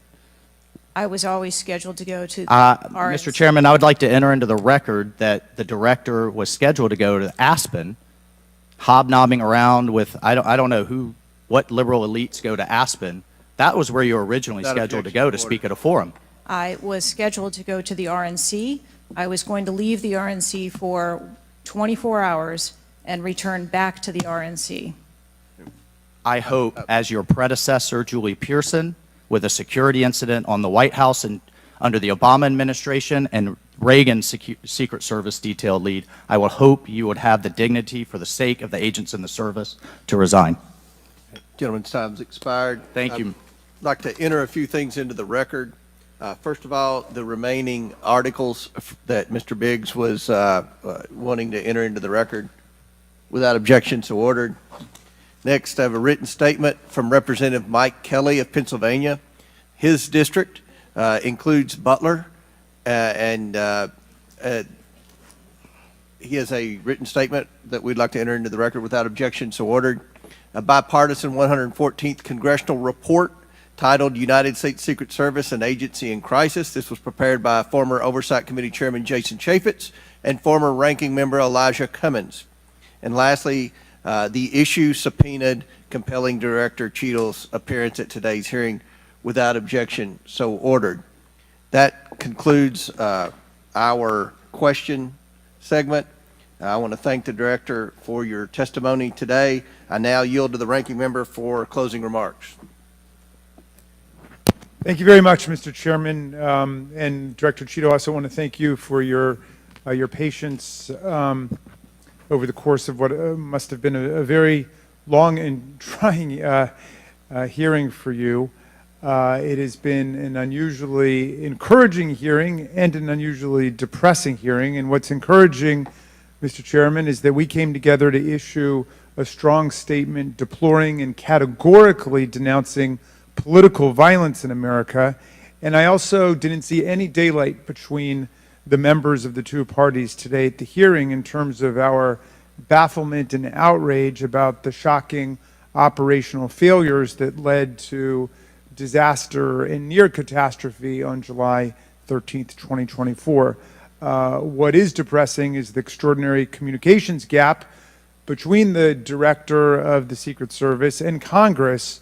And I don't want to add to the Director's terrible, horrible, no good, very bad day, but I will be joining the Chairman in calling for the resignation of the Director, just because I think that this relationship is irretrievable at this point, and I think that the Director has lost the confidence of Congress at a very urgent and tender moment in the history of the country, and we need to very quickly move beyond this. But what I will say, Mr. Chairman, is that I took this hearing to be about two major policy failures, and one policy failure is the one that got the vast majority of the attention, which was the failure of the Secret Service to effectively respond to a gunman on a roof within 150 yards of a presidential visit and speech.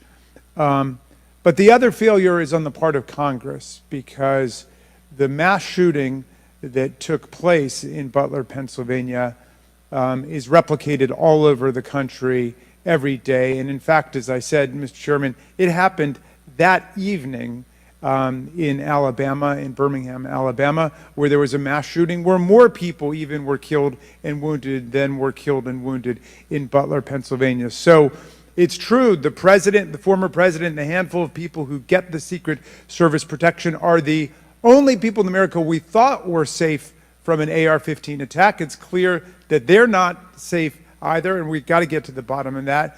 But we also have to get to the bottom of the larger problem, which is that the whole country is living like this, in fear and in terror of assault weapon attacks in movie theaters, churches, synagogues, mosques, supermarkets, Walmarts, any place where an audience or a public gathers. And the worst was in Las Vegas, where a gunman got up on a roof and then just mowed down 60 people below him and wounded hundreds and hundreds of other people. So we've got to deal with that problem. Yes, we've got to move as swiftly as we can to deal with the problems of the Secret Service, but the broader problem is still there. And I just wish to the heavens that our colleagues that could get together on the question of presidential security against an AR-15 attack could get together on the question of public security against an AR-15 attack, because all of us are vulnerable. All of our families are in danger by this, and the rest of the world doesn't live this way. And we have to look to see how uniquely strange it is that we allow 20-year-olds to access AR-15s, weapons of mass destruction, and show up in public places to endanger other people. And I hope, Mr. Chairman, we can work together on that with the same spirit of bipartisan commitment to the public safety that was exemplified here today. And I yield back to you. Ranking Member yields back. I'll deliver my closing remarks. Director Cheatle, I subpoenaed you to appear today to get answers for the American people about the failures that led to the assassination attempt of President Donald J. Trump. Unfortunately, you refused to answer today. And this committee is not known for its model of bipartisanship, but I think today we came together unanimously in our disappointment for your lack of answers. You've stated that the FBI will investigate and give a report, and you estimate 60 days. We've been waiting for months and months for lots of different bits of information from the FBI. We have no confidence in the FBI. The majority of this committee has no confidence in the FBI. I sincerely hoped that the hearing today would give not just Congress confidence in the Secret Service, but the American people would have confidence in the Secret Service. We don't have confidence, not just in Congress, but I don't believe the American people tonight when they go to bed are going to have confidence that the Secret Service is the best it can be at protecting President Biden, at protecting the First Lady, at protecting President Trump, at protecting their families. That's what the primary role for the Secret Service should be. And some people have said and speculated, well, there needs to be more money and more employees. As I stated early on, $3.1 billion, I believe next year it's going to be $3.2 billion budget, over 8,000 employees. If the Secret Service is spread too thin in doing things like inspecting counterfeit, which is what the Secret Service was created to do, was to inspect counterfeit money and things like that with the Treasury. If it's spread too thin, then we need to come together in Congress, and I think we can do that in a bipartisan way to narrow the focus of the Secret Service, to protect the leaders of our country, to protect our elections by protecting our candidates. And I don't believe we have any confidence that you can do that as the leader of the FBI. I sincerely hope that we would adjourn this committee hearing and have confidence not just in the Secret Service, but in you as director of the Secret Service. But we do not. Taking responsibility requires a lot of things. It means providing transparency. It means answering simple questions. It means providing a specific timeline of July 13th to this committee and the American people. I mean, it's been 9 days. There were people that were demanding that we have a hearing the next day or 2 days following the shooting. And I said, no, we need to give the Secret Service ample time to be able to answer those questions. 9 days. 9 days. And I don't think we answered very many questions that the American people have. I don't think there was I've never said this before, and I've presided over a lot of hearings. I don't think there was one question asked by anyone that the average American hasn't already asked at a diner or at church or at a ball game. The American people have questions. They deserve answers. Congress deserves answers. You were subpoenaed today to provide answers, and ma'am, you did not do that. So, as Ranking Member Raskin stated, he and I will be sending a letter requesting that you submit your resignation as a step toward accountability in what happened. And one of the biggest frustrations that many of us have, especially on this side of the aisle, is that there's never accountability in this administration. And when you look at the debacles prior to July 13th, I mean, it would be hard to beat the withdrawal in Afghanistan, the debacle there, and no one was held accountable. To this day, no one has been held accountable for that. But here we have clearly video showing people notifying the police, and the police are blaming the Secret Service. The Secret Service are blaming the police. Homeland Security is blaming everybody. But at the end of the day, after this hearing and after our request for information, we don't have any answers for the American people, and we don't have that confidence that you can lead the Secret Service to restore the confidence. And again, I commend the ranking member for joining with me in the letter asking your resignation, and we certainly hope that you will take that to heart. With that and without objection, all members have 5 legislative days within which to submit materials and additional written questions for the witness, which will be forwarded to the witness. If there's no further business, without objection, the committee stands adjourned.